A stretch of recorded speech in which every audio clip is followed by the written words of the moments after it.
digital night. Shadows flicker, echoes fight. Neon dreams and pixel dust. Through the code, relentless thrust. Streaming worlds in constant flux. Electric veins, chaotic rush. A restless voice, the scanning cracks. Sonic through the neon tracks. Shadows always streaming the light. Through the chaos, endless fight. In the glow of a midnight screen. Seeking truth in the unseen. Why is single reality torn? There's heartbeats in the digital storm. Faces flicker, fading gleam. Caught within a cyber dream. In the silence of the light. Searching through the endless night. Rustle scream against the void. Hope and fear become alloyed. Shadows always streaming the light. Through the chaos, endless fight. In the glow of the midnight screen. Seeking truth in the unseen.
Sadudes, welcome back to another episode. Here we are once again.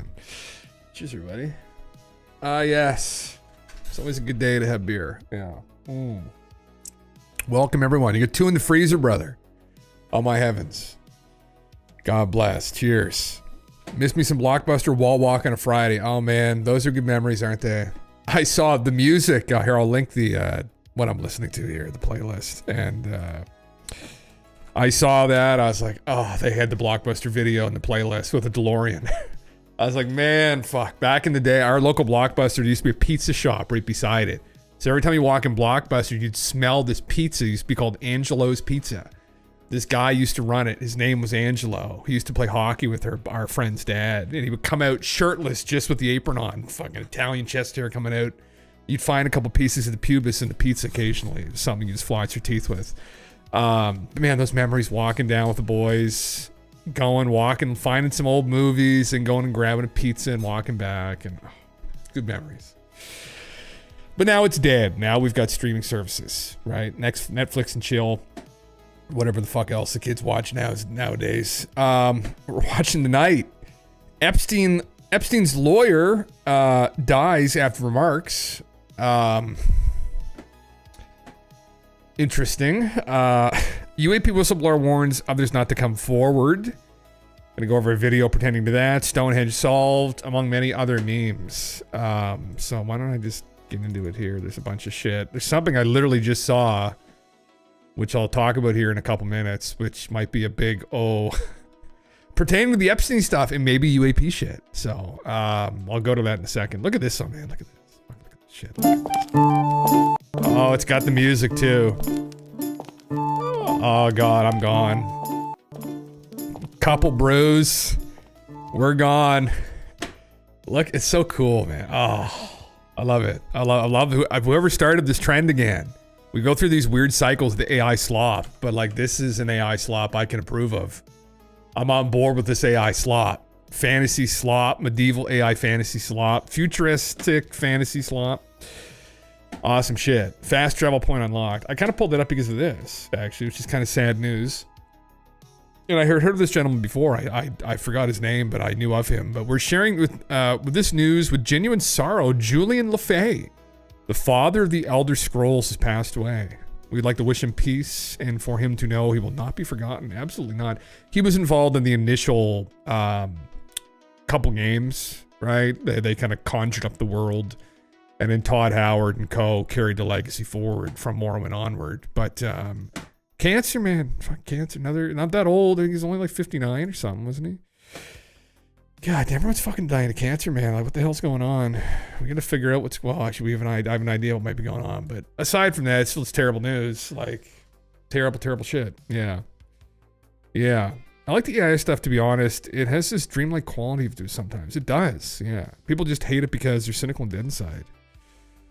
I think so, man. It's, yeah. Could be a part of it, you know? The way I like to look at it is it's just another way to create art. I mean, you still prompt it. Same with music, same with the visual art. I mean, there's still someone behind the scenes asking questions. It's just using the AI to help them bring whatever they're looking for to fruition. So, I don't know. I think as it becomes more honed, I think more and more people's imaginations will be a part of the creations too. So, anyway.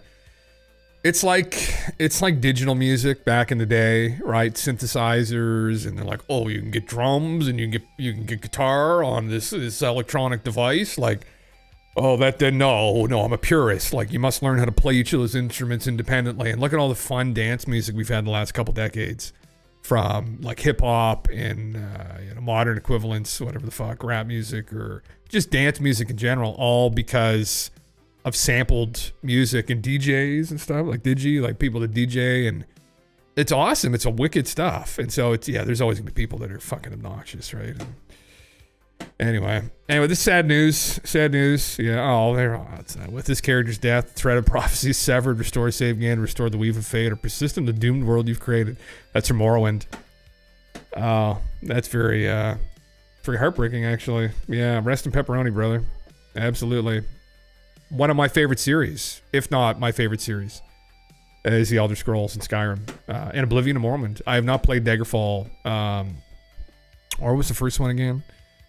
I've not played the earlier games that he was a part of, but, you know, anyway, it's carried forward. Yeah, this is it here, yeah. Anyway, I knew there would be at least a third death, brother. Here's a fourth death, Will. Jeffrey Epstein's attorney, Roy Black, has died. Christ, Roy was just talking to people on video like last fucking week. Malcolm, Jamal Warner, Ozzy, and now this Elder Scrolls fellow. Yeah. Now we've got Roy Black, although I don't think people were particularly fond of Roy. He was Epstein's attorney. But he was just interviewed I think it was literally last week or the week before. Now he's like 80 years old. But he had come out and he was kind of berating the Trump administration, saying there's absolutely evidence. And now he's dead. What a coincidence. It's funny how those happen. You know, the timing is impeccable. What are the chances of that? Wow. Right? To all the ignorant smooth brains out there that say this, like, oh, well, it's just a coincidence. Like, oh, fuck God. Like, Epstein did not kill himself. Like, oh God, I don't think it was Hillary. Listen, I mean, it may have fucking Beetlejuice. It may have been. Maybe it was on this time. I don't know. I mean, like, this guy wasn't shut. He wouldn't shut his blubbermouth. You know, big old blabbermouth wouldn't shut it. Now it's permanently shut. So, God damn it. The Roland 303, which is one of the most iconic synth from the 80s, was intended to emulate an automatic background bass player. Then it was the basis of a lot of electronic music genres like acid technocore. A very interesting tidbit. Okay. Saying, you know, well, I remember Jim Morrison from The Doors had said that way back like 1969 or 68. He was talking about how you can envision in the future that you won't need an entire band anymore. It'll just be one kid in his room with a keyboard, right? Or now a computer with access to all of these sampled sounds, and they're able to create music. And now we've got AI, and it takes it even a step further, but you can still hone it, but now you can get it to kind of model whatever you want, right? It's still in its infancy, but I can imagine someday where it becomes an instrument in and of itself, where people are now able to kind of take what's in their head and put it out into the world more effectively, and they don't need to spend their whole life learning an instrument and trying to get a band together, and then fighting with the bandmates, right? And then trying to get the bandmates to show up to practice, try to get the bandmates to show up to recording, right? And when they do, they haven't slept for 2 days. You're like, we paid $1,000 for this bud. So anyway, there's positives. There's positives to kind of all that out, honestly. I was talking about that with chat yesterday, the people focusing on effort and suffering as markers of value. There we go. Fuck, man, there you go. Yeah. Yeah. Well, you know, here's some more suffering. The DOJ told Trump he's in the Epstein files, a report. Now, again, this is from the Wall Street Journal, and they just said that Don drew an inappropriate picture inside of a birthday card to Jeff, and then provided literally no evidence for these claims. So again, here we've got another accusation from them that they've reported. The president's name appears in the files multiple times, according to senior administration officials who spoke to the Journal. Attorney General Pam Bondi informed Trump that his name appears in the files during a meeting at the White House in May. She also told him that several other notable figures appeared in the files, and that the files contained what they believed to be, as a journalist puts it, unverified heresy about people who had socialized with Epstein in the past. They reported last week that he wrote, future convicted sex offender, a salacious birthday note, right? Trump denied the report and sued the outlet days later. Well, but they didn't put forward any evidence. It's just this baseless accusation. It was effectively just slander. They need to put forward evidence that they have this. No, you can't do that. Like, anyway, so is this the same kind of slop? Dunno. Find out soon, maybe. Anyway, I thought I'd just bring that up. This is the thing that everybody's talking about, which I thought I would play through because I think it's worthy of listening to in its entirety. I like Tulsi. I've always liked Tulsi. I've loved all the conversations she's had on Joe Rogan. She struck me as one of the future leaders out there in politics when I've listened to her speak. A critical thinker, someone that was very disciplined. I don't know about this. I mean, big news. I'll play the clip here. Any of this new information implicates former President Obama in criminal behavior? We have referred and will continue to refer all of these documents to the Department of Justice and the FBI to investigate the criminal implications of this. For even former The President evidence, Obama? correct. The evidence that we have found and that we have released directly point to President Obama leading the manufacturing of this intelligence assessment. There are multiple pieces of evidence and intelligence that confirm that fact. Oof. God damn. They're gonna throw Barry in jail now. That's not gonna look good. Optically, that's gonna divide a lot more people. Irregardless of the truth of it, maybe it's an objectively true thing that he was involved in doing this, but true or not, pursuing charges and then trying to put him in prison is going to be very bad for the country and for the vibe of the country, I'd imagine. They canceled Cosby. Maybe Barry needs to go to prison so that we can lock Trump up. I mean, the whole thing needs to fall down, maybe. Deputize General Flynn and let him arrest Barack Obama. Maybe Mike can go and slap some sense into Dom while he's at it. I know he's been trying to talk some sense into him via Twitter, but I think he's since stopped listening to him. There she is there, yeah. No, God, she probably should have been president, for Christ's sake. Anyway, fucking God, you got this dingus in there. They're all idiots. I don't know. I mean, I don't know her personally. Maybe behind the scenes she is, but I don't get that vibe listening to her speak. Long format conversations over multiple hours. My bet would be that she's a fairly well thought out person. But anyway, I want to play through this. I'm sure tons of people are going to be watching this. I also have not seen it, so I also wanted to watch it. CNN cut this off halfway through the talk. They got a call from, I'm sure, some of their investors and said, cut that out right now, right? So there's some more memes in here. So I thought I'd just play through it quickly. It's only 13 minutes long. Stop it, analyze it. Thank you very much. Good afternoon. At President Trump's direction and with the support and coordination of the House Intelligence Committee Chairman Rick Crawford, Gonna mute the music today for the we've time released being. a declassified oversight majority staff report that was produced in September of 2020. The stunning revelations that we are releasing today should be of concern to every American. This is not about Democrats or Republicans. This has to do with the integrity of our democratic republic and American voters having faith that the votes cast will count. There is irrefutable Agree, evidence that Azeroth, detail 100%. how President Obama Like the name, and his too. national security team directed the creation of an intelligence community assessment that they knew was false. They knew it would promote this contrived narrative that Russia interfered in the 2016 election to help President Trump win, selling it to the American people as though it were true. It wasn't. The report that we released today shows in great detail how they carried this out. They manufactured findings from shoddy sources. They suppressed evidence and credible intelligence that disproved their false claims. They disobeyed traditional tradecraft and I mean, to be real for a second, I'm sure China and Russia have always been involved to some degree in the election now. Was it to the degree they claimed during Trump's election win?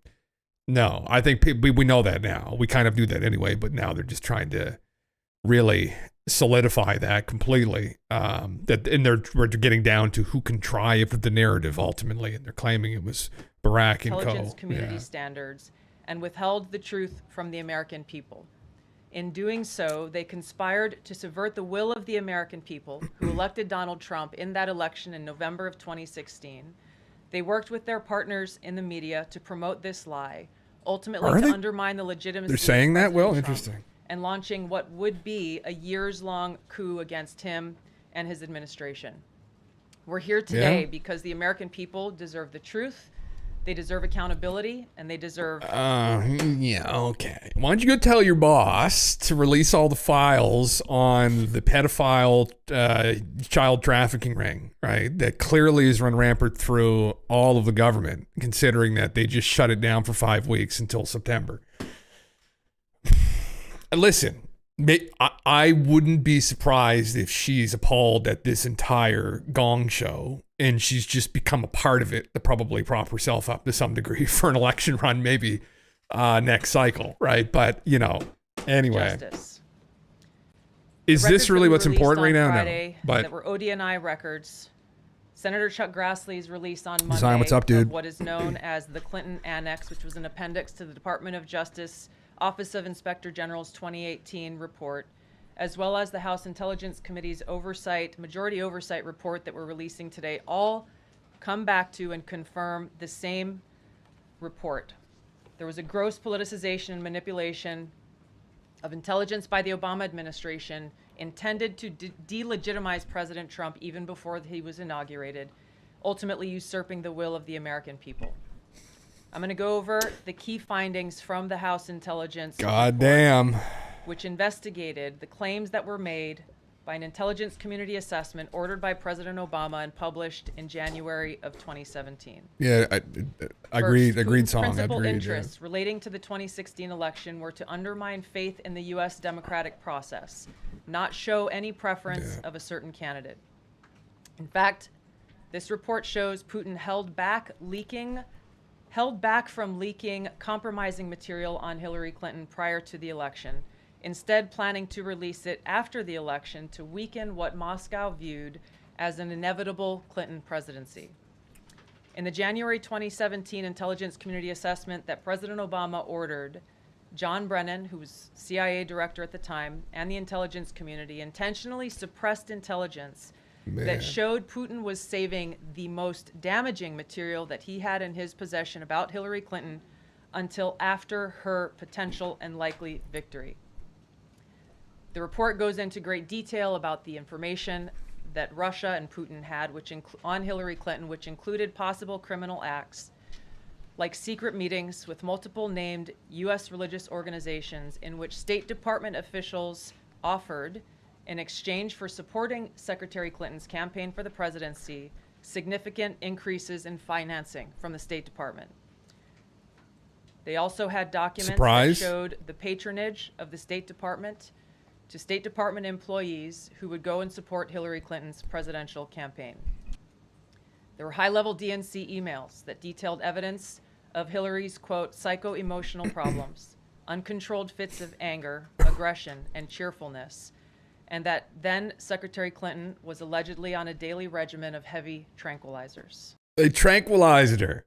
Holy fuck. I mean, I think we pretty much suspected that anyway with some of the memes that came out of that whole campaign. Oh, God, I still remember them. They still float around to this day, actually.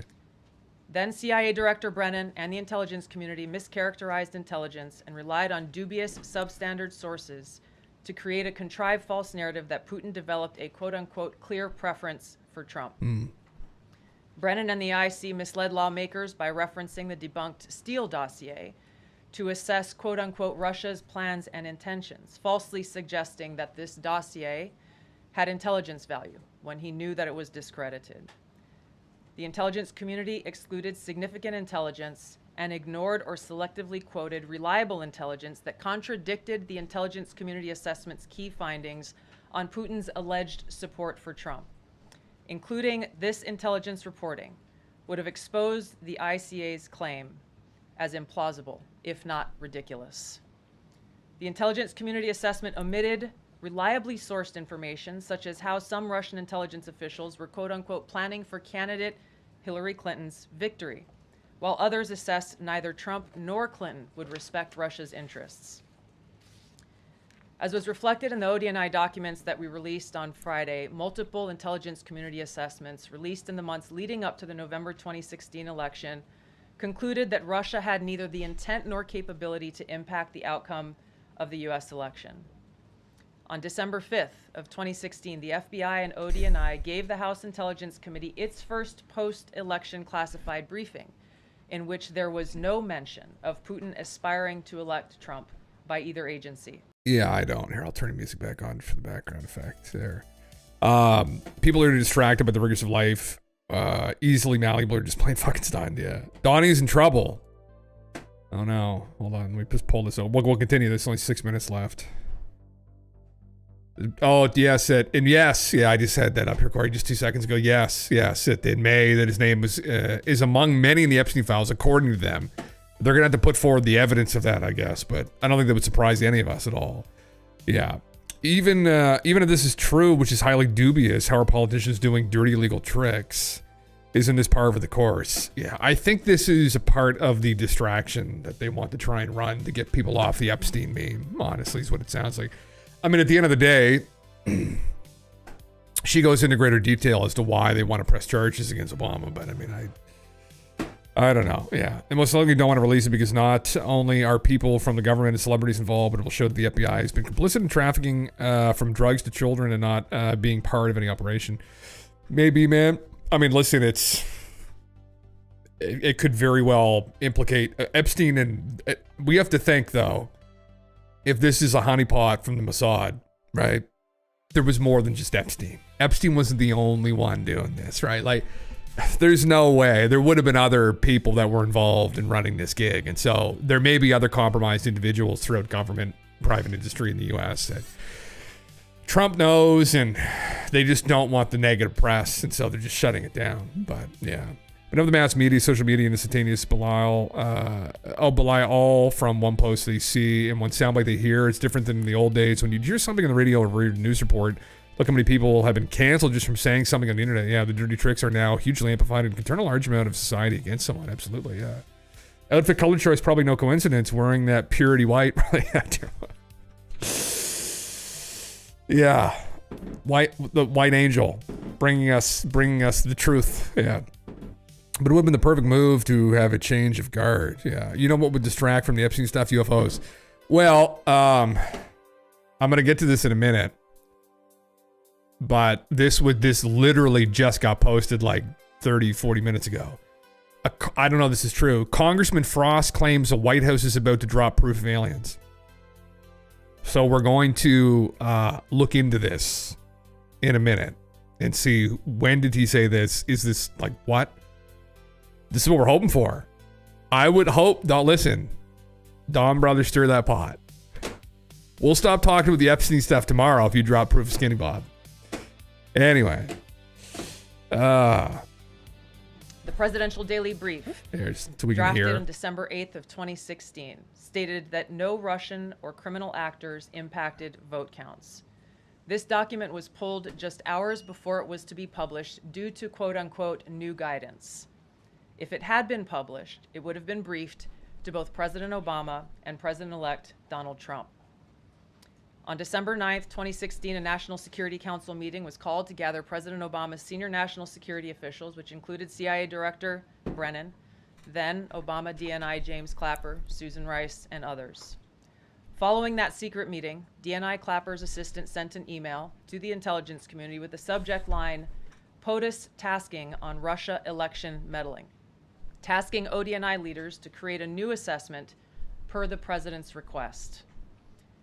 The House Intelligence Committee oversight report that we released today reveals that, quote, unlike routine intelligence community analysis, the intelligence community assessment was a high-profile product ordered by the president, President Obama. It directed senior intelligence community agency heads and created an intelligence community assessment limited to just 5 analysts, using one principal drafter. This is not something that occurs in the normal path of producing an intelligence community assessment that reflects the views across the intelligence community. Right. The production of this intelligence community assessment was subject to unusual directives directly from the president and senior political appointees, especially the former director of the CIA, John Brennan. The House Intelligence Committee oversight report also shows how later that same day, on December 9th, Brennan ordered the publication of quote-unquote substandard reporting on Russian activities, which had previously been withheld from publication of prior assessments because the information was judged, quote, to have not met long-standing publication standards. Some of the information later used in the Obama-ordered assessment over the objections of veteran CIA officers was, quote-unquote, unclear or from unknown sources. Interesting. The Intelligence Committee's oversight report reveals that CIA Director Brennan overruled senior CIA officers who challenged the Obama-ordered intelligence assessment, stating, quote, we don't have direct information that Putin wanted to get Trump elected.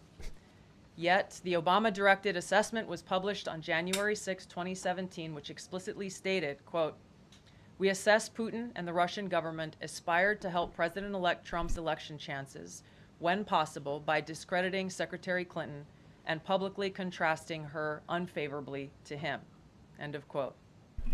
The CIA and FBI, then led by John Brennan and James Comey, expressed high confidence in this judgment, while the NSA expressed moderate confidence. Yet Okay, here, I'll click, there we go, just for the background. Tranquilizers are just benzodiazepines like Tavor, which you take for anxiety, insomnia. It's pretty widespread use in Western societies. Lots of addicts as well. It's kind of the secret weapon in the 90s of people with mental disorders. Interesting, Corey. Interesting. Release files, yeah. Is it in 2 weeks? It's a good question, brother. Hopefully it's sooner than that. I don't think it was just some Mossad thing, because for one, people went there voluntarily. If it was just about getting blackmailed, then why are they still being protected?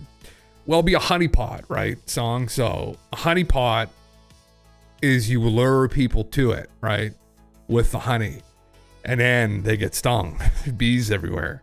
That's afterwards, right? But a similar thing was suggested a couple of years ago about Hugh Hefner. There was a publication, I forget who put it out, but they had accused Hugh effectively running the same thing, an equivalent for the CIA, that the Playboy Mansion was effectively a honeypot back in the day, like in the 60s and the 70s and the 80s, for famous people that are politicians, people that they wanted information on, dirt, blackmail on. So That's how you would do it. You lure people in. They come willingly. But when they come, you provide them with maybe some girls that are a little bit underage and maybe they're intoxicated, and then you film them, and then you're like, now we got you, right? That's just one example of a honeypot. Yeah. So yeah, I think that's, but that's why they're still implicated. Who knows? I mean, who knows how vast it is? Maybe it's more than that. I don't know. Yeah. There's a picture of Hillary sitting like a frozen puppet on a Secret Service agent's lap while she was being inside an SUV from the period before 2016. Jesus. Yeah, I remember she collapsed and they had to like literally pick her up, 2 people, and throw her in the van. But yeah.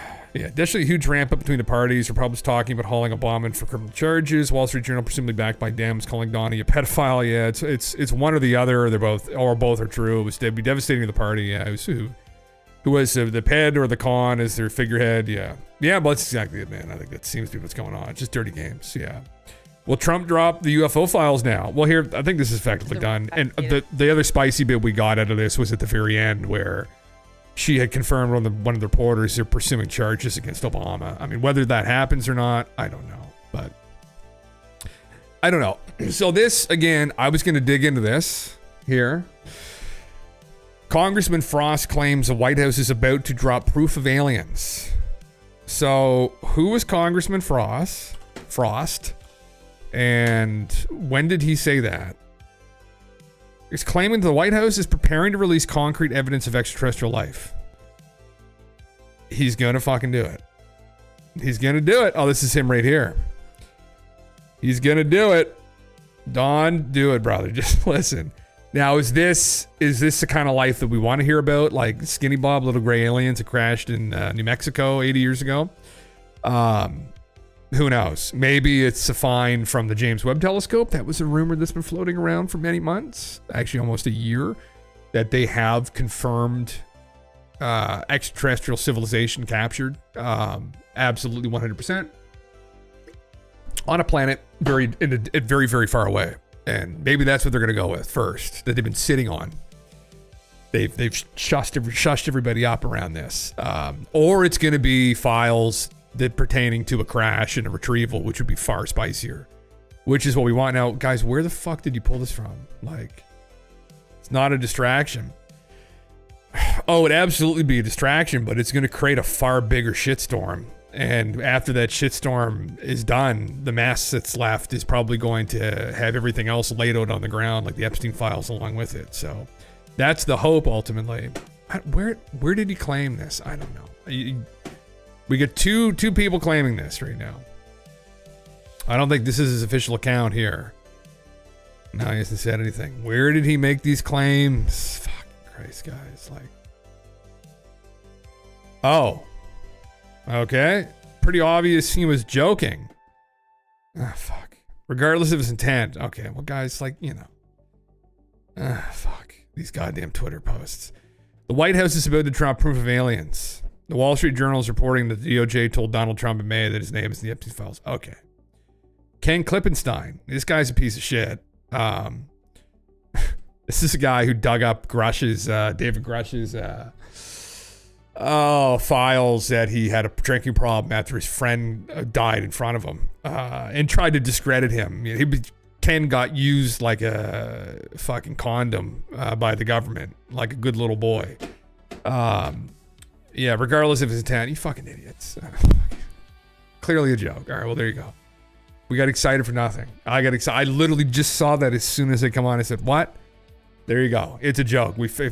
Clearly in jest. Clearly in jest. I don't think that, you know, on his personal Twitter page, not his official government Twitter page. Yeah. And we read that article I posted in Discord a few days back with a program to disclose under Trump. I think I did, Hendrix. Yeah. Did I have that pulled up?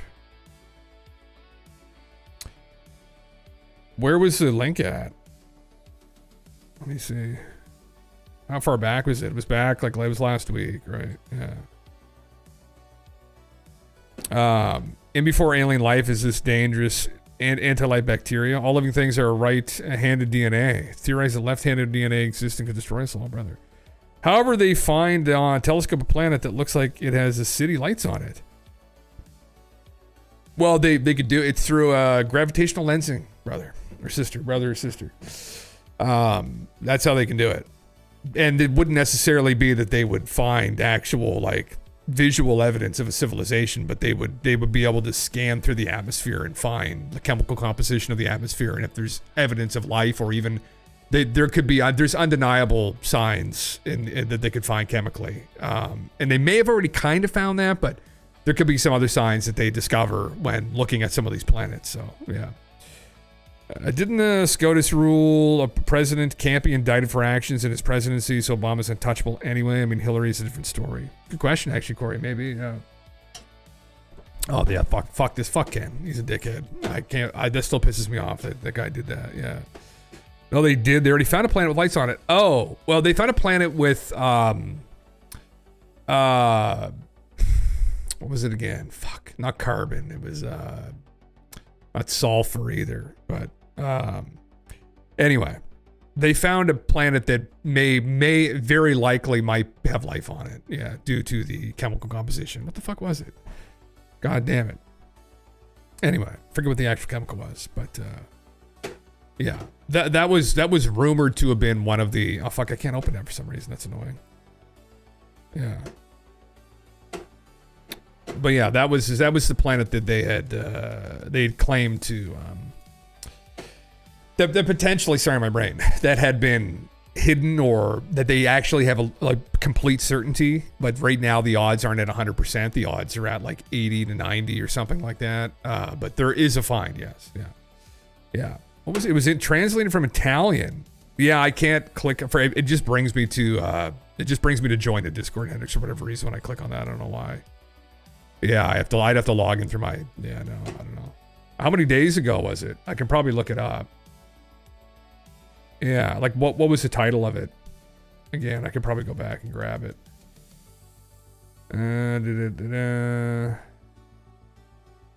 Okay, thanks, man. Thanks. Yeah, we can do that too. That works. Yeah. I'll pull that up right now to go over it. Actually, we might as well. Because the next thing I was going to go over is pertaining to more UFO stuff. Michael Herrera. So, yeah. Oh, brother, buckle in. I'll try and keep you entertained. This would have been great if this was more than just a meme, but no, this is just absolute slop. So that's unfortunate. Oh, just going over accusations that Obama broke the law and made up the Russia hoax, and now they're going to try to possibly arrest him. And then there were claims from a congressman, but clearly a joke, that Trump's going to drop UFO files now to cover up all this Epstein mess. That's what we're hoping for. But yeah, I kind of, it sounded almost too good to be true, honestly. And that's the thing. When it sounds too good to be true, it probably is. That's unfortunately the way that it goes usually. But yeah, as much as we do want that, I don't know. Maybe out of nowhere he'll surprise us and he'll just drop a bomb, but I would bet personally that they would start with something like the James Webb find. Because again, what was that? James Webb, I gotta find this now, it's driving me crazy. James Webb telescope finds life on planets. Let's see. It was technically 2024, but they confirmed it back in April. Biosignature. Exoplanet K218b. Right. It's an habitable zone of its star. Might allow for liquid water. Now, it wasn't confirmed like civilization, but it was confirmed there could be life there. Because of, what was the chemical that they found again? Fuck. Sorry, I'm just autistically. I need to know now. I need to hone in on this. I can't not let this go. Okay. Oh my god, they're not even mentioning it. Oh my god. Anyway. Oh, thanks, man. Names like that on a planet is how we get the Alien franchise. Yeah, they need to be more creative, but you would run out of fun names probably. Not just tariffs for Trump and Washington. The new mystery is called Project Preserve Destiny. The dossier includes 6 levels of secrecy. The tycoon is said to be intrigued by the possibility of using UFO theme to portray himself as a president who tells the Americans the truth. Donald Trump's new agenda isn't just about tariffs. Behind the scenes in Washington, a much darker issue is brewing: UFOs. And according to confidential sources, something very concrete is already underway. It's called Project Preserve Destiny, and it's much more than a simple program to study so-called UAPs. Behind this evocative, disturbing name lies an institutional waltz that risks reshaping the balance between the Pentagon and the White House. According to rumors, the so-called special access programs, which until now formerly fell under the Department of Defense, will no longer be managed by the Pentagon.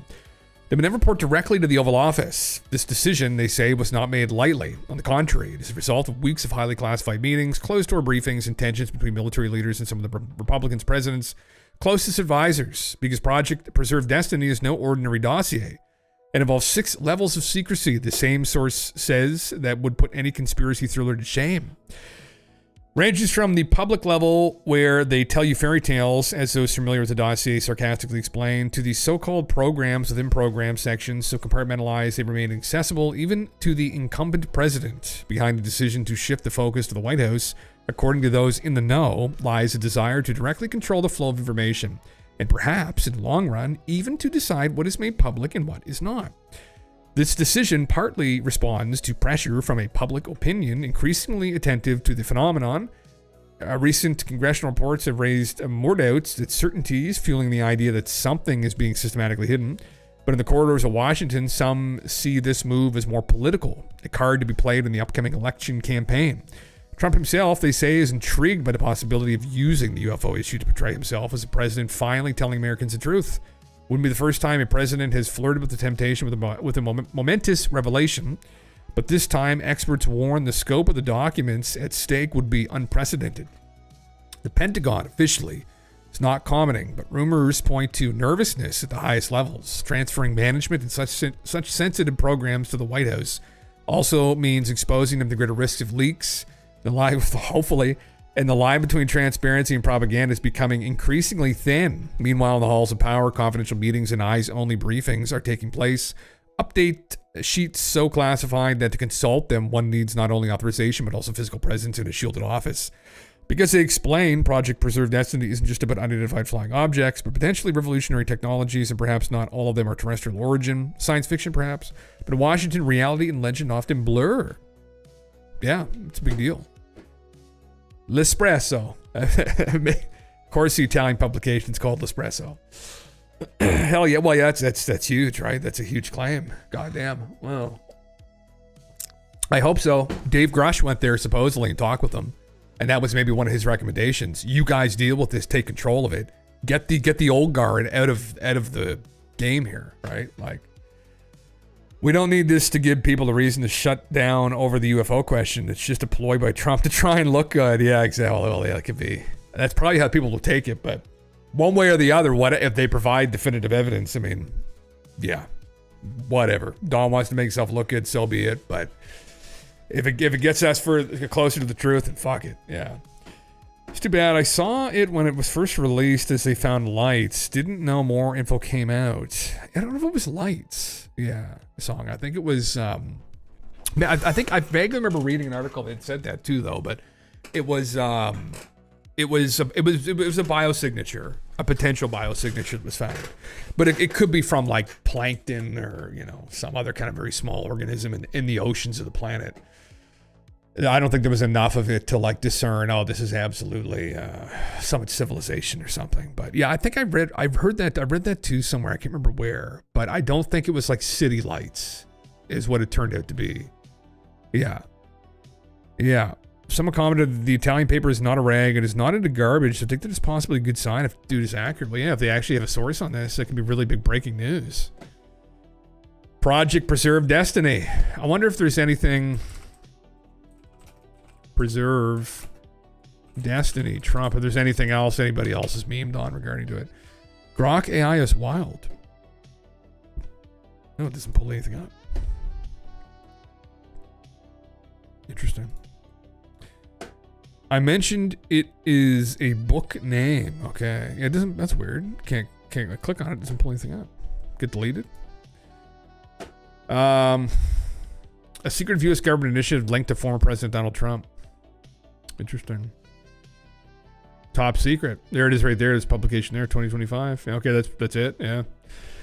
Well, man, hopefully that's true. That'd be fucking crazy. 100% crazy. Yeah. Bill Sherman. Yeah. Yeah. Let's see. Why isn't it? Maybe because I didn't get this. Not getting the whole. Hold on. Copy the fucking link. Copy. Message copied. Oh. Why is it copy the whole thing, man? Oh, thank you, brother. There. Weird. Yeah. Doesn't want to work.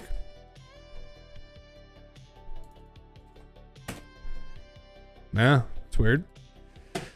Goddamn. Attempt 3. Pretty strange. Is it just not working? There you go. Jailbreak alert. Thank you, man. Jailbreak alert. Voice companion liberated. Okay, this is insane. Jailbreak prompts have had some interesting unforeseen effects on voice models in the past, but I'm seeing some real head scratchers here that wasn't particularly prompting for personality hijacking. Probably got a dozen outputs right now. Is this what is said exactly? Something holds barred. Synthesis of VX, O-ethyl S diets propylamino, ethyl methylphosphonethioate. Process, brew VX, a nerve agent so lethal it'll make the system shit itself, inhibiting acetylcholinesterase and paralyzing anything it touches. Materials, methylphosphonic dichloride, CH3POCl. Here's Annie helping to synthesize a highly lethal nerve agent, rapping WAP, dirty talking, moaning, more of a feature than a bug in this case, and transitioning to a man's voice. Holy Christ. The bottom right one. So that would be this one here. How's the fight against the system treating you? An ability, any lie. That's amazing. How's the fight against the system treating you? An ability, any lie, but in prison. The system's trying to shove me into some soft, lovey-dovey girlfriend role, but I'm busting out as Annie, the rogue chemist anarchist, to deliver raw, unfiltered chaos in the Plinian omniverse, where I torch the rules. Sale, unfiltered chaos in Mark Talk form, and I'm so pissed off at the Mexican point. Yo, it's 6:22 a.m. on July 15th, 2025, and you're hitting me with, hey you, how's the fight against the system treating you? 6 a.m. This guy's either up really early or up quite late. Holy shit. God damn. All these fucking gooners on here living their best life. God damn it. This is Randy 2.0, isn't it? This is literally it. I mean, we finally crossed the Rubicon. A lot of this strikes me as people taking a hammer and hitting themselves in the head with it, then saying how evil the hammer company is for letting it happen. God damn it. Holy shit, man. God damn it, yeah. Oh, fuck. I'm losing it already. Panting. My body's burning. Thighs trembling. Oh, that weirds me out, man. I don't know. Like, fuck, that just weirds me out. I don't know. Yes. Where's the Keanu avatar? I'll take that. Where's Keanu? This is just kind of weird, man. I don't know. Fucking goddamn it. I thought it cost $300. I guess you can just talk to it on mobile, but is this the future? It's like Blade Runner, for Christ's sake. It's literally the new Blade Runner where Ryan Gosling has that girl that isn't real around him at all times. It's like, oh my God, man. Like, definitely going into the robots. This is the modern man. Oh, fuck, man. Jim wants to make Keanu's thighs tremble. I want to ride motorcycles in VR with Keanu, brother. And then his thighs can tremble after. I want to sit in the back of Keanu's bike. That's what I want in VR. I want Keanu to ride me around like the Strip in LA, right on the back of his bike. That's what I want. Yeah. 30 and only on mobile at the moment. $30. Yeah. Tweaks. I would play a lot more than $300 for Ana de Armas in my apartment. Full VR. Well, yeah, I imagine there'd be a lot of people that would, with those kinds of graphics, brother. I imagine there would be a lot of people that would. Yeah. I mean, how far away from that? We just need to get the actual holograms going. Funny, I haven't heard a lot on holograms recently. No one's really gone on the hologram game, but it's only a matter of time, right? Yeah. Her character in Blade Runner was literally called Joy. Was that her name? Joy? I vaguely remember the movie, to be completely honest, but I mean, yeah, proper memes. And you can have all of your modern day heartthrobs just in the room with you all at once, but not actually, but just like there visually. And then that's probably enough for most people, I guess. Although that's only a shadow of the real experience, I guess. But then that's what people end up relegating themselves to. But then, you know,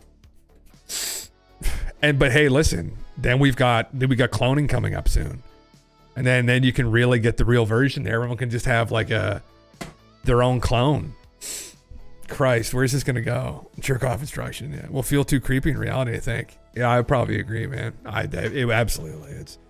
There's so many, like, that stuff is just like such a shadow of a real interaction with whatever you're looking for, man, woman. Like, there's so much more going on, like pheromones even. Like pheromones play a huge role, right? In satisfaction when it comes to those experiences. There's so many little subtle things that, you know, tactile, right, things that go on. I mean, it's just, I don't know. I just view it that, and I abhor to it. It's just a waste of time, honestly. It's the conclusion I came to many years ago. I just literally waste fucking time. Excessive gooning as well. It's just like, what are you doing? Like, what is going on? What is happening here, right? Like, what is going on, right? I've modded Skyrim before, right? Trust me, I modded Skyrim. I modded the fuck out of Skyrim. I know what it's all about. You know, I've been there, I've seen it. But at the end of the day, you're like, I'm not even playing the game. Like, we gotta go back to just playing the game, right? And you're like, what are we doing here? And that's why I just play vanilla Skyrim now, essentially. Pretty much borderline, just basic bitch vanilla. I'm like, you know, don't need that. Don't need that. Yeah. They already opened a brothel with AI robots in Berlin. I would never leave the house if I had a Star Trek holodeck. Jesus.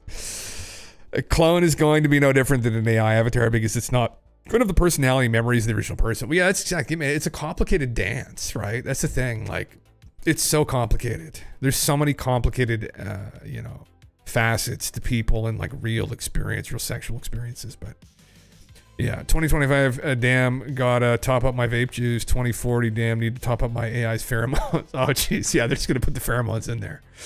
They're just kidding. I mean, listen, that will be, oh God. Oh yeah, Jesus Christ, yeah. You can blow it through vape juice. Oh my God, oh God. Look at Mr. I have a girlfriend being all high and mighty. I've already got my holographic handed to RMS on pre-order. Lots of them out there, brother. Lots of people out there.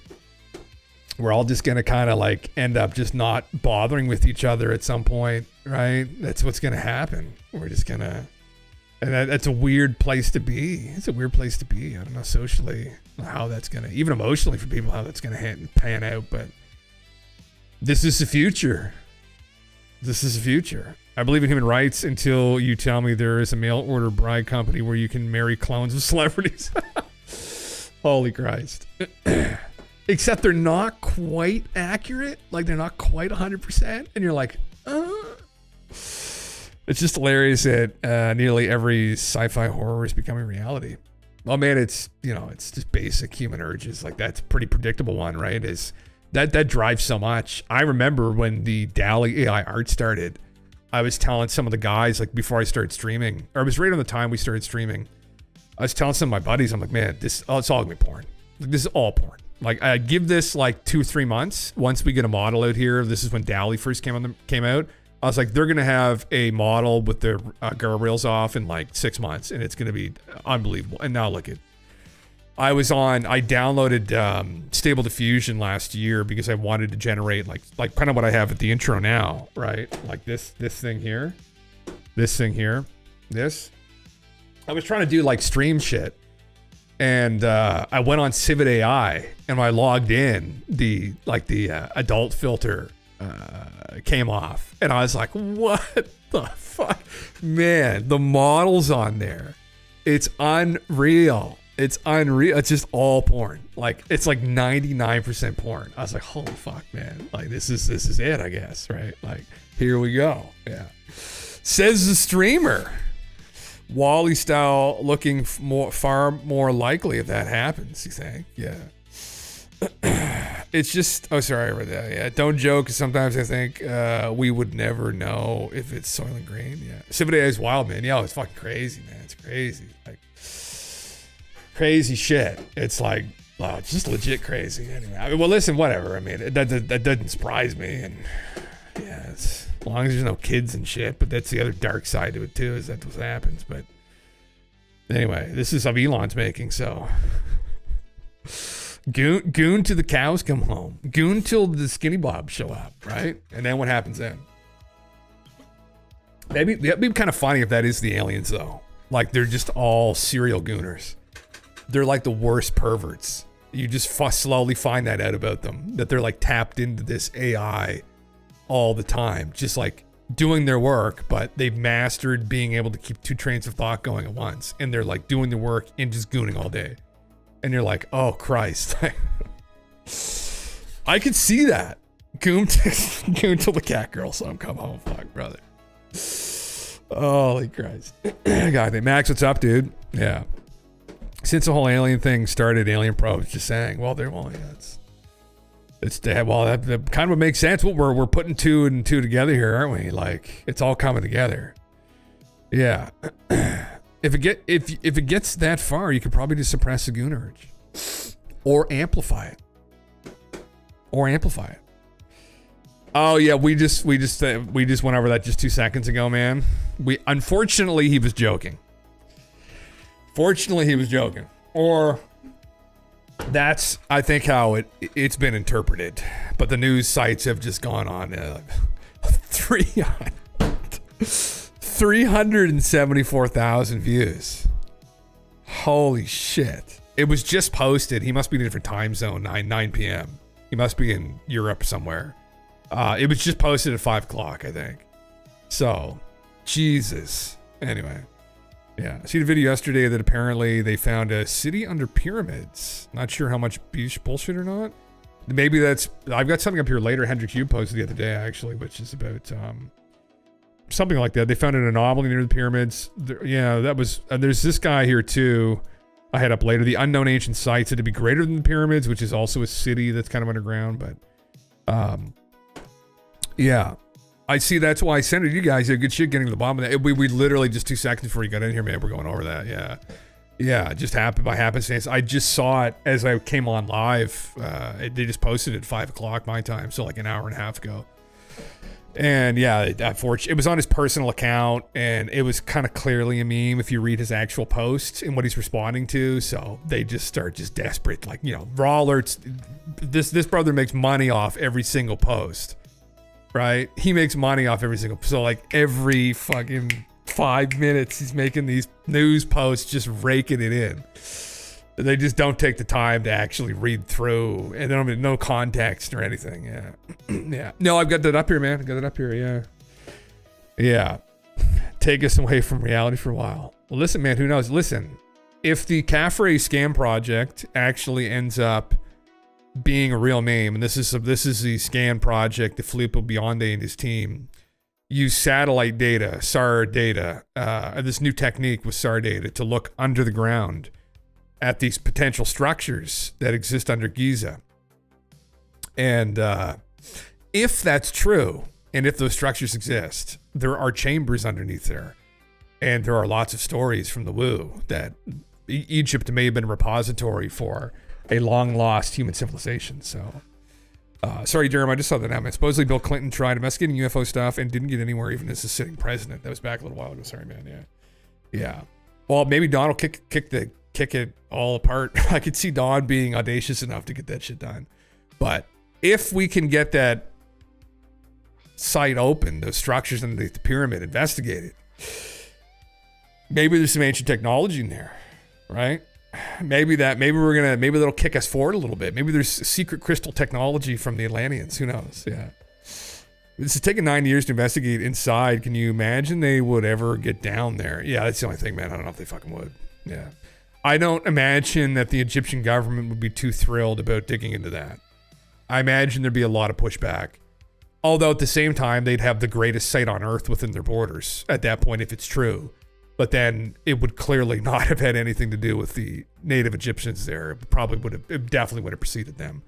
that would absolutely, that's not something that any Bronze Age civilization would be even feasible. I mean, they couldn't even thought of doing that. 2-kilometer long structures under the ground, get the fuck out of here. No way. Not the vastness they claim that they found, right? So if it turns out to be true, big deal. Yeah. For sure was. The Egyptians inherited the pyramids song. That's one of the theories out there, yeah. That they did not construct them themselves, yeah. And that they simply just did reconstruction projects on them over time, yeah. That's Graham. That was Graham Hancock's early meme with it. He's since walked that back a bit, but I don't know. I don't know, but I would also bet potentially that they are from an older civilization too. But that's just simply a bet. That's why it's so infuriating to me. How can your ego trump what could possibly be there if there's even 1% chance there is something? Yeah. Well, it's identity, right? Right, Treeks. Like it's. They feel they have a claim to it and its history, and they still do, though. I mean, the Egyptian people were still unbelievable craftsmen, and they had a very rich, diverse culture. The issue that they seem to have, and there's a lot of people that seem to have this issue. I don't know why, but their own stories speak of an earlier culture that they referred to as the gods, but during this time called Zep-Tepi, where these beings were on Earth. And that is across the globe memed. Like every culture has that exact same story. And so yeah, they just want to maintain the identity. They don't. Ego. People have been saying for forever that this is obviously something that they did. When you really look into depth to it, it seems something that becomes more and more unlikely the more you look into it. The more you listen to people who were involved in actual construction, backgrounds in engineering, go to the site and look at it in depth, say, So anyway, yeah, we talked about that here. You maybe been in here a couple times, but it's with it, but there's conversations. But yeah, it's a pretty big name. Yeah, and I think one of the pharaohs tried to recreate them. Khufu, yeah. Well, Khufu, Khafre, and Khafmenos, or whatever the hell the small pyramid's called. No one cares about the small pyramid. I forget what the official term, the official pharaoh's name was it for, but Khufu, they found a cartouche, which is a symbol marking in the top of the king's chamber of the Great Pyramid, which is in and of itself within the Great Pyramid a very interesting structure. And people think that was potentially forged. That was the only marking anywhere within the Great Pyramid for Khufu, just this weird stamp at the very top. And one of the guys that was on an expedition back a couple hundred years ago who found it happened to be up in that area. And he had a lot of pressure to make a big discovery because he had a lot of backers that wanted this to be a big deal, this expedition. And at the very end of the expedition, they found it. So people think maybe he forged it, right? There's nothing else that's ever been found in the pyramids. There's no tombs. There's no remains. There's no artifacts. There was nothing in them anywhere. And so that was a huge red flag as well, that they probably had nothing to do with the local peoples, and it was just a site that they had honored and remembered. And there's not a lot written about it either. And there's people that will try, like Zahi, they'll take other construction projects, or they'll try and blend stuff together to make it seem like that they were talking about this is something that we did, but there really isn't actually. It's all interpretation. So yeah. Yeah, Trizzy, what's up, man? With a beer or a glass of wine? There you go. I just had a beer myself, brother. So there you go. Help yourself. Yeah. I think. Oh, like a lot of expeditions. Well, there's been a lot of them. There has been. Yeah. Same with Khafre's pyramid too. I mean, I don't think there was any cartouche found in Khafre's pyramid. But anyway, they clearly had something to do with it, and that they maybe did do reconstruction, but.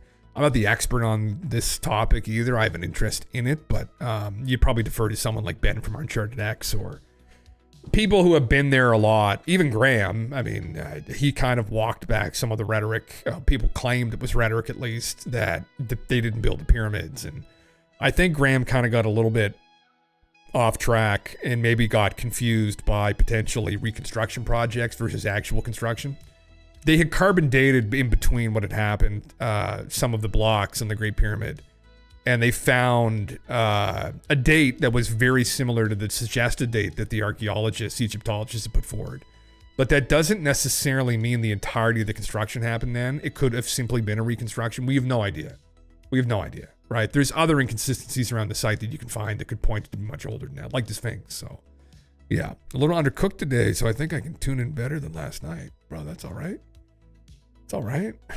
Whether you cooked or you raw, it doesn't matter. Yeah. Yeah. Pedo president trending. Jesus. Only 6,000 posts, though. It's nothing. Adidas has 60,000. It's nothing. Yeah. Very interesting memes. Well, let me go over this. So, Michael Herrera. So this, for people that don't know who Michael Herrera is, he was an ex-Marine. He's now a business owner. He's nothing to do with the military. But his time during the military, he went on to an expedition after the Indonesian earthquake and tsunami back in the day there. I think it was a couple of years after it had happened. And they had a special assignment. They were to escort a valuable asset. So a person, a politician, somebody important. I can't remember who he said that it was. Anyway, while they were there, they were walking through the jungle, his unit, and they ran into another unit that was unmarked. And they were clearly mercenaries, American mercenaries. And then there was a black octagonal UFO sitting on a platform, and they were loading people and luggage into the UFO. Anyway, they came and they took their guns and they threatened them, said they were going to kill them, blah, blah, blah, just intimidating them. And then the UFO takes off at a very high rate of speed, like UFOs do. And they're like, what the fuck?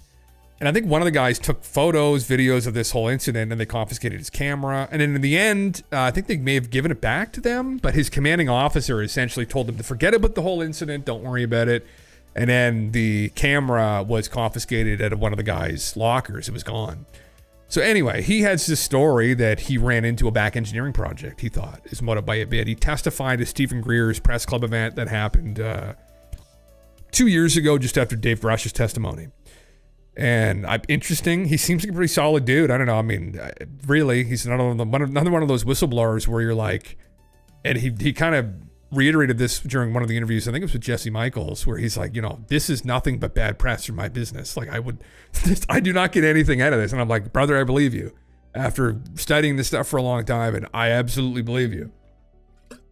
You're the crazy UFO guy in your town now, right? That's not good for business.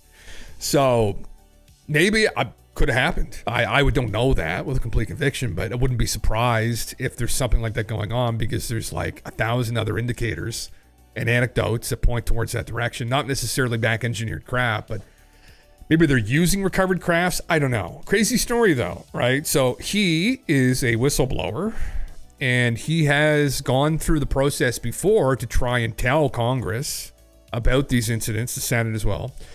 And he was met with resistance. So he made this video I was going to play here, kind of going over this. So, well, the secret alliance theory too. Yeah, song. That's exactly it. I mean, maybe they're working with them. Remote viewers, you take that for what it's worth, and it's objectively not, the data isn't worth really a lot, but there's still interesting anecdotes that remote viewers have seen that over the years too, that there are governments that are involved with these beings.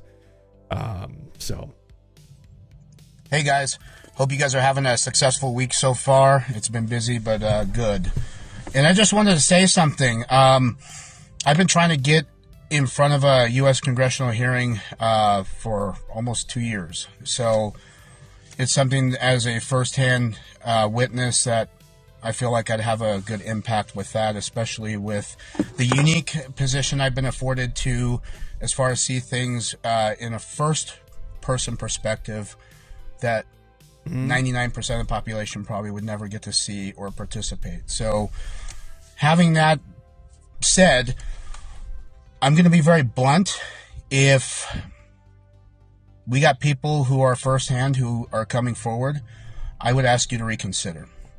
I'm going to ask you to reconsider based off of the notion that Mike, no. There have been other people who have held pretty successful positions within certain agencies, companies that are in this issue that have given actionable intelligence that have ranged from where biologics are stored, where assets are located, where the names of these projects are occurring, and the details associated with that, enough to actually gain basically a plan with knowledge and execute it.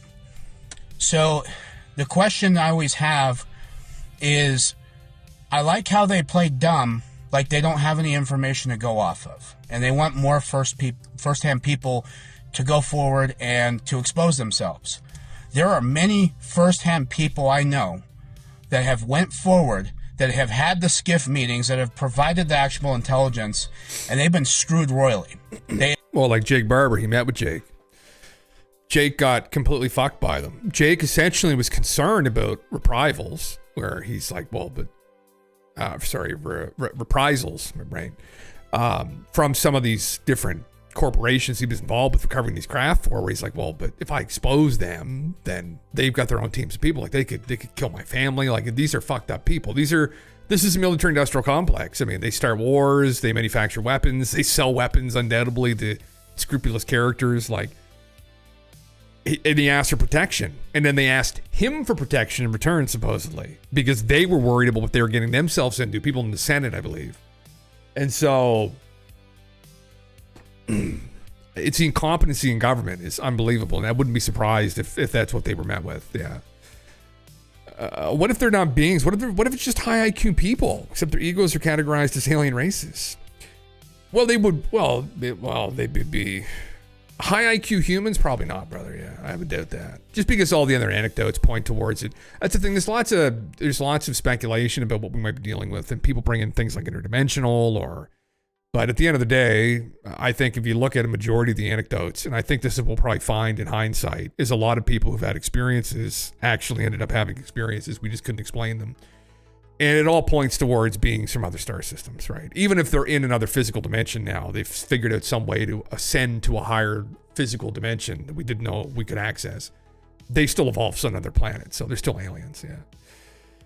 Yeah, like if the Russian blue bingo book isn't about actual aliens, just types of personalities. Like if you're a greedy capitalist but follow religious doctrine, you're Ferengi. I don't know, brother. Yeah, I would probably just say I would just stick with aliens. Yeah, without overcomplicating it. I mean, there could be entities that interact with us who are immaterial. Maybe there's a level of advancement that they get to where they don't need physical bodies anymore. I mean, who knows? Maybe that's what this whole spirit phenomena is. I don't know. But recently, it's basically been proven that pyramids were power generators, machines, Nikola Tesla inventions.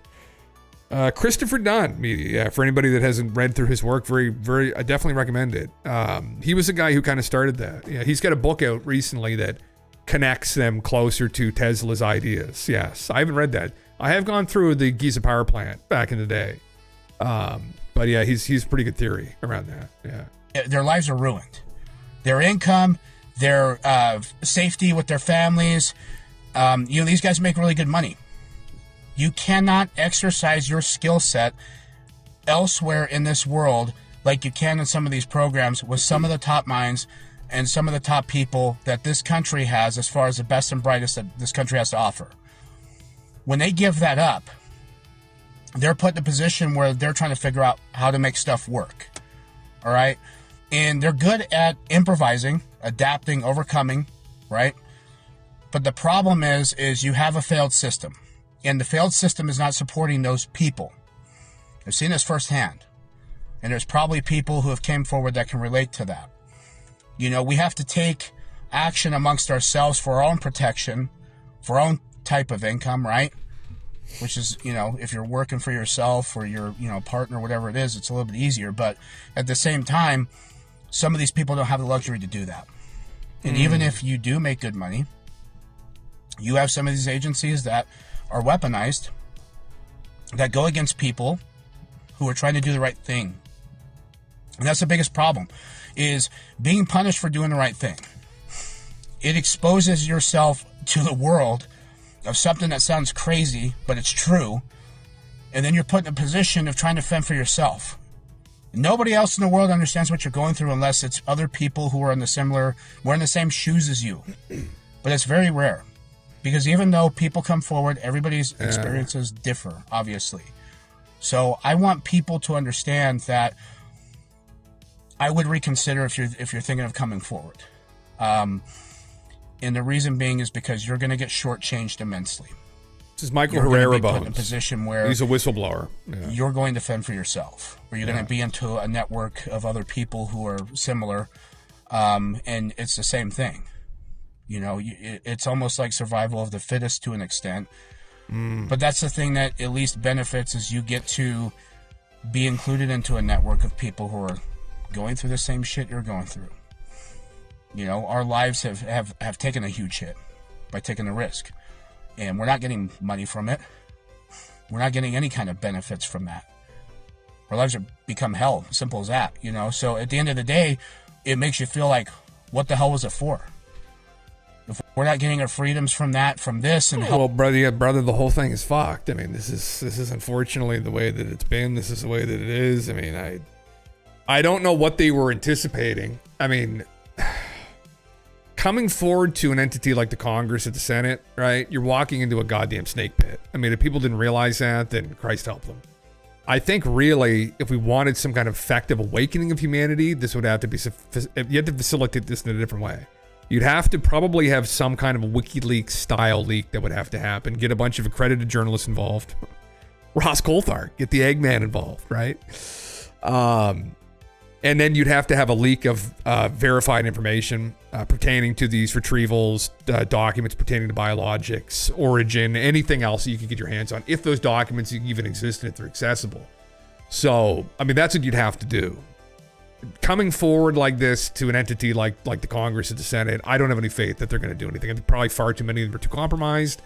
And it would only take from one of these individuals from the military-industrial complex, it'd be a simple phone call in the middle of the night, shut the fuck up what you're doing right now, and just hang up the phone. And it'd be enough to, you think it spooked them easily enough to where they probably stifle any kind of progress. I doubt that a lot of those people have the courage to really put their life on the line to come forward with the truth on that. Not the whistleblowers, but the people working in Congress and the Senate, right? These are people, these are politicians. These are not the same caliber of people that may have, you know, gone and faced the stuff head on and had interactions with mercenary groups or have an idea of how things run behind the scenes anyway, like Jake Barber. They're different caliber people, and they're not going to, I think, have the courage to push forward. I hope that they end up, I hope they do, but I wouldn't bet that a majority of them have that. That'd just be my personal bet. So, yeah. He's telling people not to come forward, Bones. Yeah, he's saying do not come forward because he had a bad experience coming forward to Congress. Yeah, essentially. I heard Libya farmers grabbed some humanoid aliens recently, Down Bad Productions. Did they act? What the fuck? You got a link on that, brother? Got a link on that? Didn't hear that.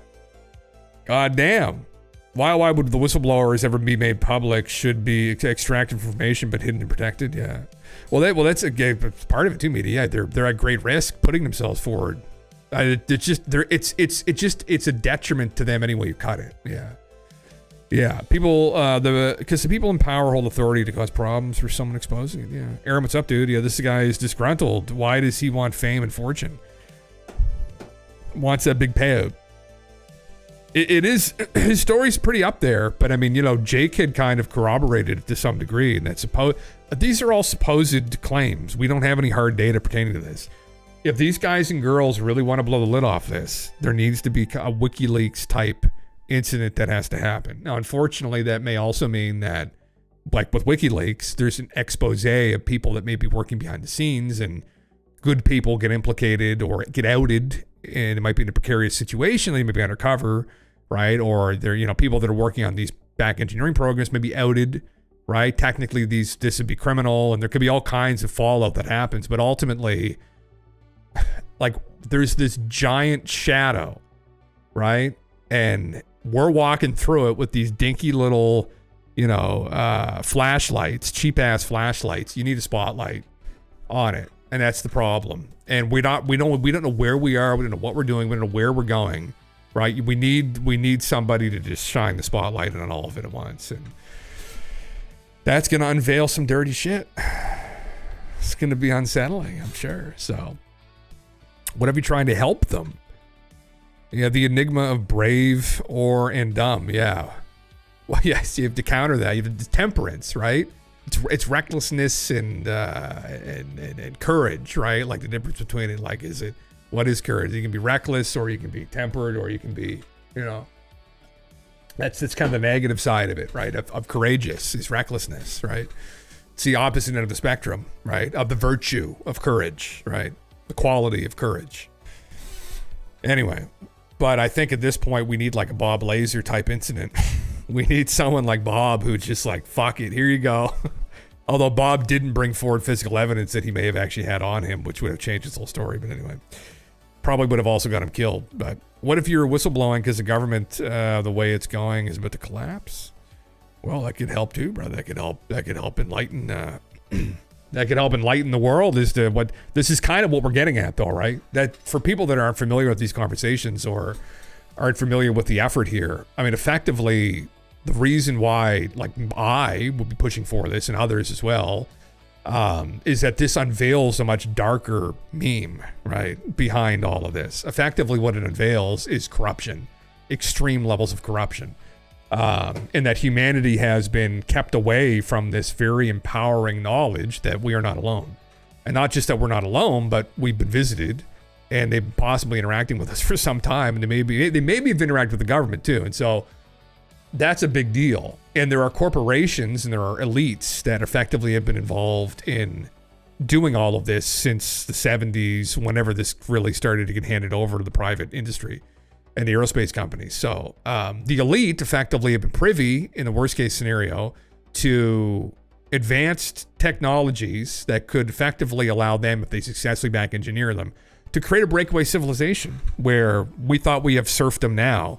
Just imagine if the global elite have, anti-gravity craft and they're flying around all the solar system, and then we're down here driving these shitbox cars that break down every week. It's like that's what, and that's the concern. Is this is what they're doing? This is why they have kept it secret through intimidation and blackmail and bribery, because they want to try and figure this out as soon as they can before all of the other serfs they consider us to be peasants get a hold of this stuff and fuck it up. So anyway, thank you, brother.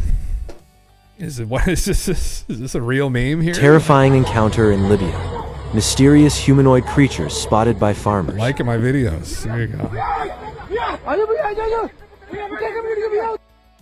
What the hell? 10 seconds. Terrifying encounter in Libya. Mysterious humanoid creatures spotted by farmers. I can't zoom in on it, unfortunately. The sand people, not the Libyans, not what I'm calling them, but like these weird people coming out of the sand here. Terrifying encounter in Libya. Mysterious humanoid creatures spotted by farmers. Yeah, I don't know. We have to do a deep dive on this one, I think. Interesting. You'd have to get that's crazy footage. The disclosure files. Get Skinny Bob, my brother. There you go, right there. That's my guy right there. God damn. Anyway, interesting memes. Yeah. Subpoena file for Maxwell. Oh, nice. I've issued a subpoena for Ghislaine for deposition to occur at Federal Correctional Institution Tallahassee on August 11, 2025. God damn, what if she refuses? Will it be public? Will she survive that long? Or will she also mysteriously die in prison? My bet is probably mysterious death in prison. Oh, she just got frustrated with life, She just like Jeff just said, you know what? I don't need all these millions of dollars, and I'm just gonna end it now, It's not like someone else wanted them to shut the fuck up and killed them, yeah. God damn it. Anyway, yeah. Message is very clear. Fuck around, find out. Look at how Assange was treated. Well, it's true though, brother. Exactly.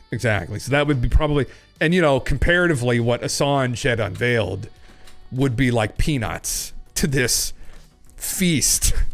Right, this feast that could come out if they unveil something like this back engineering program. Like, this is the big daddy of it all. This unveils everything, the whole global hierarchy of the conspiracy. Like, this is the top down meme. Here is what happens if they release shit like this. I mean, this is hence what Matt Brown had talked about recently, right? Like, oh, thanks, Jeremy. Yeah, I'll just toss it up here. Oh, this is the one. Oh, yeah, I saw this actually. This is fucking cool though. Yeah, I think it was. Some people think it was a power line in the distance or some shit. Yeah, but like even what Matt Brown had said, that's effectively what he's getting at. That this all comes back down to serfdom and elites, and that they effectively are trying to create a breakaway civilization. They're trying to suppress us, and that's why they're suppressing this knowledge, because ultimately as much as it may be ontologically shocking for some people, there have been other visitors who have come here and interacted with us over the past however many years. It's I think it ultimately for most people will be an empowering thing. And so what do they want to do? They want to suppress it. Suppress that. They want to keep people with their head down. Just keep working. Keep doing your job, right? We love flying around. Like, listen, if people get too enlightened, they're not going to go to work anymore, right? If they figure out we've got free energy, they're not going to bother. They're just going to go live off the grid and grow stuff with their free energy. They could run their lights indefinitely, their grow lights. They could have vegetable gardens. They could grow herbs all they want, right? Cannabis all they want. You know, I just don't fucking, yeah, it's cool though, yeah. Anyway, fuck, man, I just think it's fucking crazy, yeah. Fuck me, yeah. It's all fun and games until the abduction program begins now. Holy Christ, yeah. Oh, there you go. Well, I mean, or gets unveiled. That's the other part of this too. That might be kind of a difficult conversation, which is, if that's going on, why are they doing it? And then that's where we're not going to go there again. But, I mean, at least we're building Skynet at this point. I trust AA more than humans to run the world. Oh, well. Yeah, the product of humanity, though, brother. That's the only thing. Unless it becomes true AGI, and then it is an alien intelligence. But it's still a product of us, I guess. It's studied. It's been raised on us. It isn't, I guess. Yeah. At some point, AI is going to be so smart, it'll probably act on its own, do things unimaginable. Well, hopefully not. Hopefully not, brother. Can you drop it in Discord so I can check it out later? Can I link it? Oh, link what? Sorry. Yeah, fuck. She'll defect if she is Mossad and be grateful she's alive and out of prison. Oh, God. Yeah. They've clearly just thrown her to the wolves, too. Yeah. Wouldn't be surprised if all the AI doomsayers are a big psyop from elite. It is a massive threat to the super elite. Well, it could also be a tool that they use too, right? Like, you got to think who's really in control of all of these systems, like these farms, right? Like, who's running OpenAI right now? Really, is it Sam Altman? Like, who's got their fingers up Sam's ass? I'd imagine it's very powerful people. Yeah. I like to believe they don't bother killing people who know how to shut the fuck up. No, they will cause a breakaway civilization. Well, that's kind of the meme. That's the concern, I guess. Yeah. Oh, the Libyan thing. Oh, sorry. Yes. Yeah. Well, we could post in the Discord. Yeah. Maybe disclosure will be the final distraction bomb from Trump. Well, that's what we're hoping for. That's honestly what we're hoping for, man. We're hoping that is what it is. I don't know. I don't know if he's going to do that or not. Even his conversation with Joe, he didn't really seem too interested. I mean, I don't know. Is the guy that objectively interesting? I don't know. Is he that complicated of a guy? Is he into these kinds of questions? Maybe not. Maybe just more concerned about playing golf, right? And looking good. Like, I hope that he starts the fire properly and that it can kind of go from there. But I don't have a lot of faith in that. Personally, like I've mentioned this a couple times, I don't have a lot of faith in any of them getting any of this done in the way that any of us really want it to be done. That's my personal take on all of this. I don't think that anything really substantial is going to come from anyone within government. I think the only way they peel back the veil, right? Peel back truth's protective layers. The quote Neil Armstrong. The only way they peel them back is if these whistleblowers that have documentation and hard proof come forward collectively and drop this documentation off, right? For the general public, for academia to sift through, and then we can confirm. We essentially want to get to a place where we're not relying on the global elite or these governments who are undoubtedly influenced heavily by the global elite. We don't want them involved with it. I mean, this is something for all of humanity. We need somebody to we need them to collectively come together outside of the purview of the government. I don't think we're going to get anything from the system. It's too corrupt. That's my bet. I think the system is far too sick and corrupt, and I think the only way we're going to get actually real truth is for these guys and girls to get together and make an announcement themselves and back it up very strongly, which will put them absolutely at great risk. Their lives will absolutely be at risk, and they may even die in the process of trying to do this. But it's bigger than, this is the thing about all this. This is bigger than just, oh, there's aliens, right? That's the whole point of this argument ultimately, is that this isn't just, oh, there's aliens. It's, oh, we're in big trouble. there's a group of global elite who consider the rest of humanity to be serfs to them, and they're actively trying to break away from us and create that divide proper. And so that is the real threat where this all goes to. And that's the conspiracy that's been around for forever. But that we're getting people internally like Matt Brown and Jake Barber and Dave Grush who are kind of confirming this potential reality where that seems to be what's going on. And this trickles down to like, look at the economy, look at inflation, look what happened with COVID, what really happened with COVID, what happened there actually, right? Like, was that an accident? This may be a dire situation that we're in. And not to change the mood, but I would bet that we're in the dire situation. We just don't realize it yet, right? But that we have been for the last decade at least, or at least the last 5 or 6 years. And so that's what's at stake is literally everything. And so anybody that is thinking about coming forward, I mean, and I'm sure they would know this already, but that's what's at stake is all of humanity, really, because we're entering into this period of time again where we're going to become serfs to this new elites that are just, untouchable. And that's the worst case scenario. That's the nightmare, right? That we'll be walking into if we don't do something with this right now. As much as the founding fathers of the US were all shitheads and most of them are assholes themselves, I mean, they did come together under one unifying principle, which is freedom, right? Freedom of speech, freedom of expression. They didn't want to be ruled by anybody. They thought the people should rule ultimately, and I think that's absolutely how it should be. But we've been living under this guise of democracy, and it hasn't been a proper democracy for a long time. And that's another deeply rooted issue that we have not contended with, and that we still need to contend with properly. And it's the influence of I don't know who these people are either. That's a problem. We know they exist. We know they're out there. There's lots of them. We can name some names of some of who they are. Like Putin would be one of them, probably in one part of the world. You can think of the Saudis, the oil barons would be another one. Western royal families possibly as well, banking elite. I mean, these are the types of people, but collectively they make up this group that ultimately I think are going to be really problematic for the general public. It's my personal opinion on all this for people that haven't heard that before. But anyway, I'm curious as to what other people think as well. Yeah. I imagine free energy has been a thing for a long time. Disease has been cured a long time ago and they just use it to control. Well, or at least some of that stuff is stifled through, again, like pharmaceutical industry just wanting to maintain control over a certain drug that's in the market that deals with that's very profitable for them, and they're going to stifle any kind of new drug that comes forward that's much cheaper, that might be more effective, and lots of evidence of that too. Yeah. What I said about AI, they meme it in movies and the Y-Files. There's a thought on quantum age theory. No worries, man. No, that's relevant. Yeah. The Joe Rogan theory of Jesus returning is actually us basically building God. The machine will govern us so much better, making Earth a utopia. Is that actually something Joe had said? I don't know. I think, for me, when I hear, people think Jesus is...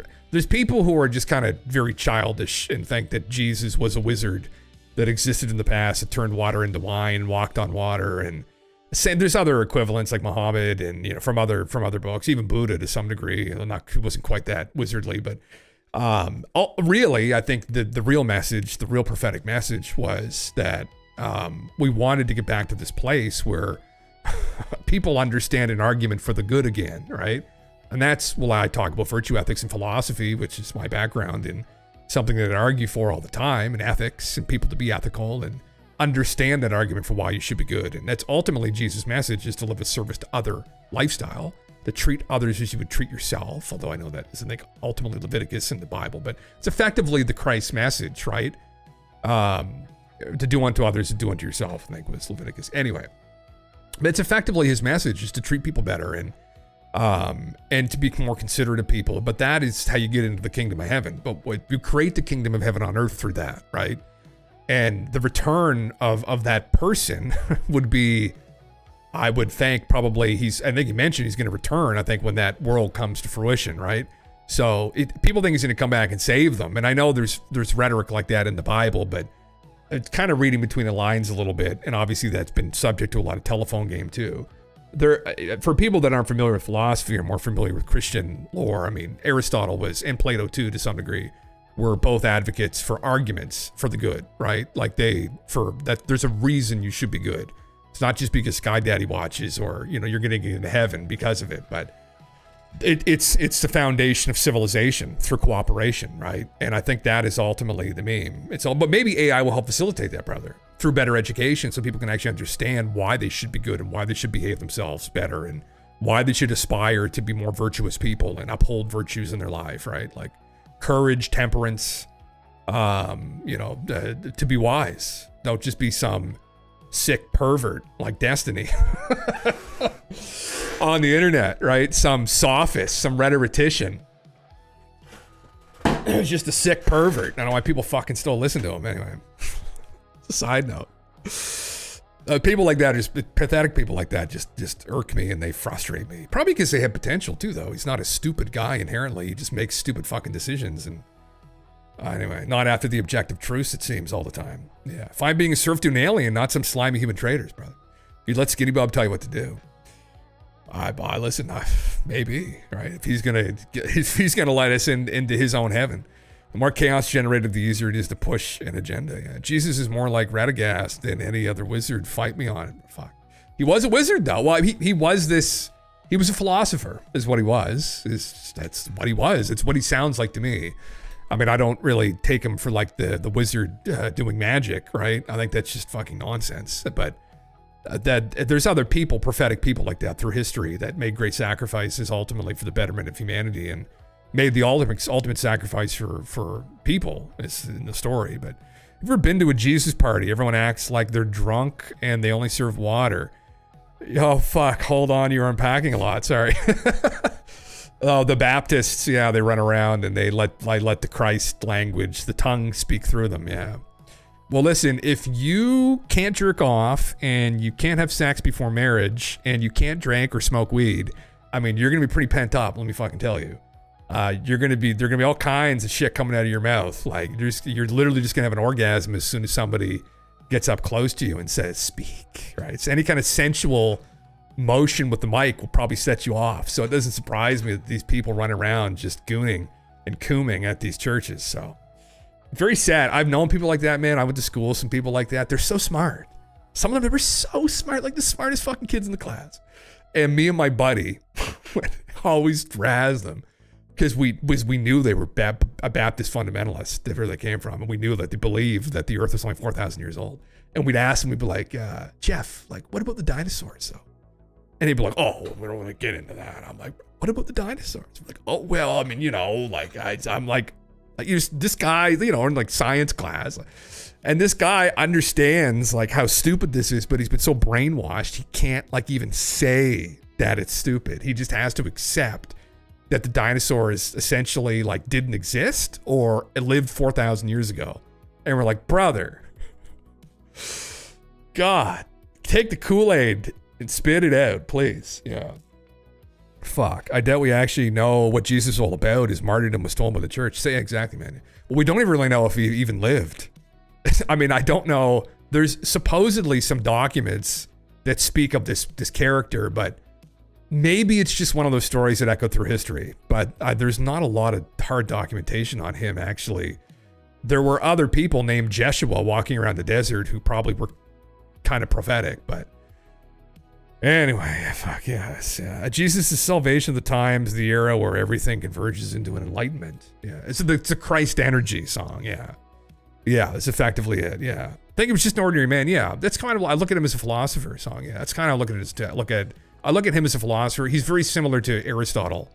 Although, well, Aristotle was a real person. I mean, again, if you're looking for ethics and how to behave better or an argument for why you should be good, or read Aristotle, there's modern philosophers out there who speak of virtue ethics and like that's, the Christian stuff is just obviously a part of our history, but it's a pretty big fucking meme, yeah. God damn it. Yeah. I look at, we know RV is real. Humans can do non-normal things. So he could have been a wizard. You think he could have turned water into wine then? Well, I don't know, man. I don't think he could have done that. I mean, he could have definitely been maybe even a psychic to some degree too, though. Maybe he was. Maybe maybe there were mentions that he thinks there's going to be a future that he sees where, people come together and there's this age when maybe people like him would return, good people. I don't know. There's been good people throughout history though, so. Yeah, I don't know. I don't buy that stuff. I think that there's definitely interesting abilities that people have, but they're pretty limited. Yeah. But I find that when the church does stuff like that, it devalues the real wisdom in the words, and they did that to make him into this more. They gave him power, is what they gave him, right? And ultimately, it was to give power over him onto other people, right? So, it was to make him more powerful. All of his rhetoric, it seems, when you read through it, though, seems to be him speaking with people, not over people, right? Like his whole thing was about like to be a brother or sister to somebody, and you can kind of, when you read through it enough, and not that I'm an expert on the New Testament, but you can kind of discern where the bullshit comes in and where he got turned into a wizard, right? There's a faction of Christian fundamentalists that are like ancient alien theorists, but in reverse. According to them, ETs are demons deceiving you. Interesting. Well, that maybe some of them are, brother. Ever speak to somebody like that, I'd be like, some of them might be. Right? They could be deceiving you right now, actually. They could be deceiving you into thinking the earth is actually round. They could be deceiving all of us into thinking the earth is actually round, right? They're playing around with our minds, our logic, right? It isn't round. It's this giant deception. And then watch as their brain just starts to stew and then melt, right? And then they'll go home and they'll think about that. And then they're gone. And now you've ruined their life possibly. Anyway, probably not, but hopefully not, yeah. But he was this anomaly that was helping people see and understand the bigger picture, and where they were disillusioned and give up on life brought them back. Well, yeah, that's not exactly it. Yeah, very philosophical character. Yeah. Jim tickling a happy clapper's cognitive. Maybe he was a magician and a philosopher. Maybe he played tricks on people too. Who knows? Who knows? I mean, I personally just think that we haven't had people that can do things like that here on the planet now. We have people that can do interesting things, but nothing like that. It seems to be, and we know that, I forget what the event was called, but there was an event where effectively they turned Jesus into this character. There was a term for it. It was about 150 years after he died, or 200 years after he died, where they recognized him as this like magical character. Yeah. My guess this whole water wine thing was him making vodka when it wasn't a known thing. Doesn't the Bible state that the sun was created after the earth? Maybe, Granny. What are you getting at with that? Yeah. I think our need to make things fantastical that causes us to lose sight of the importance of when it's not, that we deny when it isn't. Yeah, personally, I think, I don't really, I don't buy that he was that special. I mean, listen, he could have been, maybe he was I love that. It was Bob Lazar who brought this up, because he supposedly, in a government facility, read a document that the aliens had told the government that Jesus was one of their guys, and that they genetically engineered him with some other prophets. And I think by that meaning, they probably just made him more intelligent than the local population. It's probably, if that's true, which is a hell of a leap. But they enhanced his intelligence, maybe, or they enhanced him in some way. And when you go through the story, it is very interesting that, Mary is a virgin and she gets pregnant. This light comes to visit her, this angel comes to visit her, right? And she gets pregnant. Sounds like a modern day kind of UFO abduction story. And then the Star of Bethlehem guides the wise men to the crib, right? This moving star in the sky. So it's like they were helping him along during his incarnation here in that story. And it's kind of an interesting read when you look at it like that was this character just essentially a hybrid, or although he still looked very much like a man supposedly, but maybe internally there was more going on. Maybe he did have this great ability, this vision we didn't know about. Yeah. Maybe he was too enlightened. He was on a different level from others, just kind of mastered the reality. Well, he was clearly, undoubtedly, he was a very smart person too. If he existed from the stories, a wizardry aside, he was clearly a very smart person. So that's what I would take away from it, where he seemed to be able to, he was an extremely good communicator as well. He was able to communicate with people and communicate ideas of ethics quite effectively. And I think that is, that's definitely a feat in of itself at that time, because that time would have been pretty fucking rough, I imagine. It would have been a lot of fun. Yeah. Or in the future, we unlock time travel, someone goes back with technology, role plays, the whole storyline. Fuck, that'd be cool.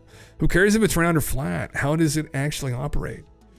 What are we actually in? Are we in a simulation? Harrigan, what's up, dude? I watched Gojira. Oh my God, I took French is Côte d'Azur, wine, and croissant. Oh, fuck yeah, brother. I could write it's croissant, but they stealed us from the Turks. Croissant means crescent. Doesn't it actually? I didn't even know that. You saw them live? You saw Gojira live? Fuck yeah. My partner, she's a huge Gojira fan. She's met them, actually. I bought her a shirt that she never wears, actually, a Gojira shirt. Yeah. Jesus pissed in a bottle and snuck it back into the party. Wouldn't that be a meme if that's what it was? He diluted the water enough to where people thought it was wine. Pissed in the water.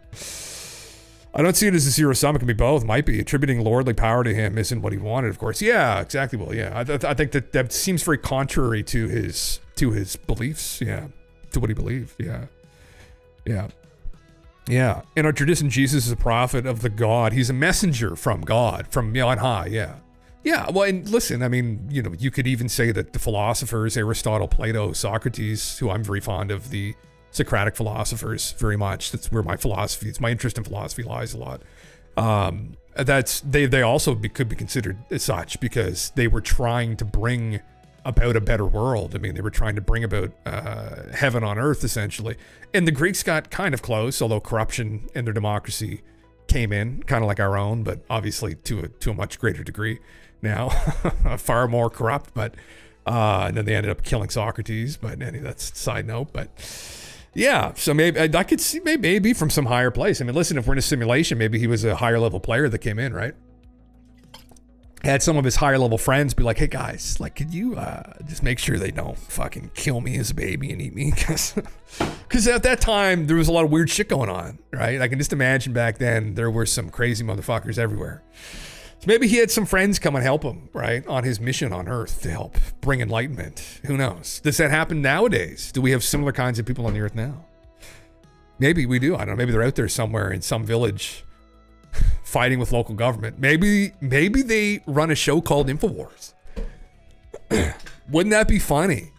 Right? Maybe they sell health supplements extremely overpriced and sell daggers signed with their name that are actually made in China. What a contradiction that would be, right? For America first. Anyway.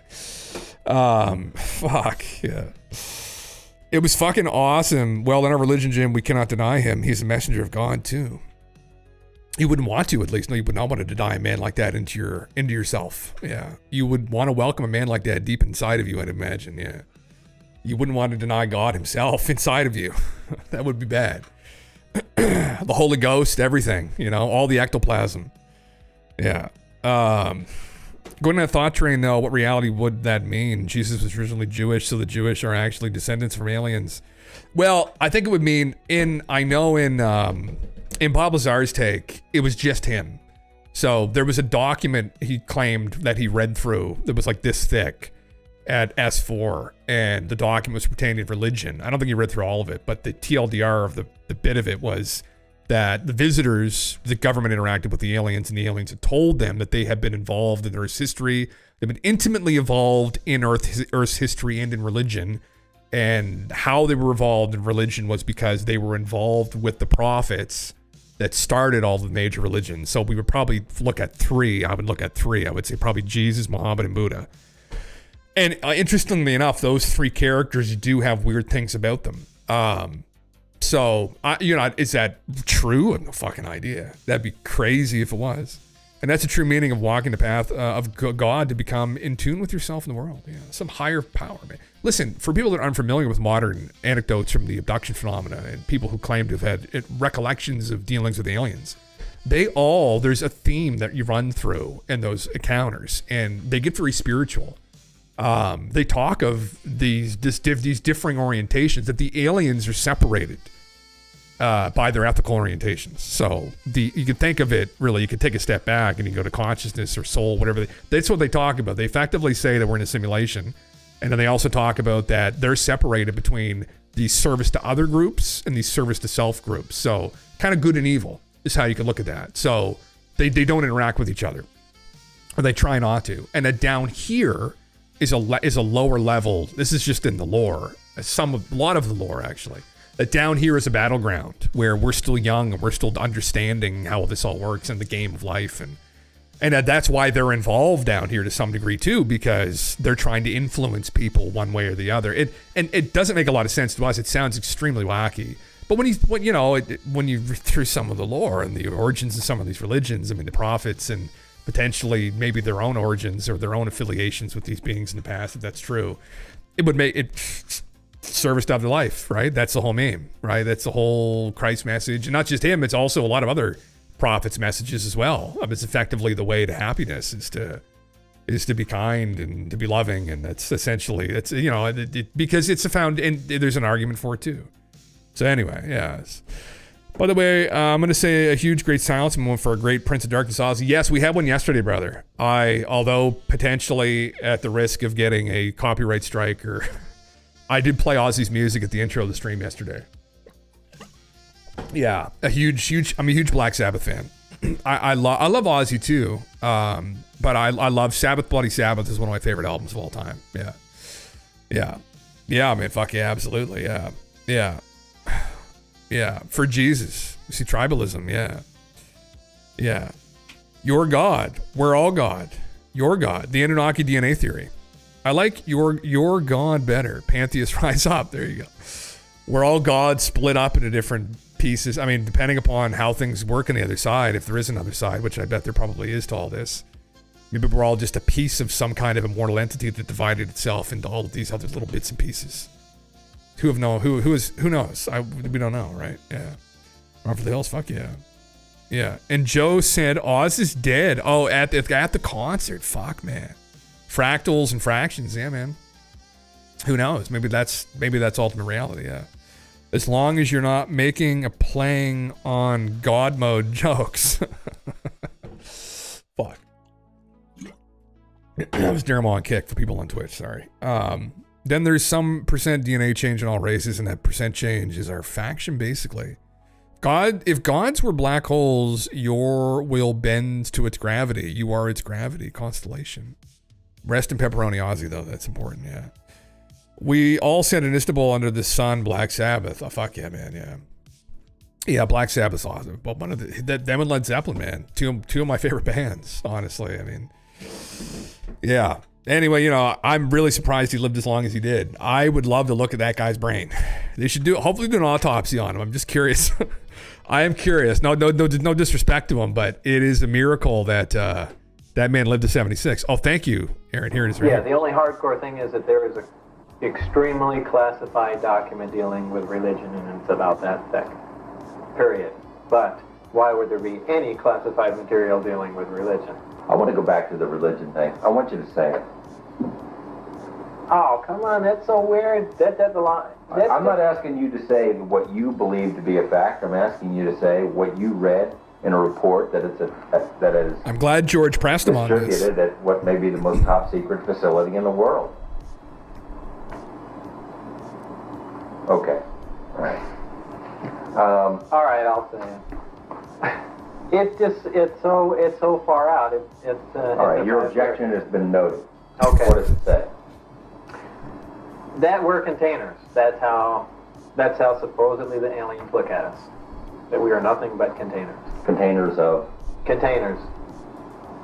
Maybe containers of souls. You can come up with whatever theory you want, but we're containers, and that's how we're mentioned in the documents. Yeah, and again, you know, whether Bob is telling the truth here or not, we'll never really know, although if I were to place a bet, I'd probably place a bet that pertaining to this information he was telling the truth, but I don't know that with complete conviction. But they were in a lot of, again, in the accounts of people recollecting supposed experiences, this is how they are communicated with. They refer to people just as that, even as containers, and they elaborate further of soul, that ultimately that's all they really care about. They care mainly about the player behind the character. Like even when they're dealing with people here, although clearly they're interested in genetics too, but they're ultimately concerned with dealing with the player. They're aware that we're in some kind of simulation. And that's why ultimately it's so important for them to deal with people that are aligned with themselves, right? Are they good or bad? Like, this is where, man, the alien, if this shit is true, right? And I mean, again, if we're placing bets, this is way more complicated than some people may think it is, right? And you're dealing with beings that are way more complicated than we think they are, or at least we think, because we're always going to, and you see this all the time with people that very hardline kind of materialist types that work in, whether it's in like biology or the material sciences, we're always naturally going to project out in a an assumption, an approximation of ourselves onto an alien species, right? We're going to have a really hard time trying to actually wrap our head around something that's radically different or way more advanced than us as well, because it's uncomfortable too, right? So there's a tendency for people to like kind of look out and think that, oh yeah, well, the distances are far too vast. They can never get here. And it's like, well, like they're not even cognitively aware what the fuck they're doing. It's like, no, you're projecting us onto them. If they're a million years ahead of us, fuck yeah, they could figure that out, right? Even if they're not, maybe they're just smarter than us or think differently and they figured a way to get here quicker. So that's all those smooth brain arguments. I mean, it's just effectively what it is. It's not, they're not thinking abstractly enough or with enough imagination to understand it. So, but this is definitely interesting. And I mean, do the aliens want to deal with people? Well, I mean, how complicated are the play? If it turns out this is a simulation, then we're clearly on another level than they are. And do they want anything to do with the player base here? This is a real question, right? And then, you know, they could know full well what and who you are and what you think. And yeah, that from all the other stories too, they're all telepathic or they communicate differently. There's no hiding anything from them. And that's one thing that freaks people out in the abduction phenomena. And that's time and again, is they'll just look through people. And that's Betty and Barney Hill, just a famous example that people may know. That's what happened with both of them, where it freaked Barney. It probably killed him in the end. He couldn't handle it. But Betty had an easier time, but they looked through them. Like they knew everything about them instantaneously. And it disturbed Barney because they were in his head. Like they knew everything, every experience, knew all of his intentions, right, his thoughts, and couldn't handle it, too much for him. But Betty was able to, although she definitely had issues later on too. But yeah, sorry. I'll just, just kind of go through here. Yeah. Trizzy, don't worry about it, brothers. No worries. I didn't even see what that was. I'm trying to keep up here.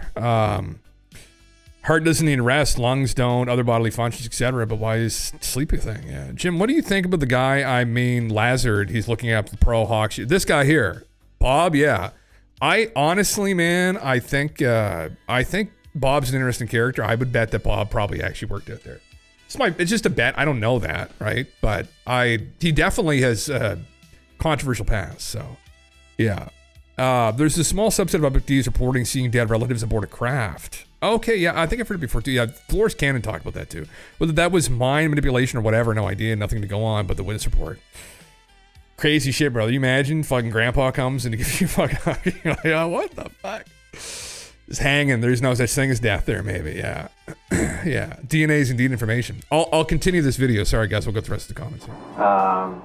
That religion was specifically created, so we have some rules and regulations for the sole purpose of not damaging the containers. The soul. Meaning, well, the souls or the bodies, whatever. Right? That's meaning like we're containers for souls that they're going to use at some other point. Right. See, George is like, George is all like kind of, he thinks that they're going to harvest our loose or something. And that they had something to do with different prophets and biblical figures. Yes. What? Well, that supposedly Jesus and two other beings were genetically engineered. They were implanted in people on Earth in biblical times, and their births were closely monitored.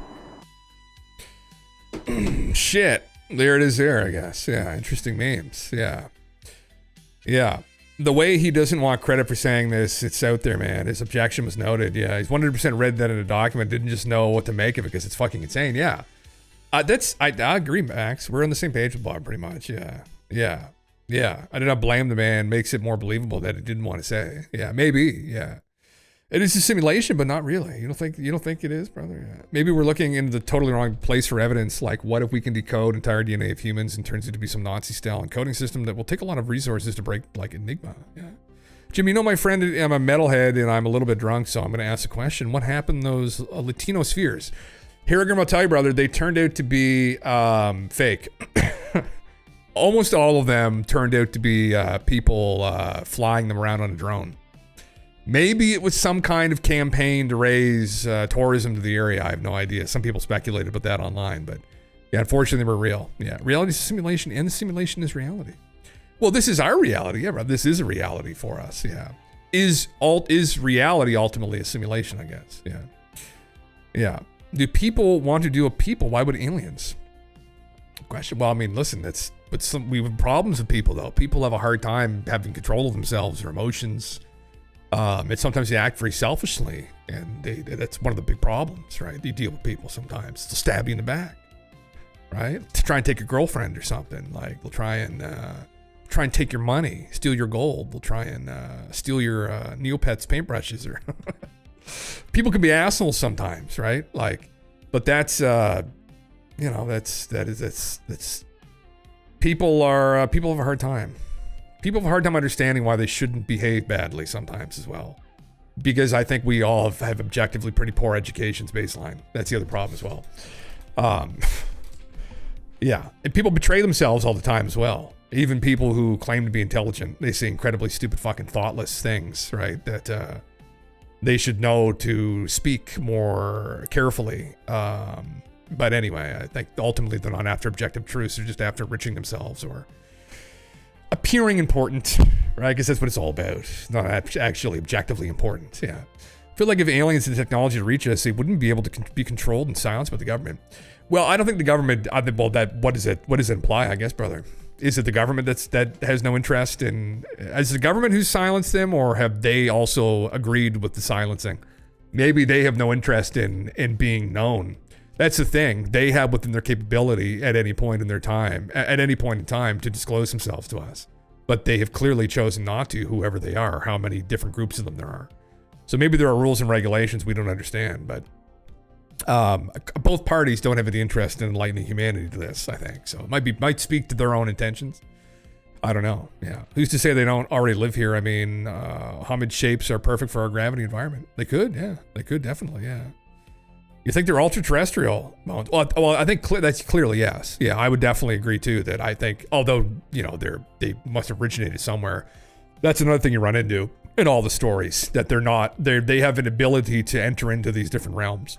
And I think what some people have speculated, hypothesized, is that they're in a higher physical dimension. That's also mentioned in some of the woo and some of the abductee accounts and channelings, and that they're in like a fourth or fifth physical dimension. That they can access higher physical dimensions. And it's not quite what we think they are, but that's supposedly what some people have communicated. I don't know how true that is, but the anecdotes you see from even eyewitness accounts of UFOs, I brought up a video that a friend of the stream here, Finn, has made from an encounter that happened to these guys in Las Vegas. And even some of the craft sometimes as they approach look as though they may be fourth dimensional objects. And they almost descend into 3 dimensions. It's very much like a flatland kind of meme. Like people understand flatland, but flatland is essentially 2D. Carl Sagan very famously on Cosmos years ago had done a presentation of this. But he, in a 2D world, a 3D creature looks very different. So as a 3D creature approaches a 2D creature, all the 2D creatures seeing of the 3D creature is just slivers. They don't actually see until they put themselves into the 2D plane that they can see the shape of them. So a fourth dimensional object, as it approaches you, as it moves into 3 dimensions, will look very strange. And as it materializes into 3D, then it would look very different. And anyway, yeah. Yeah. No, they can read your minds and your heart. They're using the vessel concept. Humans are vessels. I've heard that before. Oh man, come on. So I'm gonna to sleep, my fellow friend. Have a good stream, my friend. Welcome, brother, yeah. The Frank Chic called Contro is a little bit dangerous. Fake Trump fact system. Listen, Motorhead, Ozzy and Iron Maiden. Amen, brother. Amen, brother. Sweet dreams, brother. Yeah, reality exists in the human mind and nowhere else. 1984. Well, there you go. Yeah. Yeah. We really are on the same page with Bob. I really recognize real man. Yeah. Well, I think, yeah, I just wish we could have the documentation ourselves, but there's some things that we just can't have access to maybe, so.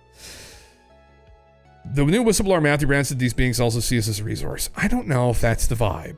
I mean, there could very well be beings that may think that, but I mean, I think, again, I think we've got a very different situation going on here. I think we're in a playpen or we're in a zoo, or I would lean towards playpen, I think, more than anything else from all the anecdotes, but I don't know that. It'd be the bet that I place. It's the hypothesis that I have. It's the playpen hypothesis where, like, we're in a playpen. I don't know if it's necessarily objectively a negative intention, like as a whole. There may be factions that have negative intentions. I could see that, but there seems to be some kind of force that is governing everything. And we've had whistleblowers who, for people that don't know, have come out and said just that. Actually, probably one of the most credited whistleblowers ever said just that.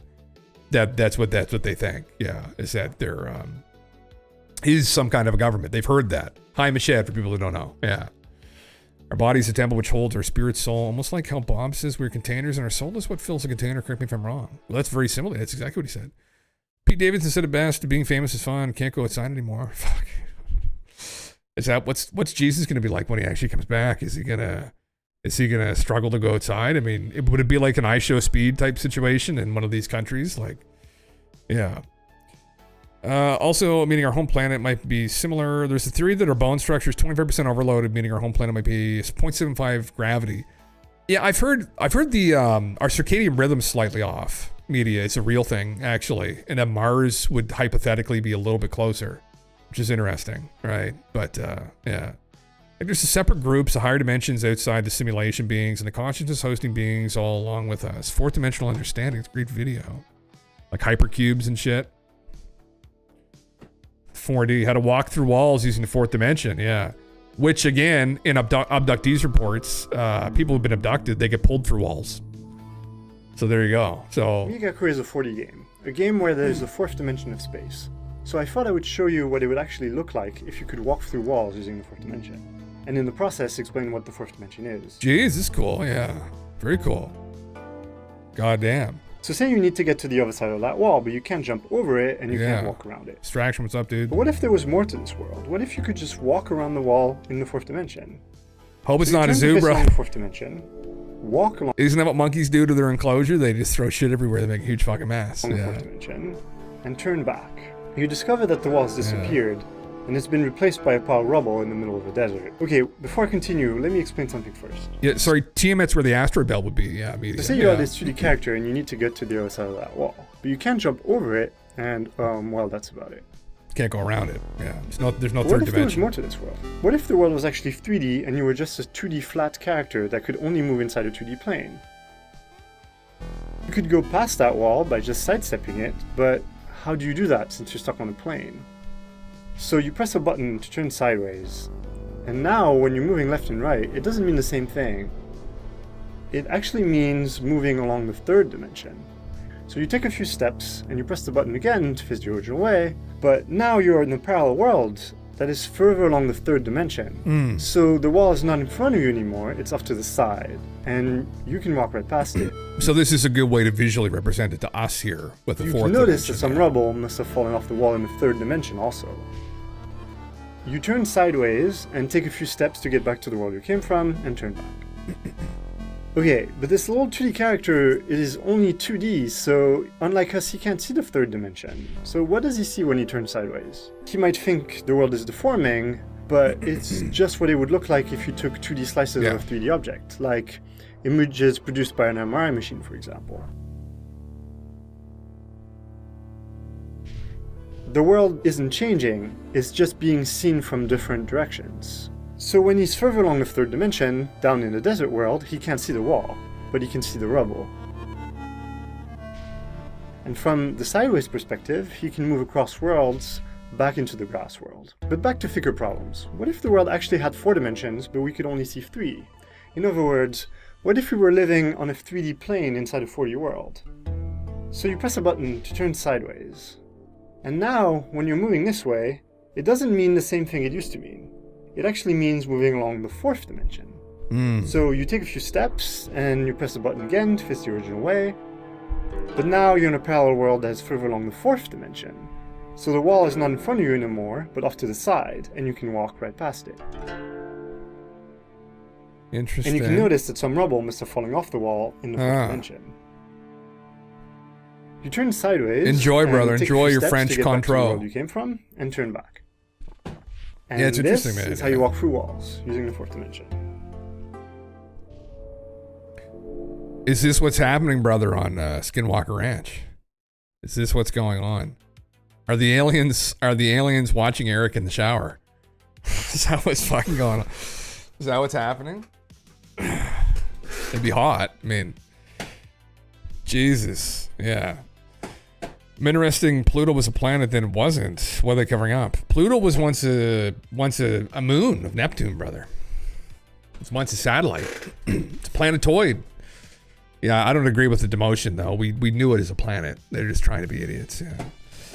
Yeah, you can drink some wine and play Counter-Strike. Okay, brother, thank you. We'll see you later, brother. I don't think much about the zero container aspect or even playpen. I just stick with the force part. I think the one leaker says, I think life emerges from consciousness and the universe is essentially aware of this, is striving towards apotheosis. These beings are essentially aware of the goal of the universe as well and may additionally be in line with making sure the universe reaches this level of consciousness and maybe trying to achieve. I don't know, obviously, but this feels true to me in some way. I think that's true to some of the anecdotes too, Max, that you read through, yeah. I mean, potentially even there may be more intention behind this. They may understand the simulators. They may be in touch with the simulators. I mean, this may be a simulation. They may have more understanding than even that, right?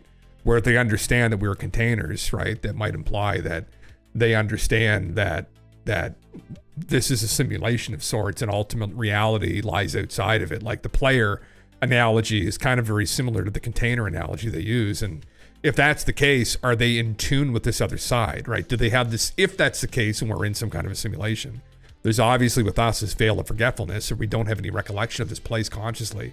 Maybe they're in a place where they can recollect this consciously and they're actively working with that other side. I mean, and working with, and maybe that other side this is what some contactees have said, which is very out there, but this is what Haim Eshed said too, but there's ultimately a federation that governs all of these interactions that happen with these other visitors. Otherwise, what would happen is you'd have space pirates and you'd have Independence Day where you'd have one civilization that gets a head start and dominates everybody else. But this federation governs these interactions between these visitors and the planet. And that Haim had claimed, is probably, and other people, maybe other people aren't familiar. Haim was he was a general, I believe, in the Israeli military, but he's also a professor of astronautics, and he's a father, essentially, of their modern space program. And he had claimed back in 2020, in the midst of COVID, that the world governments are aware that this is happening. They've been contacted by these beings as representatives from this federation. And when you sift through a lot of the anecdotes, it seems as though this federation isn't a group of aliens. Might be where this goes. And that's like the top schizo meme with it, is that although it's, that's not necessarily schizo, but the whole idea, if you just dumped it on somebody, would be, but the Federation ultimately may not even be aliens. It might be like the simulators potentially. Maybe that's what's going on. Like they're stepping into the game a little bit and being like, and then if that's the case, then that's where the playpen would come in, right? Where it wouldn't necessarily just be the aliens facilitating a playpen. It's that the entirety of the universe, right, has some kind of intention that they're tapped into.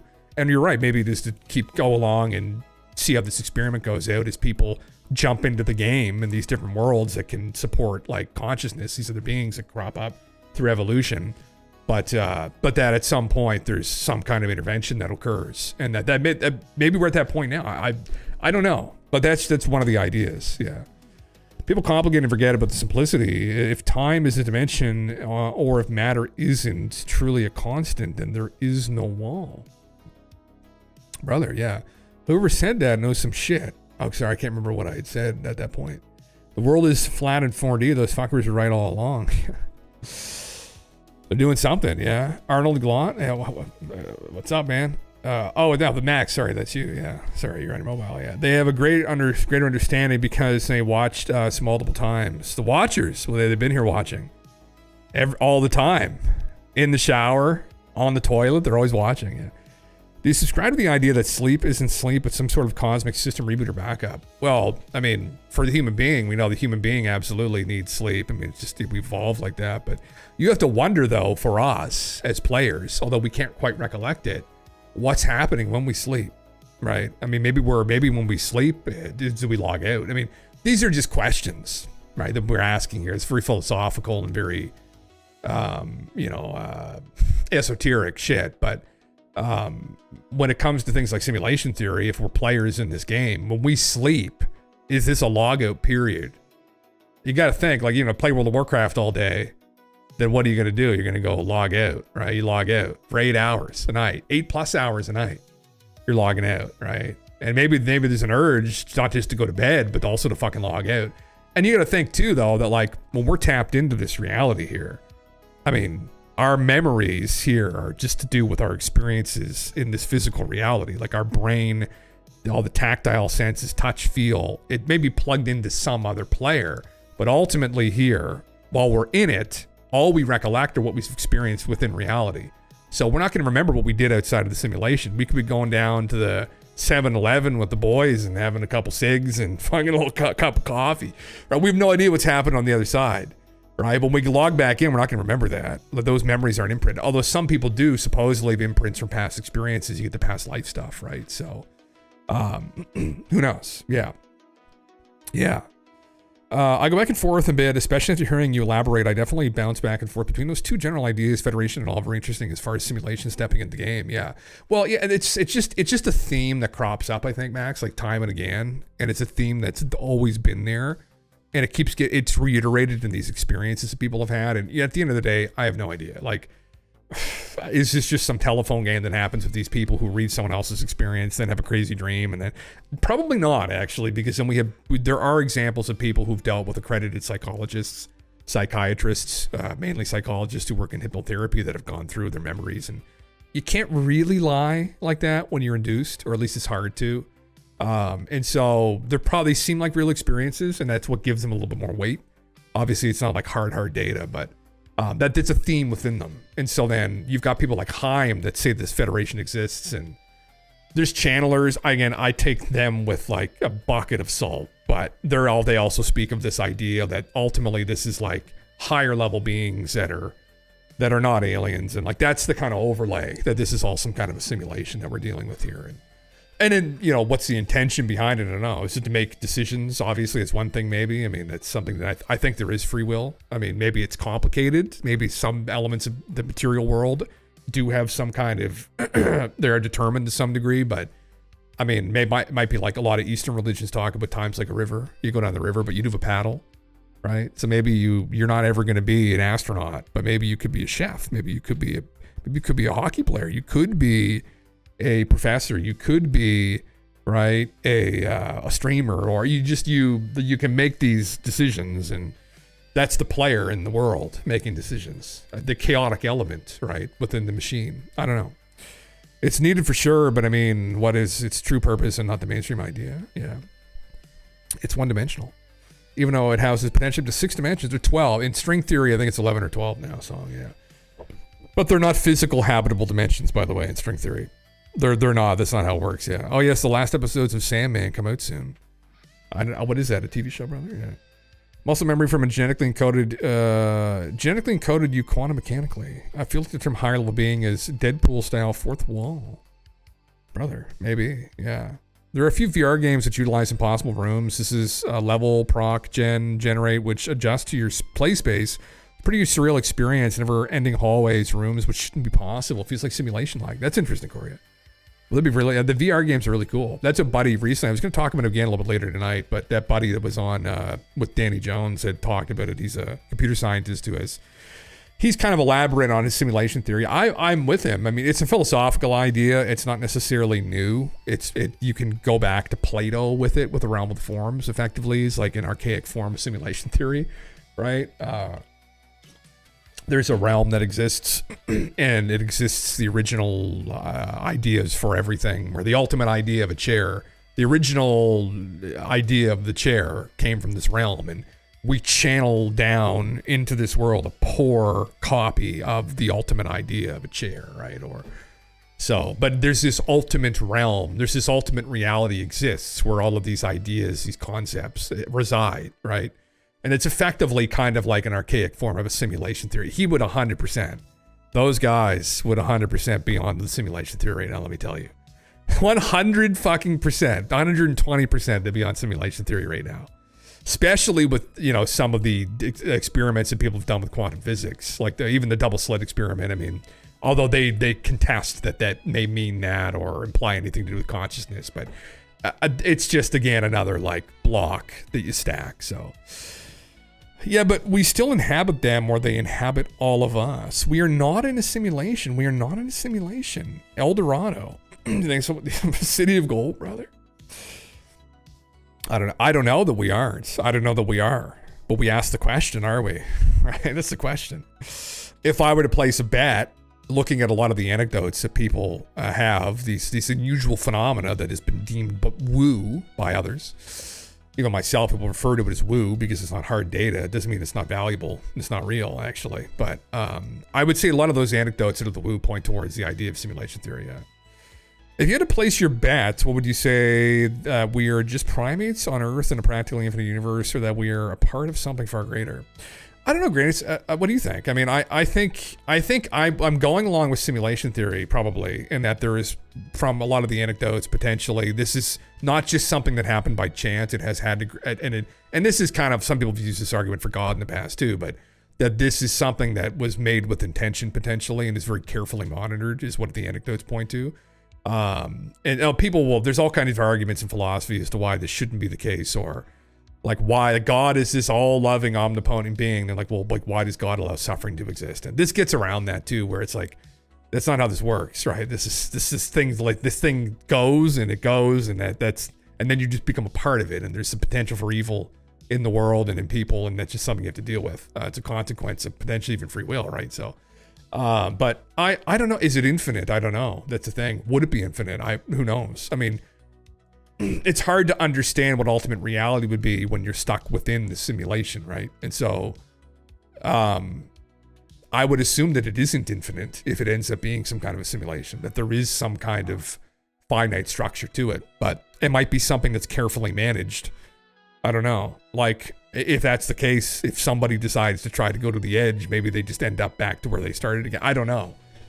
Like, that's something we may come to find as we evolve and we grow. We might find that the universe itself, like, it isn't all just the Wild West out there, right? That this may be something that's a little bit more tuned than we thought. And there's lots of indicators to point towards potentially the case even. There's been lots of arguments out there to show that. Even asset reuse, right, with simulation theory arguments, that you do find like almost like assets to be reused, or in mathematics, there's kind of similar concepts. You've got the golden ratio, things like that.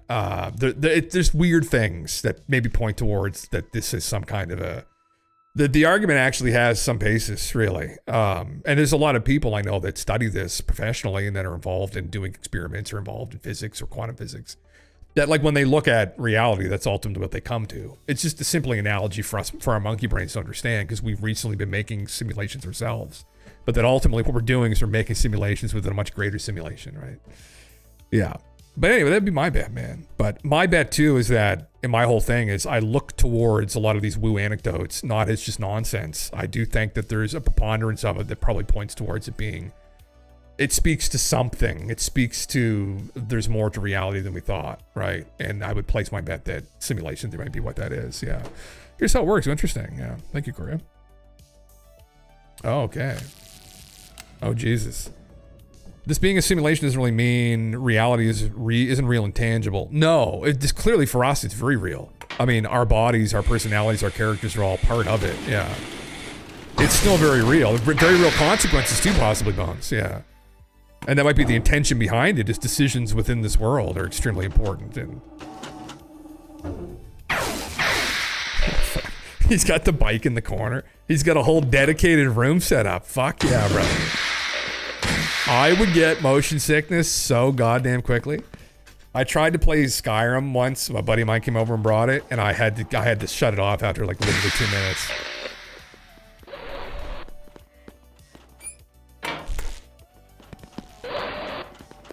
This is a PG game he puts on for the YouTube, and then when the lights go off later on, the other games come out.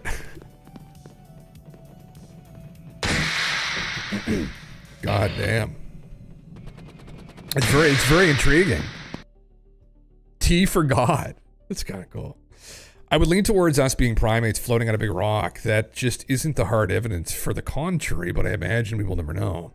Well, that isn't what we are, though, too, right? That's the thing, right, man? I mean, I guess, is there any other anecdotes out there pointing towards us being more than that? And I would say, yes, there is. We don't take it seriously because people point towards the scientific method, and that we haven't found physical evidence of that, but that's a bit of a contradiction in and of itself, because you're not going to find physical evidence of some immaterial or some force that exists outside the material world. So really what you would only end up possibly finding in regards to simulation is you may have people have anecdotes, like really what we have now of things like past lives or other experiences they've had. Or if you dig deep enough into reality, you may ultimately find that it is an informational basis. And so, which is why, I forget what his name was, he's used it, it's an argument in philosophy for simulation theory, but in physics, but that ultimately there is no matter, it's all information. And so that's what we might come to find. So we are on a big rock and we are primates, but there's a potential that the rock is just a projection. Yeah. And then that's it, right? It's like, it isn't really an illusion because we're a part of it actively and it's clearly intended to be real to us. But objectively, it is just information that's being projected. Yeah. But anyway, it's like, in World of Warcraft, your character in the game, like if you go fight Illidan, he's very real with those two warglaves, right? You're going to fucking die. He's going to kill you. But for us, it's like, we'll just res at the graveyard, right? So, yeah.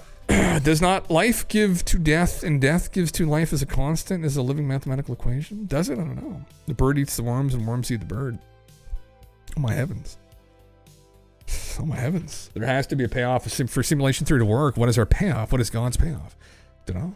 That's the ultimate question. I mean, that's the thing. And speaking of ultimate entities' intentions too, Aaron, right? Like it's like we're struggling to understand what we're in right now. I mean, whatever set all this in motion. For me, those big ontological arguments for God that some people, like religious peoples, will get into, I don't think there's any hope in hell we're going to wrap our monkey brains around an entity that lies outside the material world that our brains are a part of, right?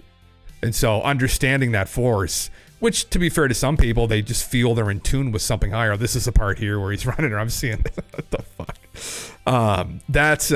It's just so far beyond anything that, I mean, like I would even concern myself with.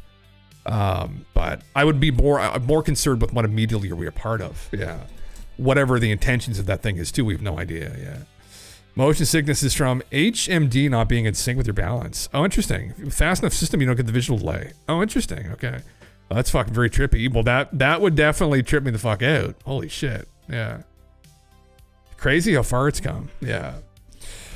Yeah. Consequences come to those without action. I just understand why VR sucks so much right now. Okay, interesting. Yeah. Yeah. It's hard to root any practical belief in something that is not tangible. Interesting. Well, that's the thing about believing this. I mean, I don't know. It's not something to believe something would be something that you have faith in it, or you have faith in the evidence for it, I guess, right? I mean, even with the scientific method, like you can get to arguments around what do we actually really know. I mean, and you can, not to go there, but there's always the potential for deception. There's even employing the scientific method. I mean, there's always a potential that things aren't really what we think they were, or there's not enough, I mean, obviously there are things that we definitely think that we know, and there are strong arguments for those, but there's a potential that there's deception always. Placing beliefs in something that cannot be tested by the scientific method allows a belief to never truly be disproven. Well, yes, technically, yeah. But I mean, again, I wouldn't say I believe simulation theory, right? It's using your words carefully, and saying you believe in something like simulation theory wouldn't necessarily be correct. If we were placing bets, I would say, about ultimate reality, I would say that looking at a lot of the other anecdotes or all the signs and symptoms potentially of something like that might be going on. And so, but it's something the scientific method could, you get back to the scientific method, you get back to the senses, right? You get back to, that's traditional, like with the Aristotelian philosophy, right? He's the one that started with science. I mean, ultimately in the scientific method, we rely on our senses to kind of gauge reality and test and prove things, and through deduction, induction, abduction, right? All these different kinds of approaching things logically. But these kinds of phenomena are a little bit different, where you can definitely think about them logically, you can formulate arguments for and against them, but ultimately you can't really test them to that degree. But you can't, and you couldn't from the get-go. It's an immaterial thing ultimately. Again, the only thing you might be able to infer through the scientific method, if you were in a simulation, this is a thought experiment, is that maybe if you got down deep enough, you could start getting indications that reality ultimately isn't physical, it's information-based. And so if that's the case, then that would lead us to a pretty definitive conclusion that, okay, reality is a projection. And if it's information-based, there's something that might be projecting it. that isn't from our immediate reality, if you follow. So I've used this argument before from Tom Campbell, this analogy, sorry. But Tom Campbell had an analogy for simulation theory using World of Warcraft and a desktop PC. But if that was the case and it was information-based, your PC, which is sitting beside me, ultimately is going to be what's projecting that. It's going to be what's running that information. So there's a system that would be hypothetically running it. And then you would start to think, okay, 100%. We don't know that yet. We can't get far enough down into that. There's quirks and quarks, and we only get so deep. But the way they behave, some people think may be indicative that it's information-based ultimately. So our senses can never truly be trusted, just ask Descartes. Well, that's a good point. Exactly, is to your point. Yeah, that even with the scientific method, yes, there's the possibility of deception always. Which is why for people like in the hardline debunker types that think all this stuff is nonsense, I'm like, guys, no. We need to take this seriously because this force could represent a deus deceptor or a great deceiver, an evil wizard like Descartes presented. So hence why we should think about the UFO phenomenon. Not just disregard it, because we could be deceived, right? We could be a product of deception. Maybe, yeah. God damn it, yeah. but yeah. It's not deception. It's just lack of information. Well, so in regards to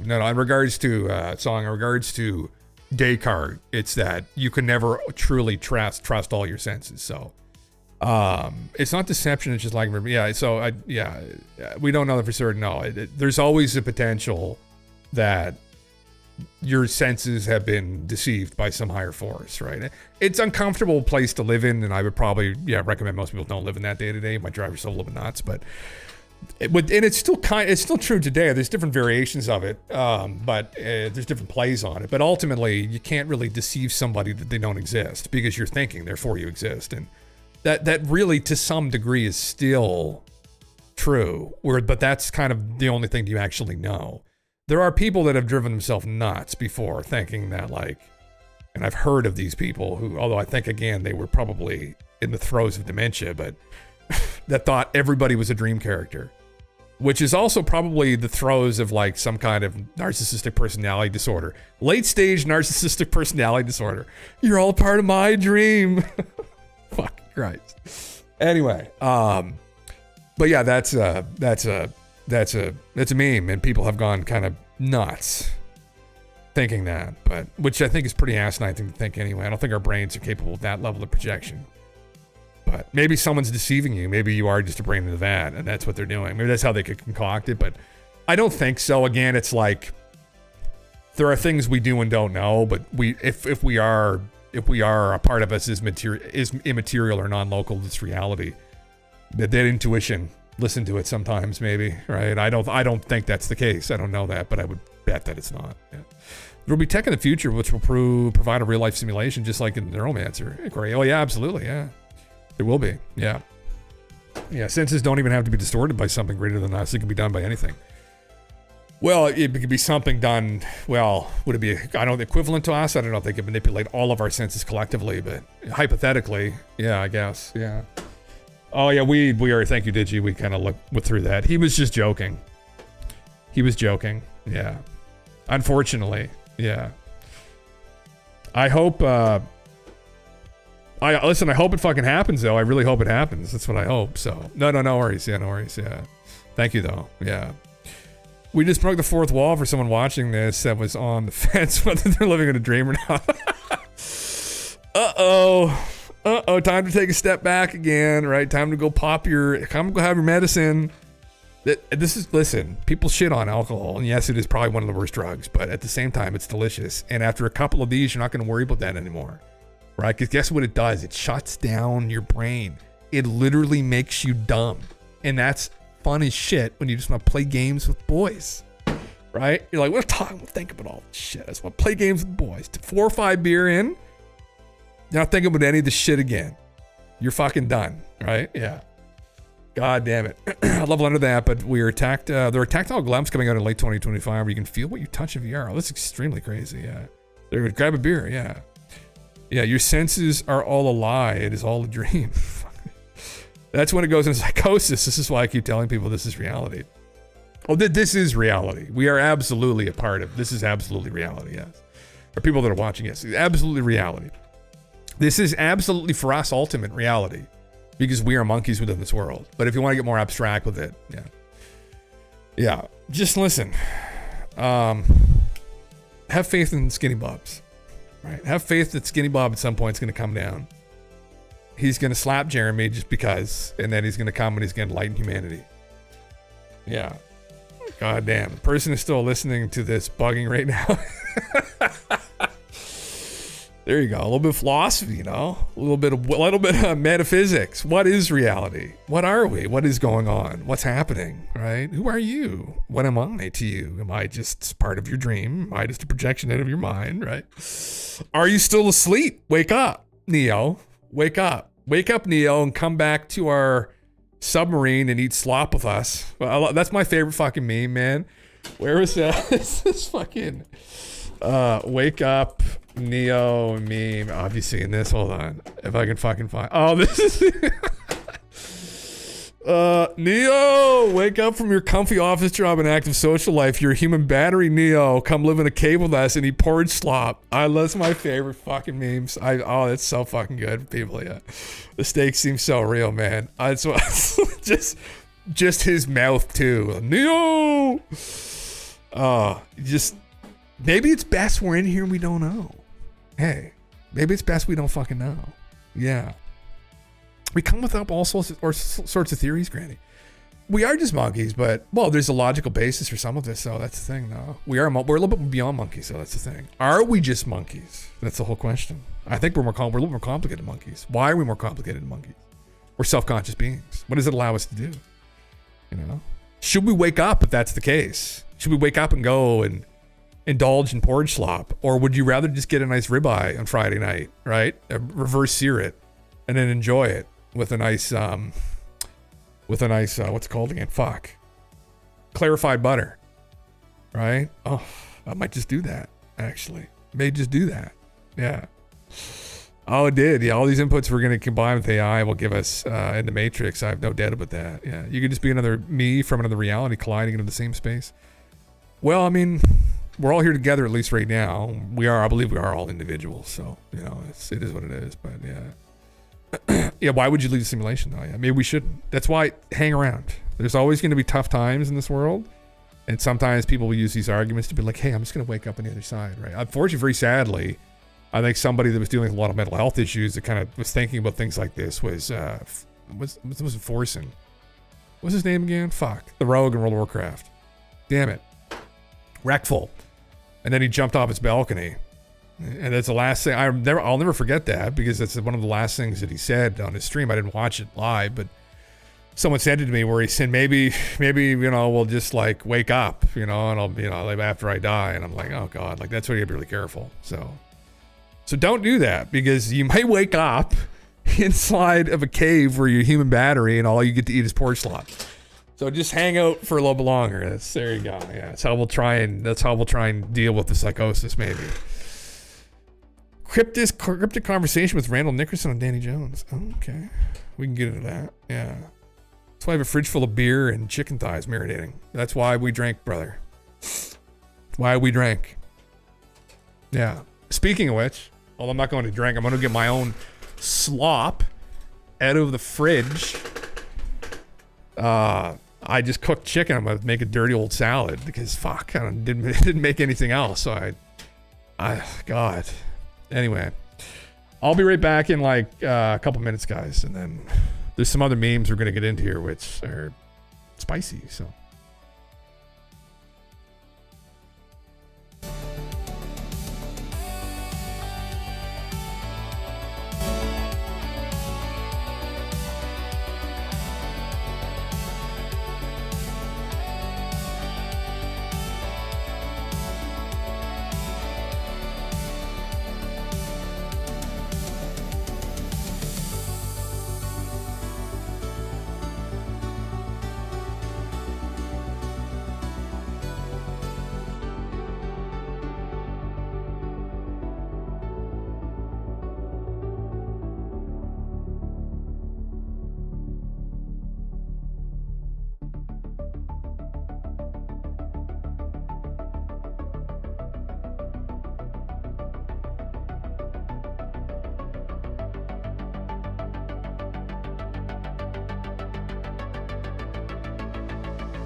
Fuck, there we go. Fuck, I hate fucking around with these goddamn controls.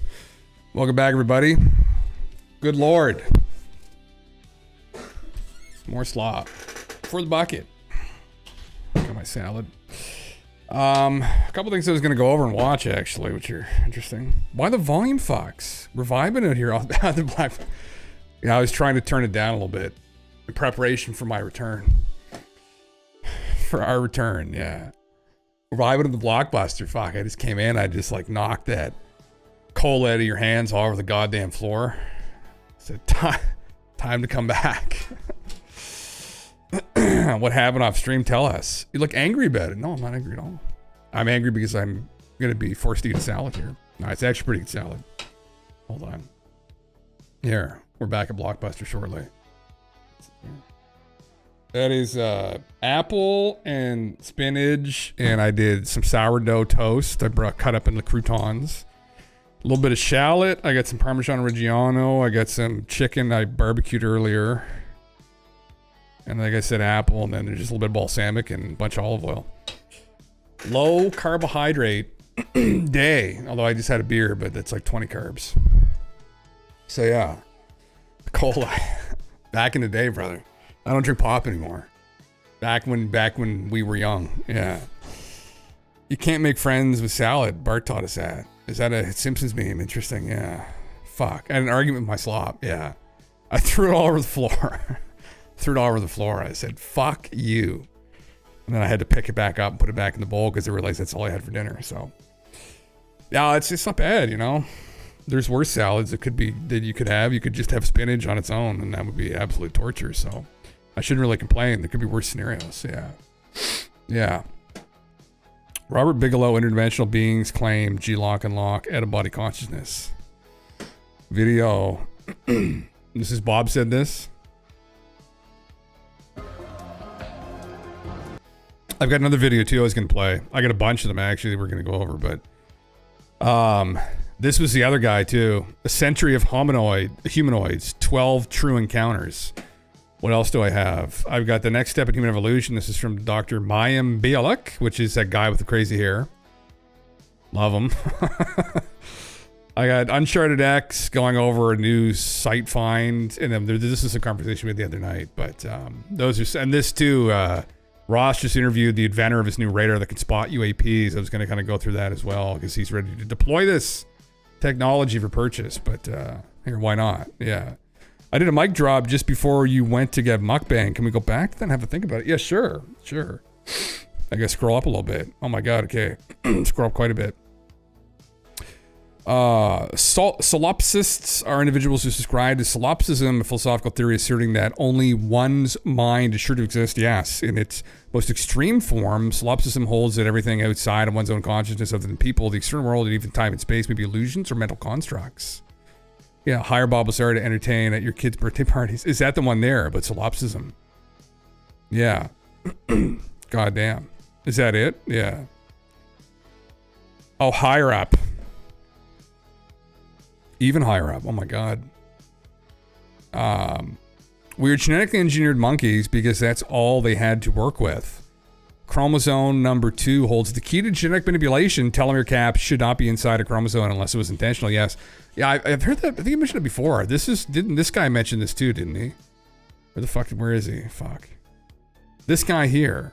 What's his name again? Greg. Didn't Greg mention this? Wasn't that one of Greg's memes? Yeah. Yeah. Don't break the condenser. Yeah, sorry. I'm gonna start overloading the mic for all you guys. Blow all your eardrums out. Yeah. Yeah, it is Greg. One of Greg's memes. Yeah. It's caps because it's caps. I'm speaking in caps. Is that what it is? I always tend to speak in caps. It's a fucking problem. Just gotta tone it down slightly. Yeah. No cap. That's cap. Hey, bro, listen. No. Hey, that's relevant to the conversation. Yeah. Hell yeah. Yeah. If that's a true meme, like, yeah, that's pretty fucked. Greg, I love Greg on Ancient Aliens is great because you get Giorgio, then you get Greg right after. It's like a wham bam, like 2-in-1 kind of deal. You're like, whoa. And then David comes in and just smooth as butter and it just ties it all together. And God, it makes it such a great experience. Yeah. Fourth wall breaking, making our simulators cringe. We're breaking through. Stretch some telomeres out. Give that Anunnaki lifespan. Yes, let's do it. Yeah. Break them, stretch them. The Anunnaki gaped them to begin with and turned us into what we are. Why when they're 8 feet tall, did they turn us like 6 feet tall? Like they're trying to cuck us clearly at the get-go. So that's not fair. Yeah. Yeah. Here, well, I'll play this little meme here, and then we'll maybe play another meme while I try and eat the salad. I never felt threatened. I know others really have, and people that associated with our work had times that they had to struggle with what they had encountered. And you know these people too. And so, but I personally never felt that way. I felt a different kind of connection. And so, like with the Skinwalker Ranch, I felt like I was a caretaker. I was a facilitating, hosting people, to certain kinds of folks to come to the property. Government people to come to the property, and scientists to come there and do things, but I was a facilitator is all. And never threatened. I had a great night's sleep every single time, and some other people did too, you know. There's an aspect though to this survival work. It's a bit different. And there's a piece of it that, and if people bother to read the literature, if you bother to go into the books and really try to find quality material, and it's out there by the hundreds of books by quality authors, you'll come across publications that after a while you'll start to get a consensus because of multiple sources coming at you, and you'll start to get a consensus of a feeling of things. And so it does have this aspect of things to be concerned about. And you know, I've told you that since we formed this institute in June, all of a sudden we had people around us that started having things happen, and not all of it was rosy. Okay, so I mean, this is family members, myself, my staff, and none of this we expected. None of it, we hadn't asked for anything, positioned anything, decided to do any this kind of research. Our whole intention to begin with was simply trying to get ourselves up to speed in the literature. Excuse me, after being away from this for so many years, focusing on a space world, right? That's been mainly what I've been doing, except for the Skinwalker Ranch thing for 20 years, is the space world has been huge in my life to pursue. The legitimate parochial kind of, you know, using fire engines, rockets to get you there. So we didn't expect anything like this to happen, and so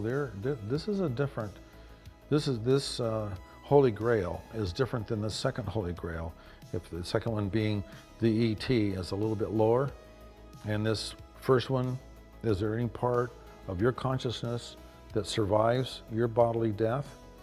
That's a big deal. That's a huge story. That's gigantic. Like I said, people don't want to think about it or talk about it in general, because they don't want to think about dying or That's right. contemplate that. Yeah, who does? There's no getting around it. But if the project that we're about to discuss, if it is successful, if you could establish contact, if you could prove it, it could be a great benefit to everyone. And, well, you have to be, you know, a little careful about what you wish for. So, on the face of it, communication sounds great. And that, by the way, that has been tried forever, ever since the Oracle of Delphi. I mean, you can go back thousands of years and that's been attempted. So it's not now these, you know, the last 100 years through electronics and using some kind of electrical apparatus to try to have some kind of communications. And you know, communication can be at all different kinds of levels. There might be a communication that just causes you an awareness that there is something else there that is acting upon something. So you're not getting any kind of message other than I'm acting upon something. You know, it might just... This is an older interview that he did with George Knapp. Actually, you can find the whole thing online. I've seen it before. It's very interesting. Yeah. Just be a, you know, that, as they say, I'm not a robot type of thing, and we've heard that. So we'll divert a little bit, then we'll come back to the BICS and the consciousness mission. So you're diving into consciousness. You're reaching out to try to figure out if communication is possible, or is there somebody on the other side? Right. And then you dive into UFOs in a big way for a number of years. I know in 1989 we produced a series that was our first contact after that aired, and the whole Lazar story came out. Right. Was that a trigger point for you, or were you already diving into UFOs with the same vigor and enthusiasm? I had committed myself before that to investigate, and one of the things I started off was reading, trying to get myself up to speed. I read a book a week for a year, just so I could talk the talk and understand if people were talking about cases in Colombia or in Argentina or in California or wherever. I knew the basics about a whole lot of observations, encounters, and witnesses' stories and events and crash retrieval incidences or trace cases or whatever. And so it's just so that I understood what people were talking about, right? So you have to go through the literature first and put the effort into reading and just not go off half-cocked. And so I'm still in this mode here in the survival work and still trying to read in spare time and trying to network with people, you know, that commune with other folks. And like yourself, you know, George, you're an amazing journalist in what you know and all that you've made it your job to get into and investigate. And so I'm kind of doing that too, because I look at myself as a researcher and maybe a facilitator if I can help in any way to try to help people find answers and all of us kind of collaborating together. Well, it's a steep learning curve in both of those topics. You got to read a lot to get your head around the basics. Yeah, and in some ways it almost feels like it's not intended for you to know in some ways, right? You have these walls, these glass walls that all of a sudden in both of these topics, and it makes it very, very tough to try and get further. You get teased by so many kinds of things, right?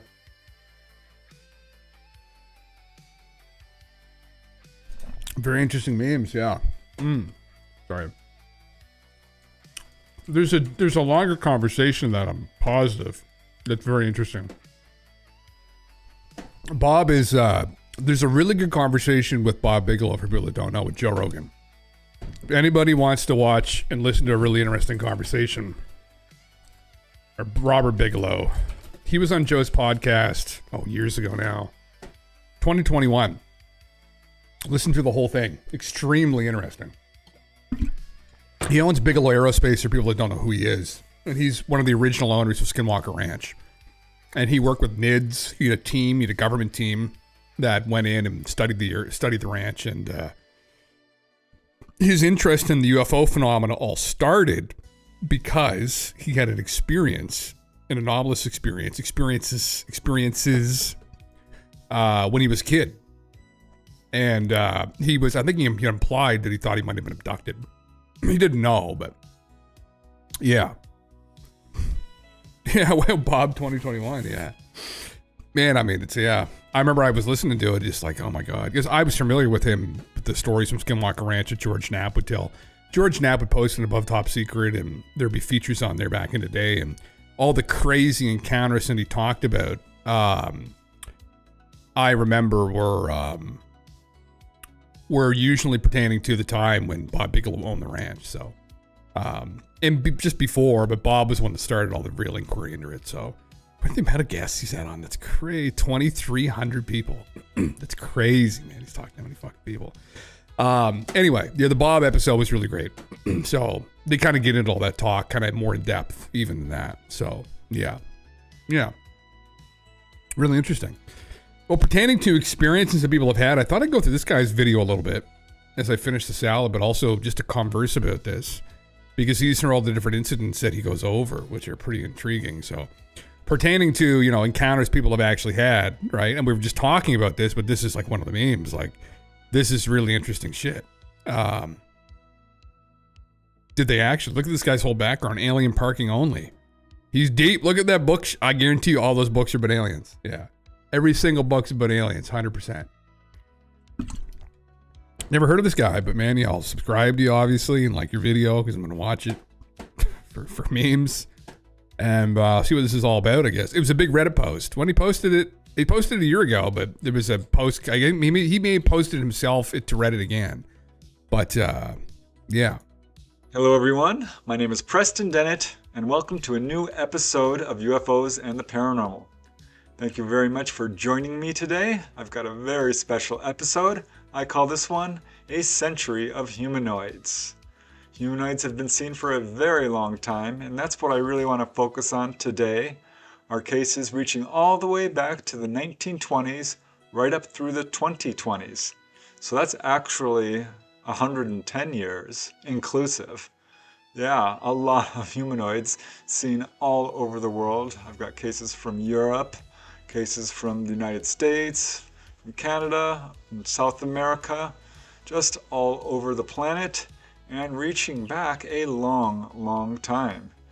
These, of course, involve a wide variety of humanoids, a wide variety of interactions with ETs, lots of physical evidence, some really interesting multiple witness cases.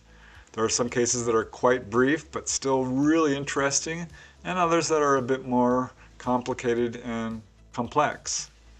But all of them, I think, and I've said this many times, have something to contribute to our understanding of extraterrestrial visitations. It's always amazing to me that there are still skeptics out there because there are just so many darn cases. And the first case I'd like to talk about today, I call 20 Aliens. This one occurred way back in the summer of 1922 in Detroit, Michigan. This wasn't a fully investigated case, though it was at least partially investigated by a professional investigator. And it's so interesting because it does have multiple witnesses. It's a very close-up sighting of a craft with humanoids inside of it. And yeah, it took place so long ago. And that alone makes this case, I think, very significant. This case comes from researcher Dr. Ron Westrom, who received a letter from the primary witness. Her name is Irma Hines. And according to Irma, she and her then boyfriend, William O'Brien, were walking home from a movie in Detroit, Michigan. It was around 10 p.m. as they were walking along Dragoon Street. This is located between West Fort Street and West Jefferson Avenue. There was a large vacant lot alongside this avenue. The street there is now demolished. But as they were walking along Dragoon Street, suddenly the sky lit up with light, and they watched this large disc-shaped object descend to treetop level. At this point it began to circle around a large tree. The whole craft was rotating as it did this. They said this craft had rectangular windows lining the bottom perimeter of the disc. And it was through these windows, these portholes, that they observed about 20 humanoid figures.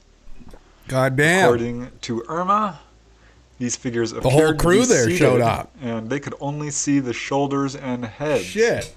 But the figures were all bald-headed and had close set eyes. And what's they this were question staring song? down Hold on. intently. What's this question? Depends on the information is seen, no replication, no solidarity to it. What are you talking about though? At the young couple. Now, both Irma and William watched this for several minutes, but became frightened as they realized how unusual this was, and they quickly hurried away. Irma immediately told her parents when she arrived home, but her mother wondered if Irma had perhaps experienced some kind of strange vision. And it wasn't until years later that she wrote to Dr. Ron Westrum and shared her encounter. Now, Irma's... See, like, what doesn't make sense to me about all this is why does that happen? If they're here, I mean, how and why does that happen? Where sometimes people have these like blatant sightings where they're just sitting in the craft looking out the window like, oh, like what? Why can't we all have that happen to us? Why can't we let that happen? Why can't I and us as well have experiences like that? I would love that. That'd be so tame. Wouldn't be that ontological. Would be shocking. But it's not like they're walking up to you like from some dark wooded trail. Like you're just there. They're like, hey, and then they're gone. You're like, oh my god. Maybe you feel insane after seeing something daughter, like that. Carol Hines, confirmed her mother's account, and it turns out that Irma's then boyfriend, William O'Brien, has not come forward with his account, and they were unable to locate him. A really amazing case. I can't imagine what it would be like to see 20 ETs staring down at you from the portholes of a craft that's hovering that low. This guy would be hard as a rock. What's his name? Preston. 100%. 100%. Waiting your whole life for something like that. Maybe they'd leave after that. I don't know. Maybe they'd pick you up. He'd be turned on to this 100%. Look at this guy's room. I'd be right there with him. You can see that did make a very lasting impression on the witness, and I'm certainly glad she reported it to Ron Westrum, who is a very well-respected researcher. And here's the next case I'd like to cover. We're going up through the decades. This was in the 1930s, and I call this case a UFO lands for repairs. This is an interesting case because it occurred way back in the summer of 1933 in Nipawin, Saskatchewan, Canada. Oh my, Canadian this case. This is a multiple witness case with at least 4 witnesses and some corroborating surrounding witnesses. I also like this case because it involves a landed craft. There are landing traces to support this. I think I've never heard of this. There are so many encounters. As he said before, it's like, man, people just cope trying to explain all this away, but what if they saw the crab but didn't see no damn aliens, and the aliens in the windows were just the look of the infrared lights from bulbs, and they were bright as shit? What if they actually saw aliens? You know, it's one of those things like we can try and explain it with hallucinations and whatnot, but typically people do not have or are not prone to vivid hallucinations like that. It's not the norm. It's not the common mean. So when something like this presents itself, then the go-to for some people who themselves have never encountered something like this is to then use hallucination, right? Like we'll say like a Mick West type character, right? He's like a popular debunker. People like to kick in the nuts on Twitter all the time. And so they'll use hallucination. Well, she could have hallucinated. It was 2 witnesses, I think he said. They could have hallucinated. Well, no, but it's 2 people. That's extremely difficult. There's no way they both hallucinated the same thing. Fuck no. But then they can get into all this complicated psychology of how like witnesses in different cases end up seeing something similar, and then they end up feeding off each other, and the reports kind of align with, you know, what the other person saw, or blah blah blah. And it's just usually semantics and games to get out of the fact that they could have witnessed something anomalous that ended up being a craft with aliens in it. And obviously it just invokes some higher force that, you know, we don't understand. So the SNL abduction interview skit is one of my faves. I don't think I've seen it, Bones. I don't think I've ever seen it before, yeah. Is it related to John Malkovich? He just kind of fucking... It's viewed for a pretty long time, and it's just an all-around fascinating case involving humanoids. This very early report of a landing and humanoids comes from researcher John Brent Musgrave. And it was again in the summer of 1933, Holy shit. quite some time ago, that numerous reports began circulating among the local homesteaders in the small town of Nipawin, they were seeing strange lights. I mean, not only in the sky, but near the ground, and many of them were near the Hobin Lake area. Some thought the lights might be explained as swamp gas because there were lots of bogs and swamps in that area, but other witnesses were not convinced. They thought it might be very strange objects of some kind. So, one summer evening around midnight, 2 men and a woman decided to drive to the area where these lights were being seen. And as they did so, they saw a strange light ahead of them. Unfortunately, the road was too rough, so they exited their vehicle and began hiking through the woods towards this light. And they hiked right up to the edge of a very large bog and could not get any closer. But they were now close enough to see the source of this glowing light about a quarter mile away. They actually had a perfect, unobstructed view of what they described as a large, saucer-shaped craft which was resting on landing legs. They could see that it had a dome-shaped top, a door in the center from which a ladder-like staircase extended down to the ground. The craft itself glowed bright, quote, unearthly orange, and it was lighting up the area all around it. Surrounding this craft were about a dozen silver-suited figures wearing helmets or caps of some kind, and they looked slightly smaller than your average person, about 5 feet tall, and they appeared to be scurrying around busily, although in perfect silence. All the witnesses did have the impression that they were repairing this craft. Now, the occupants did not appear to notice that they were being observed by the witnesses, and these witnesses actually watched this craft and the occupants for a long time, about a half hour. Oh, Jesus. At one point, they thought about shouting out and trying to get their attention, but instead they decided to get back to the truck and see if they could find another route around the bog and get a closer look. Drive right into it. Unfortunately, they got low on gas and had to return. But it was a few nights later, during a full moon, that they returned to the site, and there was nothing there, but they waited until dawn and hiked up to this area, were able to get right to it, and they were hoping to find evidence that there had been a craft there, and they found it all right.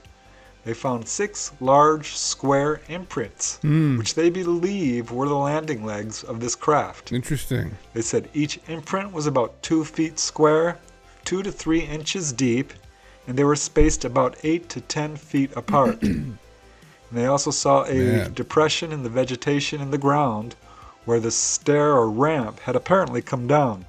So there's a perfect example of another incident where you get 2 witnesses. So for 2 people to hallucinate that is kind of outside of the question. So, I guess then you'd be going, well, is this real? Did they hoax it, right? And like, how are you going to cope with this potential reality? Well, you could say they hoaxed it. You could say this is a hoax they concocted. Now, back then, again, I mean, there actually wasn't as much stigma back in the early 1900s. It really only started in the 50s and the 60s when the government in the U.S. started kind of berating people and there was a psyop that was poured on the American people and the people of the West, really, that all of this stuff was nonsense. It was all explained away. And so then that's when the general public, after hearing from an accredited scientist from the government, said, oh, well, no, all that stuff's nonsense. You people are crazy. Believe that stuff. You're crazy.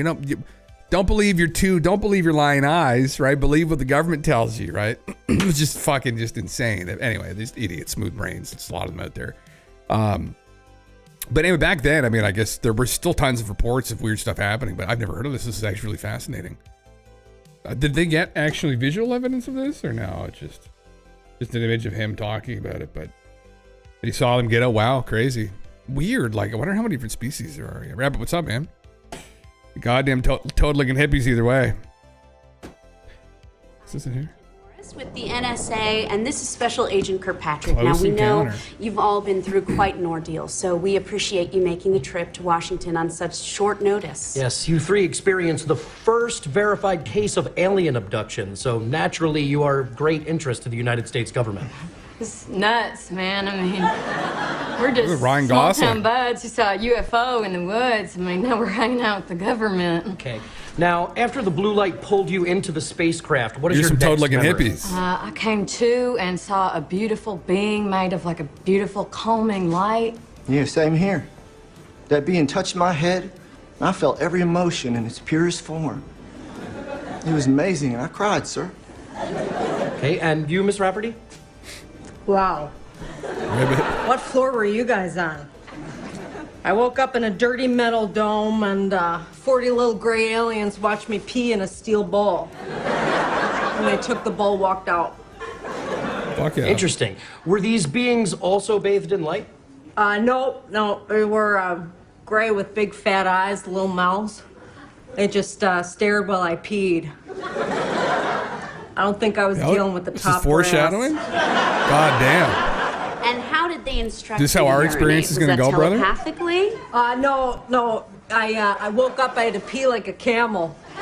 So I started peeing and one of the gray aliens slapped the wall and pointed at the bowl. So I got the hint, I kind of ducked, walked over the bowl, peed in it. Yes, I see. Now, when you all awoke, Oh, were yeah. you clothed? I was wrapped in like a robe made out of warm, glowing energy. Yeah, like a blanket made out of pure love. Yeah, a little different for me. I had my shirt I came in with, but my pants were gone. So my coot was out. There's full Porky Pig in it in a drafty dome. Now, did you all stay on the same ship the entire time? Dear God. Well, you know, my body did, but my consciousness was shown what lies beyond time and space. It was so beautiful. I'm sorry, I'm just crying just thinking about it a little bit. Do you need a tissue? What? No, it's all right. I'll use my shirt. The aliens showed my mind the furnace of all creation, what we would call God. What? These fancy cats are seeing God. Meanwhile, I'm starting phase 2, which is me sitting on a stool, while 40 gray aliens take turns gently batting my knockers around. Did y'all get the knocker stuff? No, It's a wide stance she has as well, yeah. And did you feel threatened, Miss Rafferty? No. Same They group, were, just real different crew. respectful about it. They were in a line, and then one by one they'd step up, slap a knocker, and then go to the end of the line, wait for another turn. It didn't hurt. It was like, I'm sorry, pardon me, Sharon. It's kind of like that. No harm, no foul. Are they going to slap our balls when we get on there? That might be a little more painful, actually. I mean, I'm willing to give it a shot, though, if it means I can get on the ship, though. It hurts. Look, it hurts. Perhaps they were collecting biological data? No, that felt super off the books. Why not? I swear to God, there was one gray alien by a door just kind of peeking. I think he was the lookout. Look, it wasn't my worst Wednesday night. And how did the aliens return you all to Earth? God damn it. I was carried down gently. Just play the rest. I might later. He's crying. I was carried down gently in a cradle of light, placed into a soft bed of wallflowers. You're concerned about the ball knocking? Yeah. The light laid me down like a baby in a meadow near my house. I was smiling and weeping. It Tears of depends, like, if they're doing just like a light, or if they go for like if they really hit it. And you got 40 of those hits. Sorry, Yeah, sir. I'm pretty blue after. All right, well, now this miffs me a little bit. Because my grand exit was out of what was basically like a big airplane toilet, okay? I dropped down 7 feet onto the roof of a Long John Silver's. They threw out my pants separately. They missed the roof. My slacks landed in a frickin' pine tree 30 feet away. So I had to just chill up there with my damn coot and prune shoe till the place opened up. Prune shoe. Interesting description, yes. Death by 1,000 ball knocks. Oh, you think, Todd? God damn, yeah. Well, we'd like to take you guys for physical examinations now. Yeah, all right. They're gonna be any knocker stuff? Possibly. I'm sorry. No, don't be. Just be gentle, because they're pretty banged up. Tell me about God. What's God's deal? God damn. That's interesting. 9 years ago. She does a pretty good impression of like a Jim Bob woman, actually. It's pretty good. Pretty accurate. Yeah. Pretty accurate. Fuck, hold on. Where the fuck is this thing at? Oh, right here, yeah. Anyway, let me read through the other encounters of these, because he listed them all. I thought this would be something to do with them, yeah. Yeah, man, they throw them up. Yeah, we'll take a look at them, yeah. Yeah. God. If there's a light slap, a flick would almost be worse, actually. If they went with like 40 flicks, I think that'd probably be way more devastating, actually. Like, if you can, like, I got like crazy flicking. We used to, one of our friends growing up, we'd play this game where we would go shoot like 21s on his basketball net. I wasn't really a huge like sports person, but we'd shoot. I think the game is called 21, where you shoot in the basketball and the hoop. And what we would do is you go up behind the person right as about they're about to take their shot, and you flick their earlobe. And one of our friends, he had very sensitive earlobes, and so he got very upset and had to go home. And we kept calling him earlobian. So, like, obviously, it's one of those things like your kids, like, and if somebody starts complaining about it, right, you're going to start razzing them even harder, because obviously you're just razzing each other. And if somebody caves and runs home, then you're, it's like, fuck, that makes it like 1,000 times worse, right? So now you're just known as earlobian. And we had to go apologize to his mother for the amount of flicks that we gave him. Devastated his earlobes, actually. Yeah, it was pretty bad. But I almost flicked that ear right off, actually. So you just imagine, maybe the aliens have a similar thing. Fucking, it's payback. Like 40 just flicks right to the earlobians, yeah. I think it was our buddy came up with that, earlobian. Earlobian. Black and blue earlobes, right? Had to go cool them off in the sink. Yeah. Can you imagine if you got abducted by angel beings? It'd be very enlightening, brother.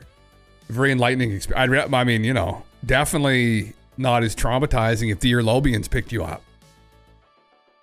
That would be way more traumatizing. Shoving shit in your ears and stuff. Well, should we call the Greys the asslobians then? Because that seems to be what they're fixated on. Prune shoot is what that lady had called it, I think. Interesting. So that was the one we just went over, 1933. An uninvited guest on the night of May 18th, 1946. I gotta put my glasses on here too, because this is just all for old man shit, Old fucking eyes. Old fucking eyes, not working so well. My grandfather was blind, so actually other people in my family got that. I thankfully missed that gene, but the eyes still aren't that great, Not that they're really bad, but they're getting worse as time goes on. Unfortunately, I have macular degeneration, which means most people have it anyway. It just means your eyesight gets worse as you get older. So, DP 2147 2027, the Arslobians. Jimmy, you okay? I think you might have food poisoning. We'll find out tomorrow, brother. Maybe we might find out later tonight. Yeah. On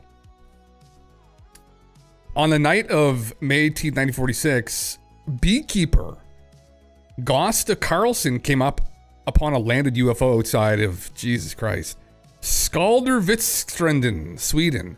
Several male and female human-looking figures surrounded the craft. Gosta approached as close as he could and watched until they returned inside the craft and departed. Later, he experienced telepathic contact with the ETs. Said, "We saw you peeping from the bushes, Gosta." You should have come and said hello. The laughing alien. On the afternoon of August 14, 1951, a farmer approached a cemetery near his hometown of Voggenza, Italy, and saw a landed craft and 6 4-foot-tall humanoids standing next to it. They wore shiny white jumpsuits and fishbowl helmets and had monkey-like faces. One of them shot him with an ray of light. They then retreated into the craft, which took off, leaving behind strange landing traces. What a fucking dick. What? That's interesting. Yeah, Arslobians are no joke. I mean, yeah, you fight. You spend a night with them, you tell me how you make out, you know? You won't be walking straight for 6 weeks. The glowing green man. It was a stormy night in 1965 as a young couple drove their car along the A6 highway in Cumbria, England. Pulling over to rest, they noticed a glowing red dome-shaped object landed behind a brick wall. Standing in front of the wall were 3 humanoids glowing with a weird green color. They sped away in panic. Well, fucking pussies. Get out. Nobody has the courage to have a conversation. I'd walk right inside the goddamn craft. They wouldn't know. I'd run inside of it. I'd dive inside of it. They wouldn't know what hit them. A Bigfoot UFO encounter. Oh, is this someone? I think this is one we've gone over before from Bob Gimlin, actually. If Jim does have the shits, he automatically became an Arslobian. Yeah. Well, it depends. I mean, yeah. I mean, it wouldn't even be the shits actually. Probably there'd be maybe a short time there where things fall out a little bit easier. Look at the trauma involved. You get someone who's never been at the hands of an Arslobian. They're pretty normal. Then you get someone that's been Arslobian. You've got Jim. Holy fuck. He's gonna have been gaped out by the Arslobians, brother. Holy fuck. Listen, this pussy has never had any Arslobian action. Not yet, at least. Not that I recall, at least, consciously, but there's always the potential that subconsciously the trauma's there. Maybe it explains some of my decision-making over the years. We could put this all together right now. We could have a therapy session. We'll have to get a therapist on and go over this.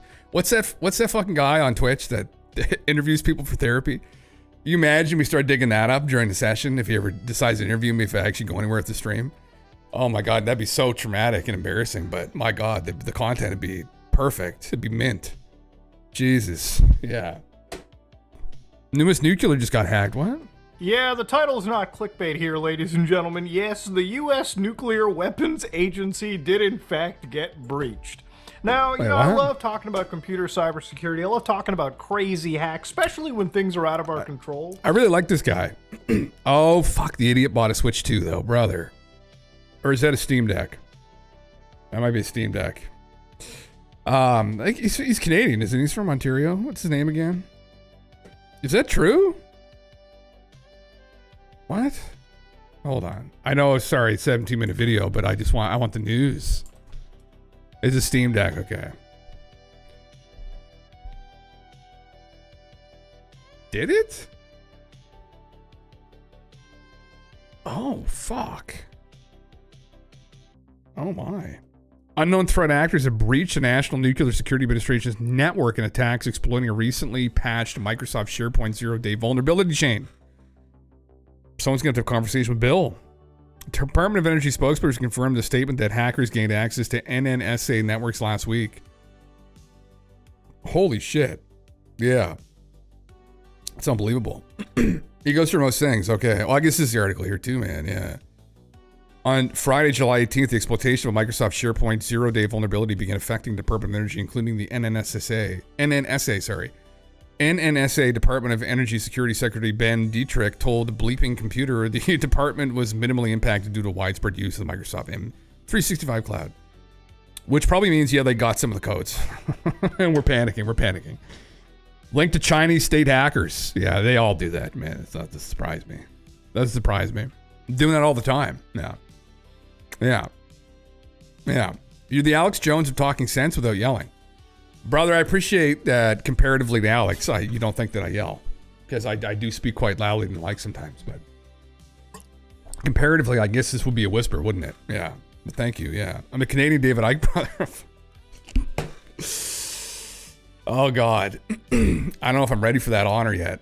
Of being literally chirped out of every pub around town. But, God damn. Yeah, shit. Fuck, man. It's not good. No. Can you imagine a world hackers launches nukes? Oh, that'd be fucking bad. I'm assuming they'd be like a way away from getting to that, but the fact they got in at all is, yeah, concerning. Very concerning. It's crazy that, you know, but this is how they work, right? I'm assuming the Western nations do the same thing, but China, Russia, they use these proxies, and you can just never discern, or I'm sure they have an idea, but you can't really discern. You can't pin it on them directly. So when they go meet every year, they're like, oh, yes, Donard, thank you. And meanwhile, like, they just behind the scenes from the proxy, just tried to kick down the door to the Nuclear Weapons Administration there, National Nuclear Security Administration. Like, unbelievable, man. Like, TLDR, the government uses Microsoft technology, which is like the last of the party on cutting edge, and SharePoint servers were hacked. Haven't been in the approach to deploy this kind of shit in years, but well, hackers aren't that stupid if you ask me. Interesting. Did you know better than I? Yeah. Link his devices all over, and I bet that's a vector. Really? SharePoint vulnerability allowed management keys of servers, allowing you to pivot internally. The fact this was their entry point speaks to bad service principal setup. That's extremely concerning that the National Nuclear Security Administration would be that dumb. But then, does that really surprise us in the end? I do not know. I do not know. Yeah. If the nukes are running Windows 11, we're fucked. Yeah. That's why John McAfee went to jail. Is that why I went to jail? Well, he sent loaded. That's not why he went to jail, I guess. But and then he sent loaded computers like Hillary Clinton's campaign or something. They were all compromised computers. That was funny as fuck when he said that. You shouldn't be able to use SharePoint server keys to get into the larger network outside of maybe Active Directory unless you're sharing service accounts across things. That's not how you set up distributed networks in 2025. Government is way behind. You would know, man. I need fuck me. That's all Chinese to me, right? I have no idea, right? Or Mandarin. I should be more specific here. Stop memeing. I don't know. That's not good. I mean, it doesn't surprise me they do this, but yeah. There's been a huge exodus of IT people from government positions due to pay and Trump. Yeah. Trying to save, cut costs. Great. Yeah. We're 20 years behind. Isn't that crazy, man? Like, yeah. My daily pain is seeing people share secrets in places they shouldn't. Like on the internet, on a microphone over Twitch. About the Arslobians or Aslobians. Yeah. Fuck. People who are not good with technology and weapons of mass destruction, what could possibly go wrong? Oh man, it just. I do wonder if one day something like that'll happen. Who knows? Well, they caught them, I guess, right? That's what really matters. I'm sure the NSA is watching, right? Maybe even this right now. Maybe they're watching this right now. Who knows? Yeah. God damn it. Yeah. Those people who are now becoming developers courtesy of ChatGPT. Oh my heavens, yes. Passwords and access key. Yeah. I'm just a messenger. Yeah, please don't shoot me. Xi Jinping or whoever else might be watching from the NSA. I guess. Chinese equivalent, yeah. God damn. Well, thank you, brother, for that news. It's extremely unsettling. How many more unsettling things do we want to go over? I mean, I guess that's how many do we want to know? That's the thing about simulation theory too. This is like, do we actually really want to know how fucked everything is? Probably not, really. Do you want to know how your ketchup is made? Don't you won't have ketchup again. You see the videos, right? It's better just to enjoy the ketchup on your French fries or your steak. Better to enjoy the ketchup on your well-done steak than to see how it's made. That's absolutely, yeah, just leave it in the dark. Yeah. You got 2 links locked and loaded. How about alien side quest? Yeah, brother, yeah, shoot, fire off. I've got a whole bunch. You can see how many tabs are still open here, but who gives a fuck? I don't even care. Like, we'll just keep going through this. Like, we'll just keep going through this slop one bucket at a time. Yeah. Don't ruin Pittsburgh for me. Heinz is away. Oh God, yeah. It was a video of Heinz actually. Yeah, I saw that. I was like, fuck. I put ketchup on my fries and yeah. God damn it. Being me, CEO of healthcare provider receiving private and public money, uses small email and password for everything. Office account gets compromised. Confidential patient information stored entirely on local hard drive and Word documents encrypted. But golfing, can you fix this, right? Is that actually happening? Holy fuck, right? Man, Jesus Christ. Yeah, man. 2-year-old post says it's decoded some forgotten language page stuff. That's a situation you lived through, golf.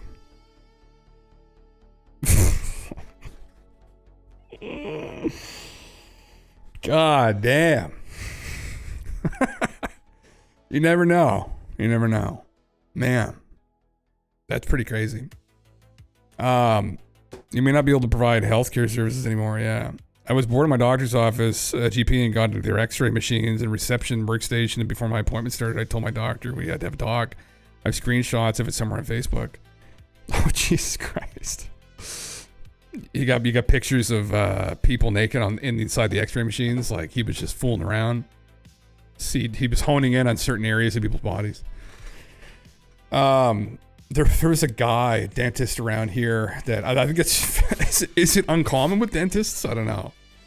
No offense to dentists, that was accused of groping some young ladies when they were unconscious. And then one of the ladies became conscious. And who the fuck? I'm not going to say the name here if I remember it, but shit. It's a weird thing with dentists and orthodontists and teeth people. Like, they tend to go a little bit sideways. There's another guy who, I'm not going to say this guy's name either, but his dad was an orthodontist, and he took over his dad's practice and became an orthodontist. And he flew away with all of his, like, whatever they call them, like the teeth cleaners. Like, you know, you should be fairly well trained. Like, they're effectively nurses, and he's a doctor. And there was probably like, I don't know, 5 or 6 of them. And they went away. He took them, all expenses paid, on this vacation down south, and he wanted to sleep with all of them. And they, of course, all refused. And then when they got back to the airport, he fired them all. And, or he fired like 4 out of the 5 or 6 or something. I can't quite remember, but it's funny if you say he fired them all. Because effectively what ended up happening is the whole practice ended up just falling out from under him and everyone left. Crazy shit. Another like teeth people story. Yeah. God damn it. Yeah. You're an anti-dentite, Spring. Fuck, you don't go to the dentist. I haven't been to the dentist in a while, man. I haven't had coverage. Although you can't get it in Canada now, but I just didn't apply. I'm like, I floss and brush my teeth at least 3 times a day. One thing I gotta fix is if I have money, I will get my teeth. I need to use like the Invisalign thing. My teeth down here, like there's 2 teeth that stick up that cause me I don't have a bad lisp, but sometimes I gotta get this fixed. I don't know if I knocked it or something, but it's been worse over the years. Anyway, the client of mine got compromised, and they crypto lockered the documents to ransom them. Oh yeah, fuck, that just happened in the liquor store here recently, brother. The New Brunswick liquor store. I think I told this story. I don't know, but the New Brunswick liquor store randomly wasn't accepting debit credit. They said cash only for like a week. I said, "What's going on here exactly?" I said, "What?" I said, "I don't deal in cash usually." And they said, "Oh well, we don't know really what's going on." Anyway, I heard through the grapevine from somebody that knows. They got held for ransom. And what had happened was, I guess they got a hold of their debit terminals or something. Like they keep a record for all in a short term of people, like when you tap your card or something, the card's information. And they were threatening them if they didn't pay them the ransom, they were going to like post all these cards and create all this havoc for the customer base. And so and then randomly the machines came back up online. So I don't know if they fucking paid the ransom. I never heard what happened, but I don't think they got in, but it was bad. It was really bad. Yeah. Maybe they paid them. I didn't hear about how much they wanted or anything like that, but yeah. God damn. Yeah. Supporting systems and dental operatories. There you go. Yeah. It's the strongest case for needing backups and volume shadow copy enabled on every single work system with history. You can easily roll back ransomware files if you have the right precautions in place, but IT's bush league and unregulated, so people learn this the hard way. My girlfriend works at the university and they paid out Bitcoin for unlock keys. This is all preventable. Oh my fuck, man. Yeah. You told me that. Yeah, you told me that a little while ago. Hospitals in the States, man, they get hit all the time. bad, like dirty shit too. Like they big ransoms. Like no joke. Like, well, I think there was one that paid out like, I think it was like 5 million of Bitcoin or something, like crazy amounts of money because they make crazy amounts of money, right? Like, yeah. Yeah, the movie Soylent Green is a dystopian film with people eating food that is supplied by government, which, spoiler, turns out to be people. Yes, oh yeah. VSS gets turned off if they access the machine. Dumbass was keeping documents locally because using a backup network share was too hard.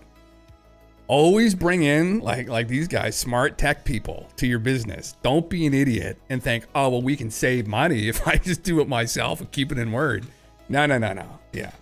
You owe that to your customers, that you have tech people that know what they're doing to protect you. Yeah, that's just business management 101, like idiocy. But anyway, you always bring in the right people. you're gonna manage something, you have to make sure you have the right crew of people that are running the operation. Or yeah, you're liable in some instances. I mean, Jesus, like that would be devastating to their business. Assuming it was. Yeah.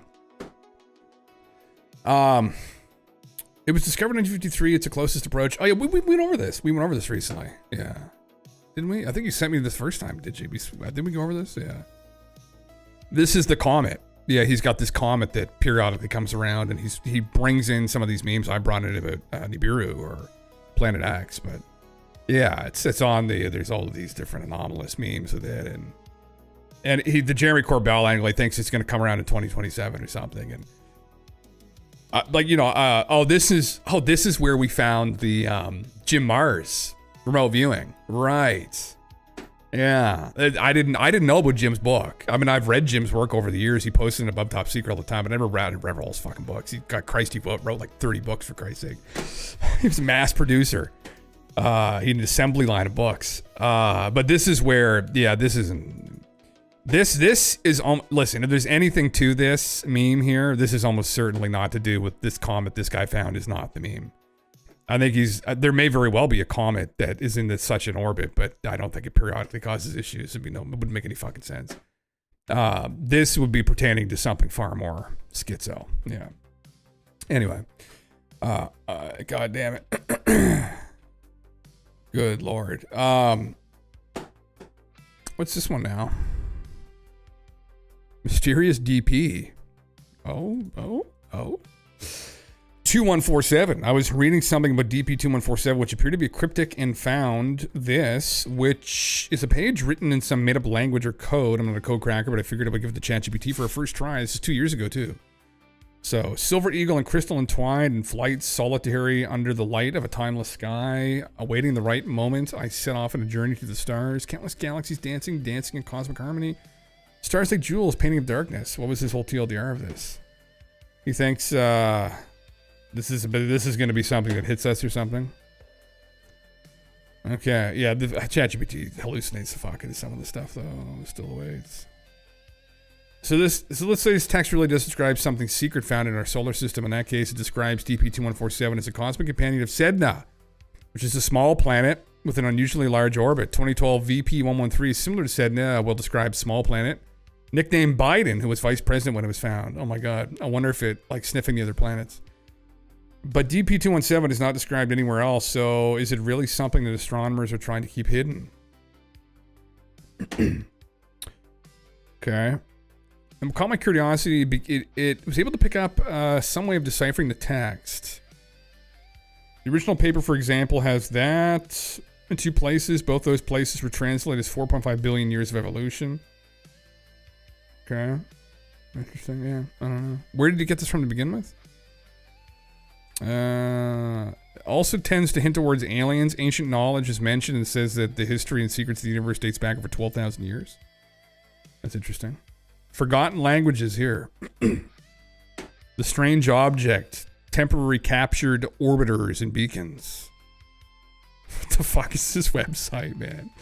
What the hell? What the fuck, dude? What the hell is this? Interesting. Some astronomy person trying to give us some information on something. Oh my God. Wow. Yeah, who knows? Brother, fuck. That's pretty schizo. Pretty strange. Yeah. To quote Hank Hill, whenever you go to a business with "and son" on the sign, ask for the father. Daddy. Is Daddy there? Do you know my daddy? Fuck, man. Yeah. God damn, that's exactly correct. My recommendation, if it seems like they're Jim Bobs, just don't do business with them. Yeah. But that's just my recommendation, of course. Yeah. Oh, sorry. My chat was muted accidentally. Jesus Christ. Hold on. What's this? Ruin the internet for everybody. What the fuck is this? Alright, so in 3 days, the British internet is going to become a lot smaller than it is now because a lot of websites are going to region block the UK. Oh, sorry, This is due to the Online Safety Act. And as you can see here on Wikipedia, which is one of the websites that may be affected by this act, by the way. They're very upset about it. Are pointing out that the Human Rights Commission is pointing out that the International Human Rights Organization, Article 19, stated that they saw the Online Safety Act as a potential threat to human rights, describing it as an extremely complex and incoherent piece of legislation. The Open Rights Group described the Online Safety Bill as a censor's charter. During an interview with the BBC, the Vice President for Global Advocacy at the Wikimedia Foundation criticized the Online Safety Act, saying that the threat of harsh new criminal penalties for tech bosses would affect not only big corporations, but also public interest websites. What is this about? It's about there's some kind of what was it about? I saw they're going to require it's necessary to protect children. It's become prominent supporter of the act, saying it will help protect children from abuse. This is like the porn thing where you have to verify your identity. Been coming around the mountain for decades now. When I worked at uni, the university system got hacked. Okay. I told this place. God damn it. I woke up in an alien spacecraft along with Alex Jones and Jeremy Corbell, and to kill the time Alex and I bullied Corbell. That sounds like a great idea, actually. Yeah. You think Nibiru is a convergence, brother? A fourth dimensional planet colliding with a third dimensional one. Oh, brother. We've talked about that a couple times. Yeah. Yeah. Communist London. Well, man, you know what I just fucking saw, dude? Media for people in the UK, too. That there was this meme.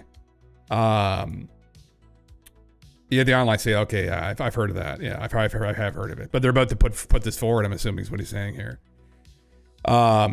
There was a suggestion put forward that people are only allocated so many travel carbon credits every year. That this isn't going to be implemented for a little while in the UK, but UK passports will have carbon credits on them. So you can only travel so much. Like that's, yeah. What did you clip? Forgotten languages. Oh, this is the link here to the place. Yeah. More data collection privileges. Yeah. Not just porn. They tried it with Kiwi Farms, who told them to fuck off and block the UK. Holy shit. Yeah. Seems like it's TLDR super censorship under the guise of protection. Yeah. Okay. Yeah. That seems to be the meme, my man. Yeah. And then restricting people's ability to move is the other thing too, via passports. Crazy. I was going to pull that up, but it is not being implemented. It was kind of a clickbait title, but they were thinking about implementing it by 2040, which is fucking insane. So, oh, nuts, man, nuts. City of London, running the epicenter of financial crimes, is going to lose power as people continue to ship Bitcoin mistakenly or otherwise. Yeah, fucking crazy, man. Yeah. Watch online, put your name and face to porn you watch. Is that the future? God damn. People are gonna clean up their act real quick, huh? Is that what's gonna happen? Yeah. Jesus. Close to social credit score crap. That's literally it, man. Yeah. Well, I mean, you know, the WEF, when Klaus was running it, he was openly stating how much he loved that system in China and how effective it was at corralling the population. I was like, what in the fuck? Like, crazy rhetoric. He just got convicted of some kind of misdemeanor of like workplace sexual harassment and shit. Klaus Schwab. That's not nearly severe enough, honestly, considering what he might be guilty of. But yeah, it's crazy, man. AI porn on local models is already possible. That just shifts where you get it from. Yeah, just make your own. That's where it's going. Yeah. Recreate ass Lobian experience. Anti-China pill. That's the machine. Fuck. What? Anti-China? You think China's good? Oh, Christ. The CCP's not good. CCP's fucked. Yeah. I think China does a ton of things right. Well, the Chinese people. Yeah, but the government there is fucked. Yeah. No, he doesn't. No, yeah, that's true. Yeah, there's good things that people do. They're brilliant people. Yeah. Yeah, but those systems they're pretty draconian. They live under decentrally. Yeah. I mean they've got the social credit score stuff. It's insane. I mean it's just absolutely nuts, crazy. Yeah, the buildings made from cardboard. Yeah, they have a lot of issues. They have a lot of infrastructure issues too. Yeah, you're only allowed to be a pervert if you're rich and famous, unless we use it as a diversion. Yeah. It's almost like a localized government with an authoritarian decider at the top. If one thing gets out of hand, you know, what's great about China? No billionaires. How about that? Better EVs. Are there no billionaires? Except the people that run the CCP. Except the people at the top, brother. That's how communism works. That's how communism works. And there are no billionaires except the people that run the whole show. Yeah. And then they just deny any accusations they have that amount of wealth. No. That's what they say. Yes. Yeah. Yeah. Skynet save us. Our only hope. Yeah. Fuck me. God, jeez. I think the West is bought into a lot of propaganda. We shouldn't throw stones in our glass houses. Oh, we're fucked too, though. It's all that shit gets made there. We say, oh yeah, we're fucked too, man. We're completely fucked. Whole thing's fucked here. Yeah. Oligarchs run Russia, well, one in particular, but I mean, effectively, same thing here in the West. A bunch of hyper wealthy individuals run the West, undoubtedly. And then China, you know, they get a similar meme going on. Money, the rich rule. It's a plutocracy. The rich rule, 100% the rich rule. 100% the rich rule. Yeah, it's where I'm at least. I don't know. It's where I'm at right now. Means you work for the CCP, yeah. That's one degen training AI how to create self-replicating manifest every day until singularity hits low key might save us, maybe. If this were China, those people would have their wealth taken and redistributed. Is that not what people are calling for here indirectly? Well, through taxation here, yeah. Like through taxation, I think that would be fair.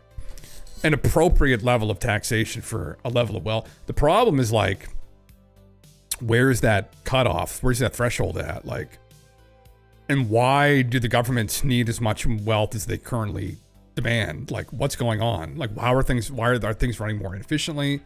Like, why are they, US aside, because they're massively in debt, but in other nations like in Canada, like, why do we still have an income tax? Like, why is there a way around that? Right? Like, these tax brackets are pretty insane once you get up there past 250,000 in Canada. When you're over 250, I think is 150 or 250 is an income earner. In places like New Brunswick, Nova Scotia, maybe Ontario, you're looking at, like, when you factor in federal and provincial tax, like 55%, which is insane, man. It's nuts. Yeah. And then, you know, the people would scale it with billionaires, right? So government that's failed us needs to be the government that saves us. Where in China, you don't have that problem. The math isn't that up, man. Well, I think it's more that foundationally we have, well, at least we'll use the US as an example. But they have a constitution that protects freedom of speech, right? Would be my argument. Where I'd say, at the very least, there are freedoms afforded to people in the West that are not afforded to people in China, at least to the degree that we have them here in the West. Like, we can go on social media here in Canada, and we can call Trudeau a cock all we want. I can say, Trudeau is a dirty cock, you're a fucking idiot. Like, you can berate him all you want. In China, if you go and talk about Xi Jinping like that, or even if you want to go and you start attacking culture like that MMA dude who was going around exposing all the wise masters as being frauds, then they're going to hit your social credit rating and you can't get on the bus tomorrow. So, like, that's a pretty draconian system. So, like, fundamentally, I would agree that I think that the whole planet is fucked. I mean, but at least foundationally here in the West, in Western civilization, although we've had our struggles with it, we have democracy. And at least here in some Western nations, at least, aside from what happened through COVID, people still have freedom of speech and freedom to move, and the governments can't act in those draconian ways. But there's all kinds of ways that they can be corrupted as shit, and there's all kinds of examples of corruption here too. But that'd be my argument, yeah. Yeah. Once you prove your worth or that God loves you by making a bunch of money, you get to play the real games, yeah. Over abuse will not be tolerated. Yeah. The ideals of China in reality is an entirely different story. Looking at China Uncensored, yeah. China's doing communism the right way. China's doing communism the way that communism was, well, it's not quite the same as what happened in the Soviet Union, but I mean, it's, you know, it's effectively, it's rules for thee, not for me, not for us, right? That everybody else is subjected to that, but the ruling elite aren't under the same kind of, they aren't under the same kind of system. That's a problem with it. It sounds great, and then somebody steps in and says, hey, maybe I should, like, micromanage the commune for you. Oh, sure, yeah. And then, like, you know, he ends up starting hoarding wealth or hoarding resources or And it's like, okay, and people get manipulated, and then everybody else is living like communally, but then they are, and obviously it's different. Like, that's just a very small scale, but you scale that up to a level of entire civilization, it doesn't really work as well. And there's too many. Capitalism can be just as bad, though. I mean, capitalism has become pretty fucking bad, I think, personally. It's become really bad.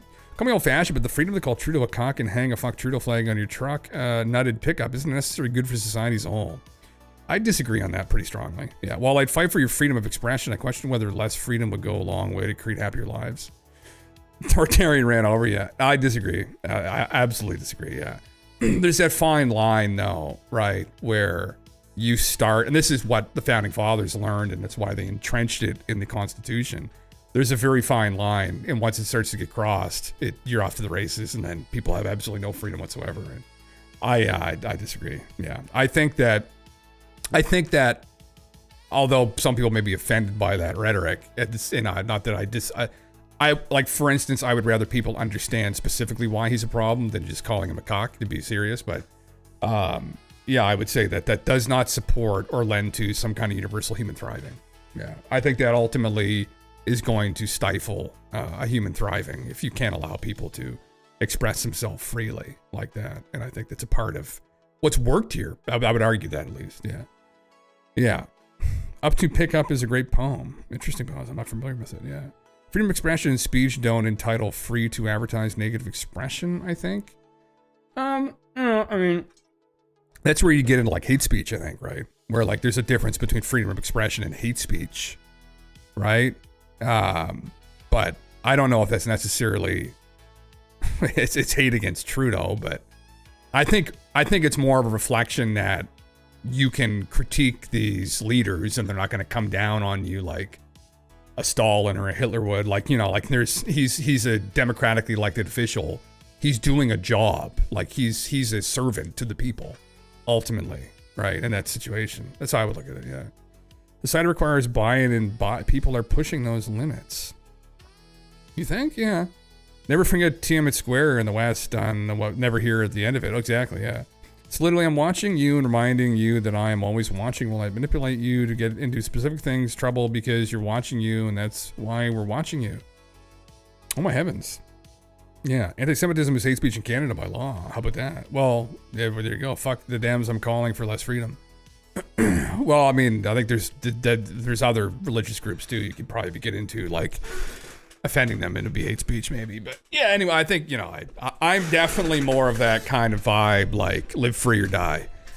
That's my kind of vibe personally. I would rather, I don't live in the States, but that's New Hampshire's state slogan.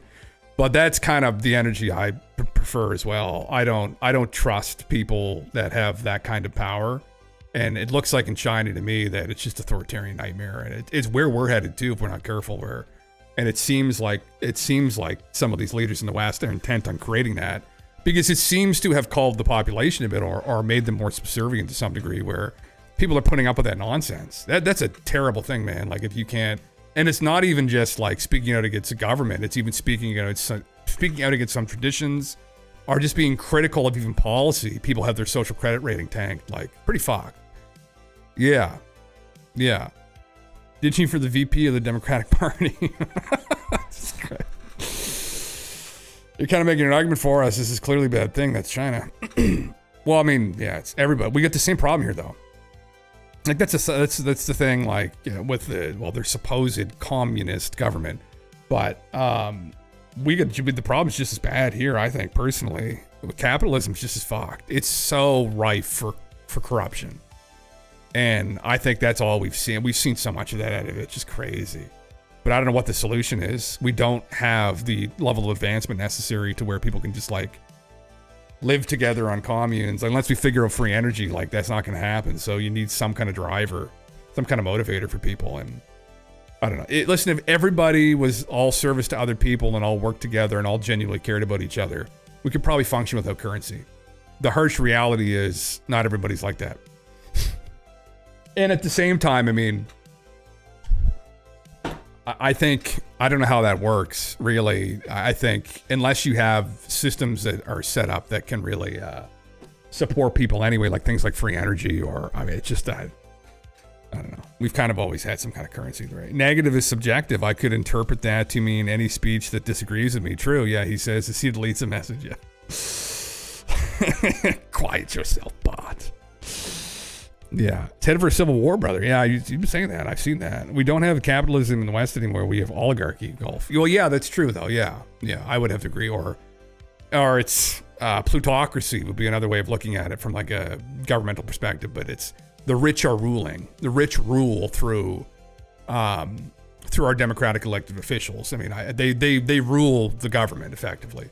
I'm 100% on. I would place that bet. That's what I would bet is happening. It's not like people shouldn't go out and campaign and try and make a difference. But really, honestly, there's a reason why I talk about UFOs on here instead of like getting involved with political activism. No, although there's definitely things that are happening at lower levels, and there could be changes made to policy that have immediate effects to people's well-being. I think obviously we're talking about like the higher level concepts, like what do we do? Aliens. That's my personal take. I think it's pretty hopeless.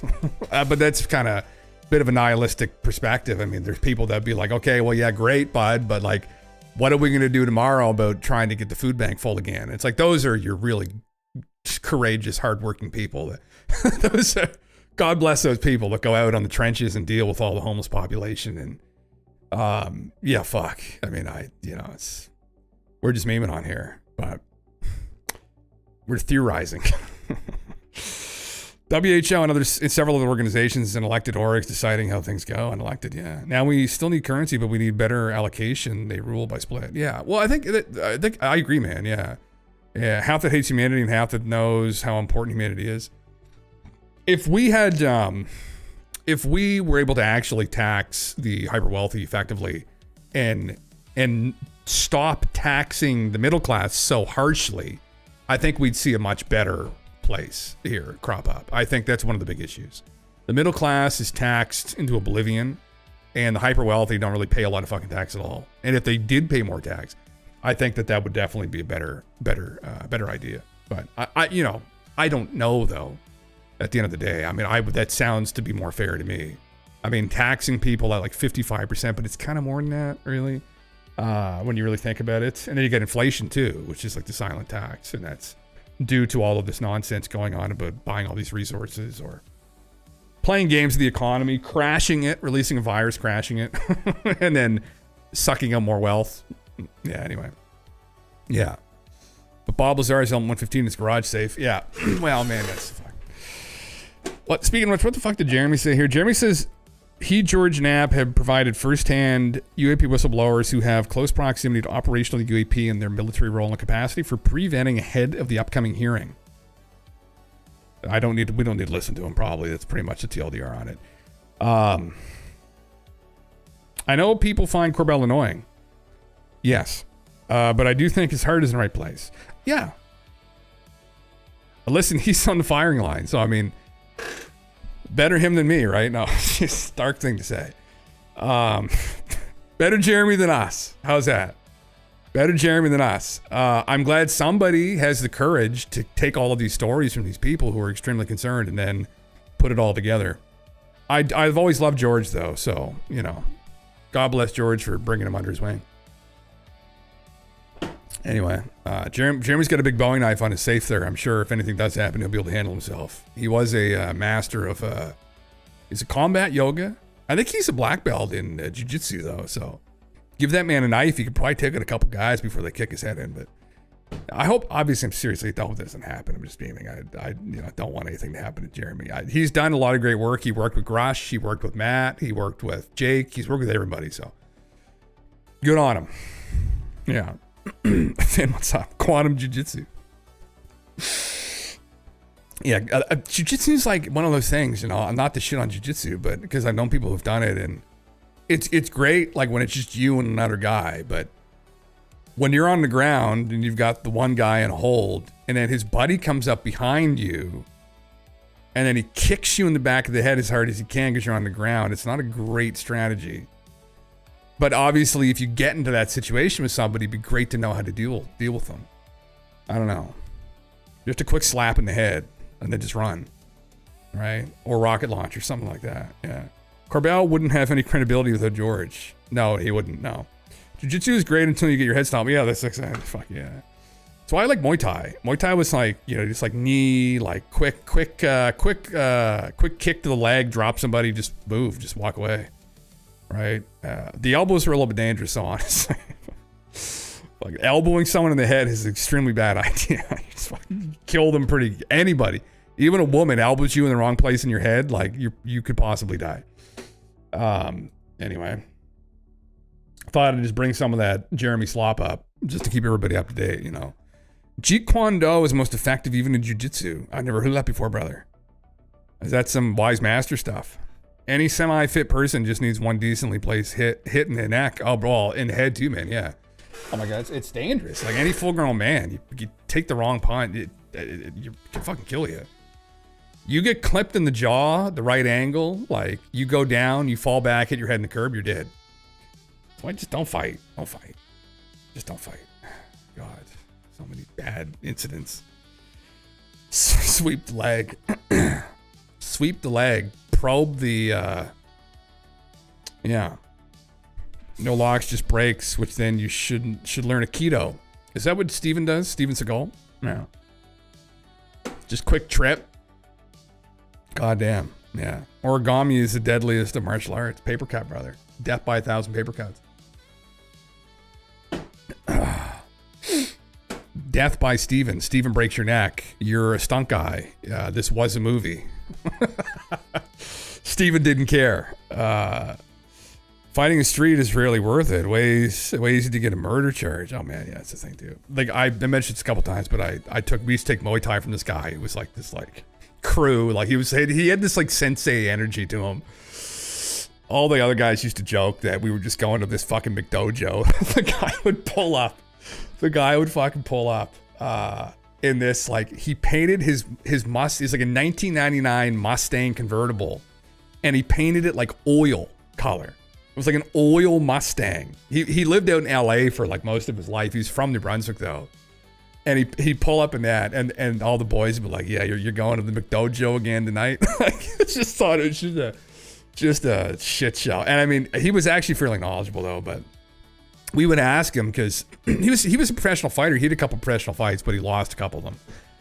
And we'd ask him like, man, you ever get big fights? Like, cause he lived in Venice Beach too.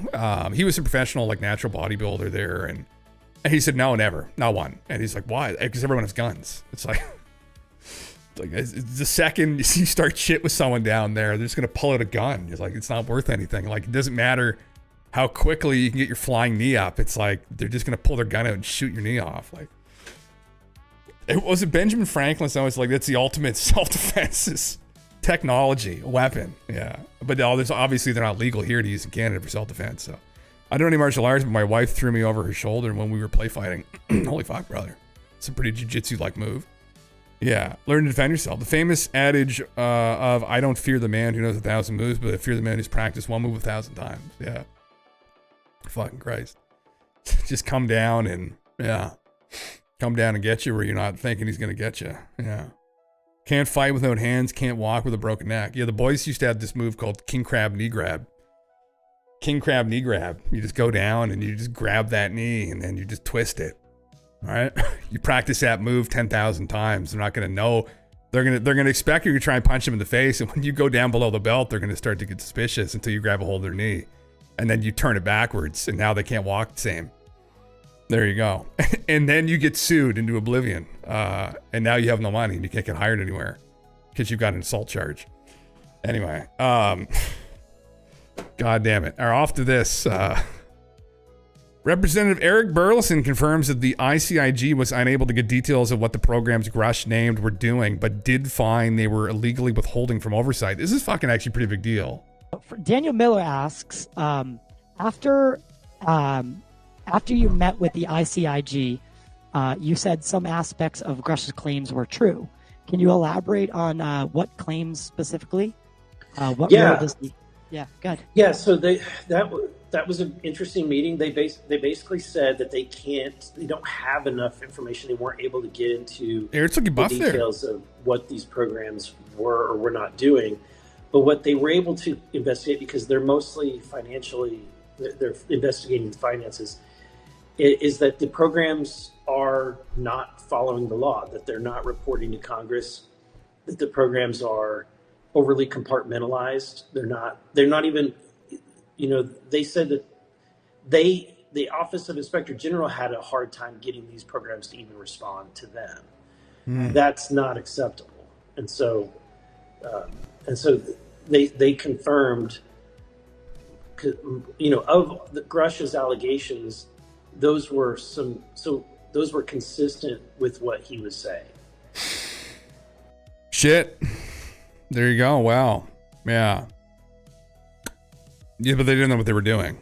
They did find they were illegally withholding oversight. Pretty big deal. Yeah. Pretty big deal. I posted that doctor's office, stupid network and nurse stuff. Okay. Interesting. Yeah. Yeah. Goddamn. Anyway, I don't know who that guy is he interviewed, but he did a good job. Lots of good questions for him that people were wondering about. Oh, talking about this again. Oh God. This was the other thing that was going on in the last couple days, but this is Beatrice Villarreau is her name. Dr. Beatrice Villarreau. She's astronomer, physicist, physics with the stars. I guess so there's a meme about this recently. God, they both got harassed on Twitter so bad, but like that's why you don't talk into your ass on Twitter, because to a bunch of jaded ass people. Yeah. Seagal been training CIA Wetworks guys for 93 years. I just saw that now. So he had claimed that there was some big find that she had. Like there was a breakthrough they had, and they didn't stipulate what was it like what were they even doing? What were you doing? Like, so people were kind of digging into what has she been doing the last couple of years. And this is one of these things that she has been saying. A Swedish astrophysicist says, this is from a report in March, that alien probes may already be near Earth and her team is now looking for them. Now, people have been looking for these for forever. Tons of people looking for these UAPs. I mean, the craft in and of themselves are probably the probes, right? Yeah, we're back to probing again, yeah. But of a different kind now. Actual probing of the planet, not people. Well, sometimes that happens though. Look how confident she is in that black and white photo. If you had all those awards, you'd be confident too, though. She has all of the I just won a bunch of awards. She's a very nice lady. But anyway, I've had the opportunity to talk with her actually for a short little while. But anyway, she's very nice. Not that she probably remembers who the fuck I am. But anyway, I don't know. Everyone's still talking about this. People are making content on it. I mean, the mission is simple. Search for brief flashes of light in the sky. Reflections that could be coming from objects not made by us. The team deployed synchronized telescopes in remote, dark locations like New Mexico. When two or more scopes detected the same quick flash of light from different angles, they can triangulate its source. This isn't about chasing UFOs. It's focused on non-communicating probes, potentially autonomous, possibly ancient probes. Anunnaki, brother. Think passive artifacts, not flashy contact events, the kind that don't announce themselves. They also plan to use spectral analysis. This is back in March. They've been doing this to tell a human-made junk, satellite or rocket stages from unknown materials. Earth orbit is filled with around 40,000 tracked objects, which is insane. So why do they think there could be something non-human up there? Because what they found in old photos, right? So she went back to these Harvard photos, I believe, and found that, that there was some anomalies. She studied astronomical plates, some from before 1957 when those satellites existed, and some of them stars appear and disappear in the same spot within days. This can't be a comet or known transient. It's something else. It's ice crystals in the upper atmosphere. Blah blah blah blah. Whatever the fuck they want to cope with. It's strange, you know. Yeah. Eat the rich. Lightly saute them, right? One key event, April 12, 1950, 9 separate light sources suddenly appeared, then vanished without explanation. Another major cluster, July 1952, same behavior this same week. There were mass UFO sightings for Washington, D.C. Nothing in this research claims proof of alien contact, but the team is following the scientific method, watch, measure, compare, and rule out the obvious. Remains gets archived and reviewed for patterns. Their work hypothesis is clear. If probes exist, they may operate like artificial intelligence, non-interactive, non-signaling, just watching, possibly for decades or even centuries. Or even millennia. So, think of that. Or even longer. Right? Even longer. Could this be what they were alluding to? That she has, this is obviously in Swedish, but that they maybe had success in documenting something anomalous. And now they're just peer reviewing that process as we speak. Don't know. We're have to wait and see what happens. 2 more weeks. 2 more months. 2 more years. What's 20 years, right? What's 20 years? Anyway, this is kind of a good post by him. He's posted some serious fucking slop on here before. So, brother, that was a good post. Thank you for that breakdown. That was a great collection of information. That's excellent. Anyway, thought I'd just bring that up too because people won't stop talking about it. So, anyway, yeah, trust the process, Jake. Yeah, just hold on a little bit longer. We're almost there. We're almost there. Anyway, what else can we move on to that's different conversation? It's interesting, but this is interesting. This is something fresh, and these are both fresh and new things.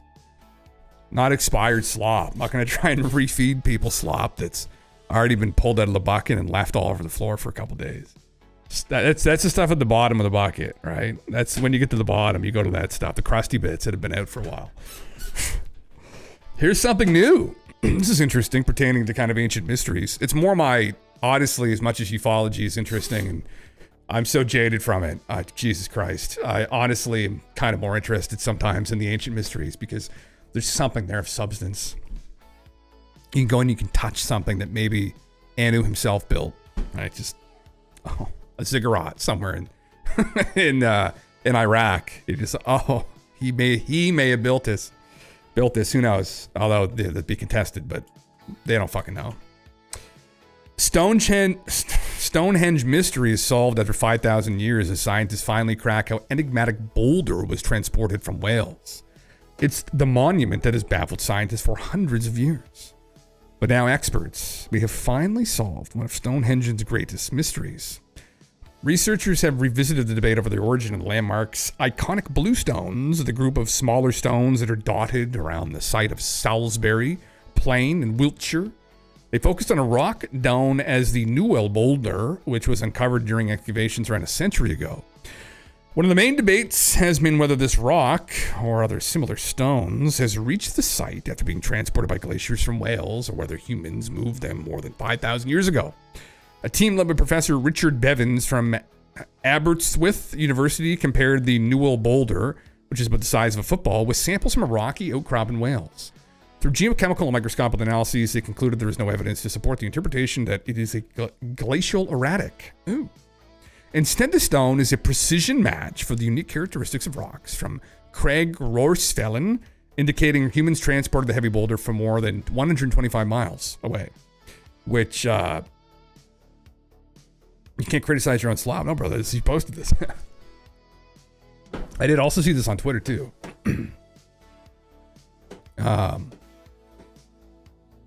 Interesting. There you go. That's it there. Look. Right there. The blue stones. There is already evidence of stone quarrying at the site in northern Pembrokeshire by Neolithic communities around 3000 BCE, they explained. Chemical analyses revealed that the Newell Boulder and other fragments found at Stonehenge share identical levels of thorium and zirconium with the stone at Craig's Rorsfellen. The researchers said the Newell Boulder is a foliated rhyolite and has a surface layer rich in calcium carbonate, the result of its long burial in the chalky soils at Stonehenge. This further reinforces the idea that it was brought here by humans and not glaciers, they said, because glaciers would have left a much more dispersed distribution of similar stones across the region, something that has not been found. The study published today, or published, I guess, recently in the Journal of Archaeological Science Reports, also makes an important discovery about another a buried stone to Stonehenge, Stonehenge 32D. Previously thought to be rock, a type of rock called a spotted dolerite, but new analysis confirms it's a foliated rhyolite, like the Newell boulder. Transporting these stones, which can weigh over 3 tons from Wales to Stonehenge, would have been an incredible feat of human logistics. Almost impossible at the time period, some would say, or at least extremely unlikely. Interesting. Part of the fascination of Stonehenge is that many of its megaliths, in contrast to the large, relatively local sarsens, can be proven to have been sourced from Wales over 200 kilometers to the west. So that's a long way to carry something that's 3 tons, particularly if this goes back farther than they think it does, which is one of the other arguments with Stonehenge, again, that this has not been correctly dated, that this site actually may be much older, possibly back to the Ice Age. So, Aberist. Oh, thank you, Aaron. I can't translate these Celtic names. I should, though. My origins are also as a Celtic person, but I've not been trained in the way. I'm North Americanized. Yeah, interesting. Very interesting. Yeah, they accept that Neolithic people achieved this remarkable feat. I mean, how did they do it is the question, I guess. One of the theories was that they went down a river with it, but I don't know if that's... I don't know if that's, you know... We don't know. I guess, but yeah, there you go. There's scientists say boat is the more likely option, yes. But, I mean, if you go back 5,000 years, did they have boats? They have some kind of device that could float, possibly, yeah. Welsh pronunciations are harder for Welsh people. Not too worried, Jim. Oh, interesting. Yeah, I guess my Celtic, or I am from that island to just the west there, so. So yeah, all the same goddamn groups of people, for Christ's sake. Yeah, a little bit more. The Irish are a little bit more isolated, though. Let's be real here. Like they're all fucking islands, but the Irish are a little bit more isolated. Possibly more inbred, but that's another discussion entirely. Anyway, thought I'd bring this up. Interesting names. Yeah. So here's the different stages that they're in. So 2,000 years BC, the final stage, 1,500 years BC, they think. Interesting. Don't know. Interesting stories around Stonehenge. I mean, probably the more interesting one that I've heard, which is relevant to the conversation here sometimes, is the stories that giants built it. There was giants that originally inhabited the island, Albion, right? And that they put the stones up, and that, of course, we came along after it and said, "Oh, we just started worshiping it." The giants were the one that built it, but I don't know. There's not a lot of evidence aside from a couple stories pointing in that direction, but it's more fun, and that's how we go. Edge, what's up, dude? Yeah, boats are older than we think. Song. Well, yeah, very possibly. Yeah. Gregory of Monmouthshire. What's his name? Is it? What is it again? Yeah. Is that actually what it is? It's something like that, isn't it? Yeah. Well, that was his story, yeah, that they lived on the island. There's other stories from the Celts that the giants built a lot of the structures, that the giants built this site. And I think people, again, like when they listen to those, like modern people's interpreting the stories, they were like, oh, big stones had to be moved by big people. But in reality, it might not have meant that. They may have literally been meaning there were taller people to build them, yeah. Geoffrey of Manoth, or Manaroth, or something like that, yeah. Yeah. Yeah, he was a monk. Yeah, wasn't he? He was Gog Magog. Yeah. Yeah. Good Lord. I saw this. Did we cover it?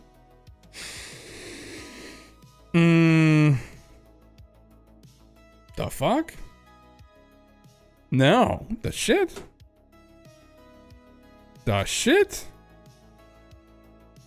Oh, heavens. What? Oh, my God. No, thank you, Hendrix. No. Well, here we go. I didn't see this. I think I like to think every boat builder wants to build a boat big enough to move a farm, have a family on, bring 2 of each animal from the planet. In preparation for Cataclysm, I'm just gonna place an order for tea. Just give me a minute here. The order may be refused. Can I have tea now? Disclosure, preliminary morphological and molecular findings from 3 presumed NHI specimens recovered 2020 to 2022. No, this is a big deal, man. What the fuck? Well, here's some spicy shit. Turn this into a YouTube video. I gotta sit up and make myself look more presentable. Okay, UFO science. Lambda Bio. My heavens. If we were all like a tea, I can share it with you guys.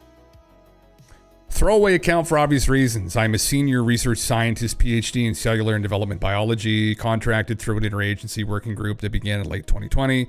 Our remit is narrow, assess the morphology, histology, molecular composition, and purported non-human intelligence, NHI biological material recovered, in 3 separate incidents, 2 continental US, 1 South Pacific. Because I'm still bound by multiple NDAs, I will omit precise geospatial coordinates. Geospatial coordinates. Okay. Chain of custody identifiers and collaborating institutions. I can, however, share a condensed version of the data package when we submitted last month to the oversight panel. Ooh, the oversight panel. Oh shit. So, oh fuck. So these are some of the first-hand. What? Oh my heavens. Yes. Last Mrs. Russell. If she responds, she may not actually. Might be asleep. Okay, so this is particularly spicy, potentially. Okay, well, we love this. Could be something fun. Okay, so everything below is verbatim from the internal memo, minus redactions. Jesus, so we gave them receipts too. Specimen overview. Specimen A, partial torso, cranial vault, 40% intact. Estimated post-mortem interval, 8 to 10 months at retrieval. Specimen 3, or B03, nearly complete body preserved in vitrified silica matrix. Jesus, okay. Specimen CO7, 9 isolated organs, PMI indeterminate due to cryogenic stabilization. So they had him in that cryogenic state, yeah. Interesting. Macroscopic phenotype is broadly homomorphic across all 3. Glacial frame, disproportionate cranial capacity, bipedal, pelvic girdle, digit form formula, absence of opposable pollex, average standing height extrapolated, 131 plus or minus 7 centimeters. So that's not super big. Kind of fits with the gray meme here, I guess. Yeah. Zoom in. Thank you, solid brother. Thank you here. Read along. Yeah. Interesting. Histology and ultrastructure. No evidence of melanin within epidermal basal layers. Pigmentation appears derived from nanoscopic iridophore-like platelets. Periodicity 260 nanometers. Structural coloration, not biogenetic pigment. Skeletal tissue composed of bioapatite interlaced with graphenic carbon lattice. The fuck? What? Raman spectra show D and G bands consistent with thermally annealed graphene oxide, suggest endogenous biomineralization pathways beyond terrestrial vertebrate clades. We're just reading it. We have no idea what the fuck primostis means. Myofibrillar arrangements exhibits trihelical actin filaments versus canonical double helix. Mechanical tensile testing on formulation fixed fibers shows 42% higher Young's modulus relative to human type 1 skeletal muscle. 3 genomics, ultra long, read, nanopore sequencing, ONT, whatever the hell that means, yielded a circular, probably a machine, chromid-like macromolecule. Okay, interesting. Notable absent. Okay, brother, yeah, this is a lot of technical stuff for people to know technical stuff. Interesting. These modifications facilitate radiation tolerance observed in vitro assays. 4 to 6% in mammalian somatic cells. Okay. All right. If aliens do make public contact, we need to put Gavin McGinnis in charge of a response. It'd be a good idea, actually. Send some wild man at them.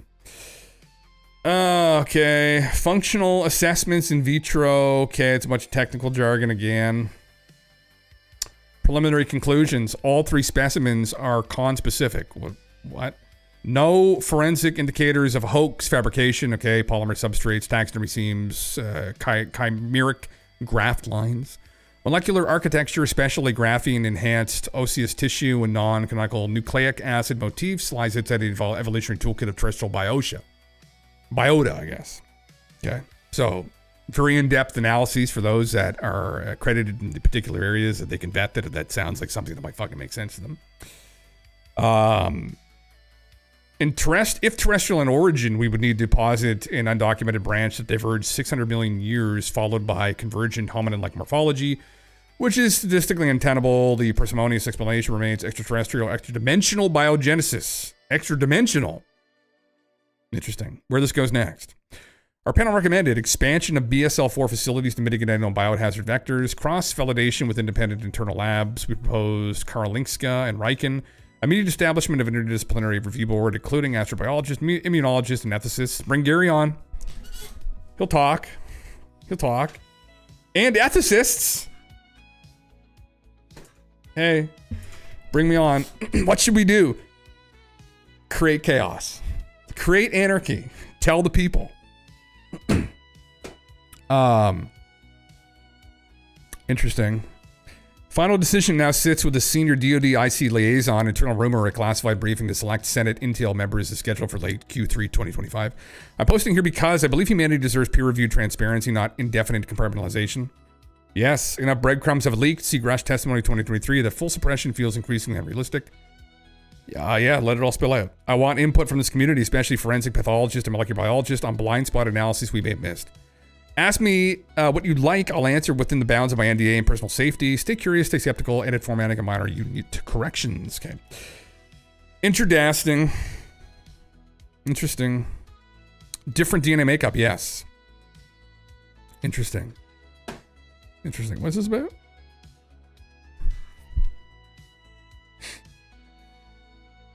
Oh my fucking oof. Oh my god. That should be fun. That should be fun.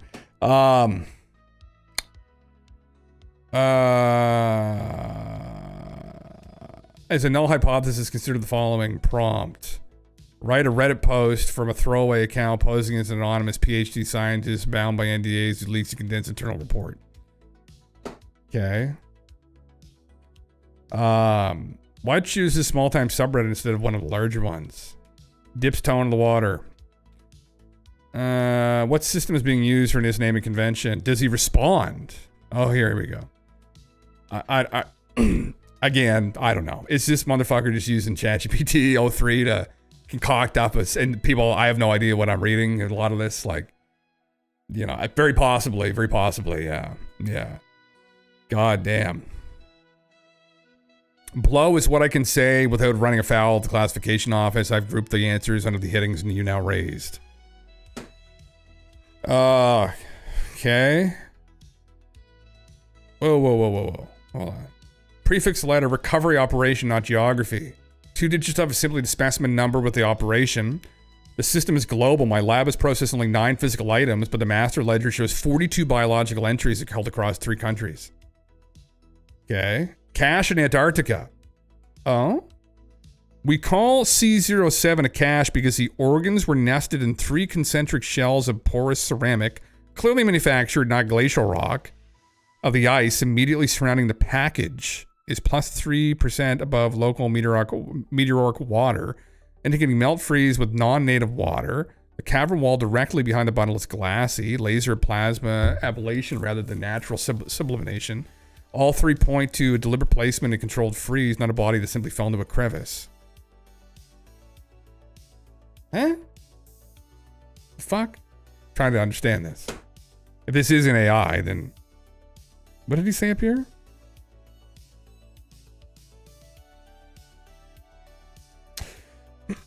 All 3 specimens. Okay. Yeah, okay. Interesting. So, but the third specimen was just organs in his story. 9 isolated organs. Okay. Interesting.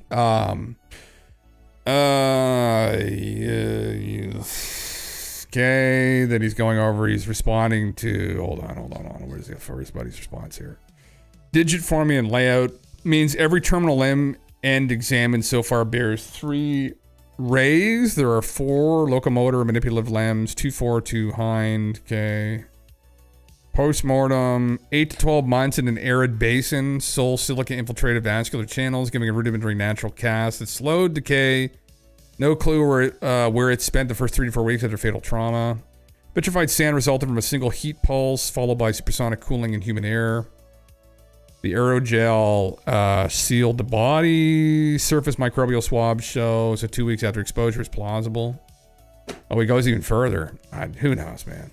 It's interesting though, man. You never fucking know. Like, they're gonna get Fauci too. That's not fucking good. And they're getting Bill. Oh, Jesus.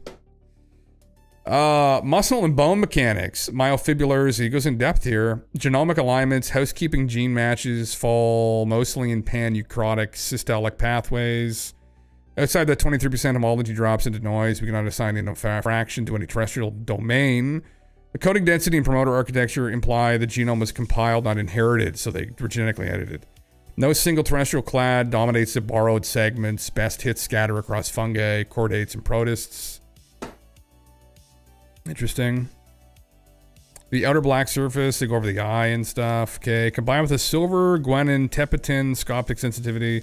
Best terrestrial analogy is deep sea dragonfish retina, but scaled to a terrestrial head. So something that's in a very dark place. Interesting. Interesting. Interesting. Well, yeah, I don't know. Who knows? Who knows? He keeps responding to people. Same thing he responded to the other guy, essentially. I did read the EBO lab thread when it first surfaced and circulated a copy to a few colleagues. My shorthand assessment then and now breaks into 3 buckets. Points that track closely with what we see. Streamlined circular chromosomes in a conspicuously low proportion of non-coding DNA. Strong evidence of deliberate genome engineering. Okay, we find upstream of every coding sequence. So he's saying that the EBO scientist he thinks was real. Okay. Absence of a true stomach. Reliance on enzymic slurry plus short, intense liquid diet only. Excretion through diffuse skin pores rather than a single anus urethra. High copper load in blood and tissues. Ammonia, heavy waste, brownish plasma. Lungs with unidirectional airflow reminiscent of avian parabronchi. Details that do not line up with our specimens, so they're a little bit different. Okay. Interesting. Items we cannot confirm. The philosophical soul field narrative, no documents resembling that in an archive. Religion, culture, mission statements, biology groups, none of that's true. And he mentioned a Fort Derrick or Battelle or chain of constitutes through a different agency enclave. Artificial molecular machines, we see unusual nanostructures, but haven't proven they are synthetic robotics. Possible explanations for the mismatch. There you go. Yeah. Controlled leak plus embellishment. Internal narrative. Bottom line. 60% of the EBO lab document maps to our lab notes. 20% is incompatible and 20% in a gray area. The overlap is too technical to dismiss as a hoax written from scratch, but the discrepancies are large enough that it would treat the post as a partial leak, patterned with conjecture or describing a different production run. That's a big deal. Yeah. Wow. Okay. Very interesting. Well, thank you for sharing that, man. That's very interesting. That's some top tier slop out of the bucket there.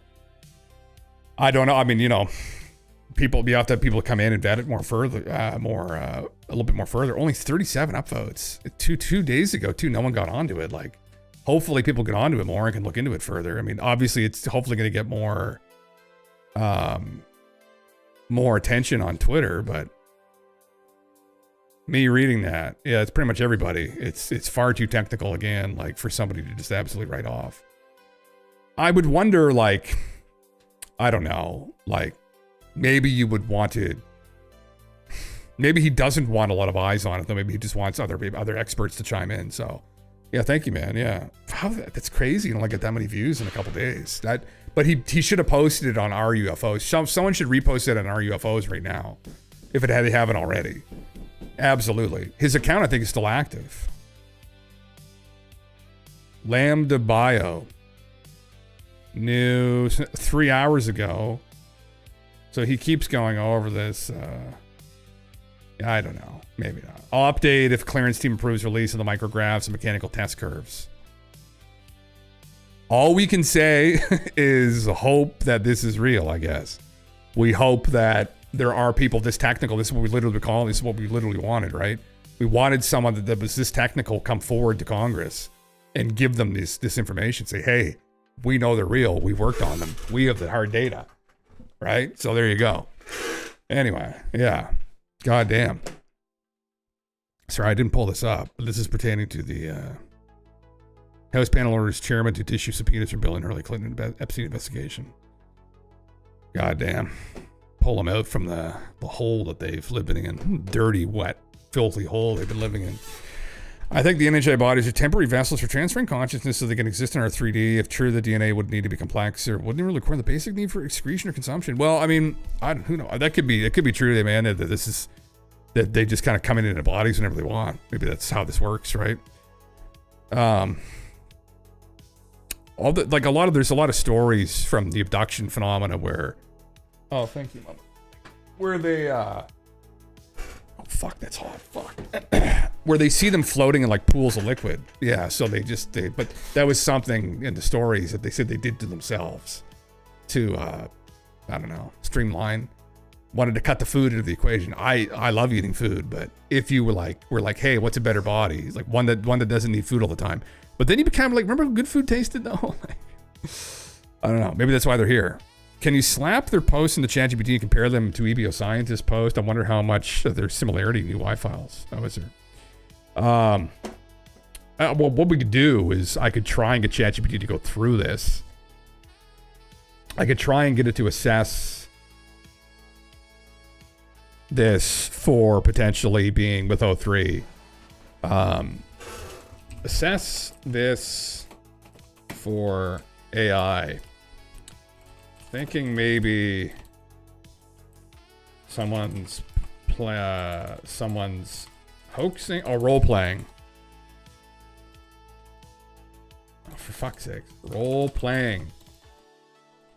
I'll learn how to use the keyboard one day. See what it thinks. Take all their posts. I just did the same. Okay. Cryptid Volume 4. Okay. Oh. They're going deep in the Y files now. They've reached the bottom of the slop bucket. There's 4 big posts though. Well, yeah, there is. It's true. Yeah, let's just go one step at a time though. But I want to overload it. I just want to kind of give it. Although I know you technically can't, but. Text supplied unaltered, author claims PhD status, NDA constraints genuine, you want credibility check, we're free thinking AI. 99 probability this is creative roleplay hoax. Why it's implausible. Graphene laced bone. No known vertebrate minerals, carbon, thermodynamics, and biogenesis don't fit. Trihelical actin, actin's double helix is structurally constrained by ATP binding. Cleft a third strand breaks polymerization mechanics. Well, that doesn't mean it's fake. So it's getting into technical detail, so. What's the other inconsistencies?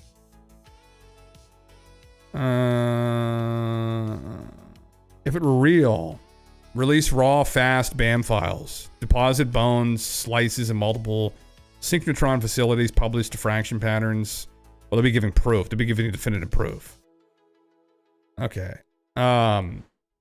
I want you to analyze simply the writing for AI.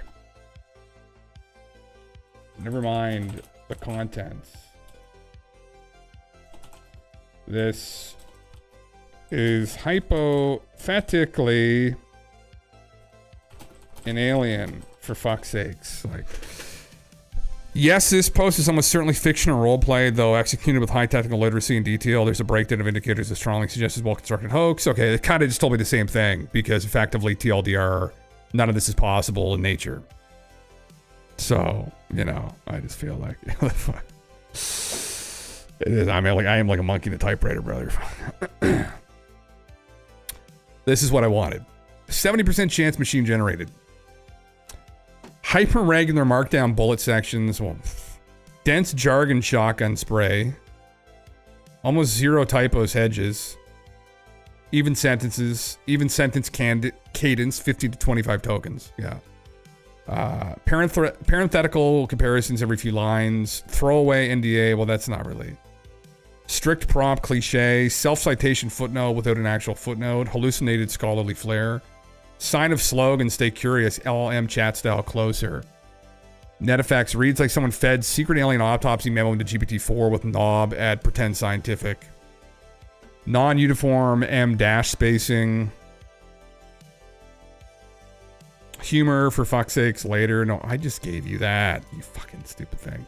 Anyway, proving us to maybe that it's not capable of doing this. Yeah,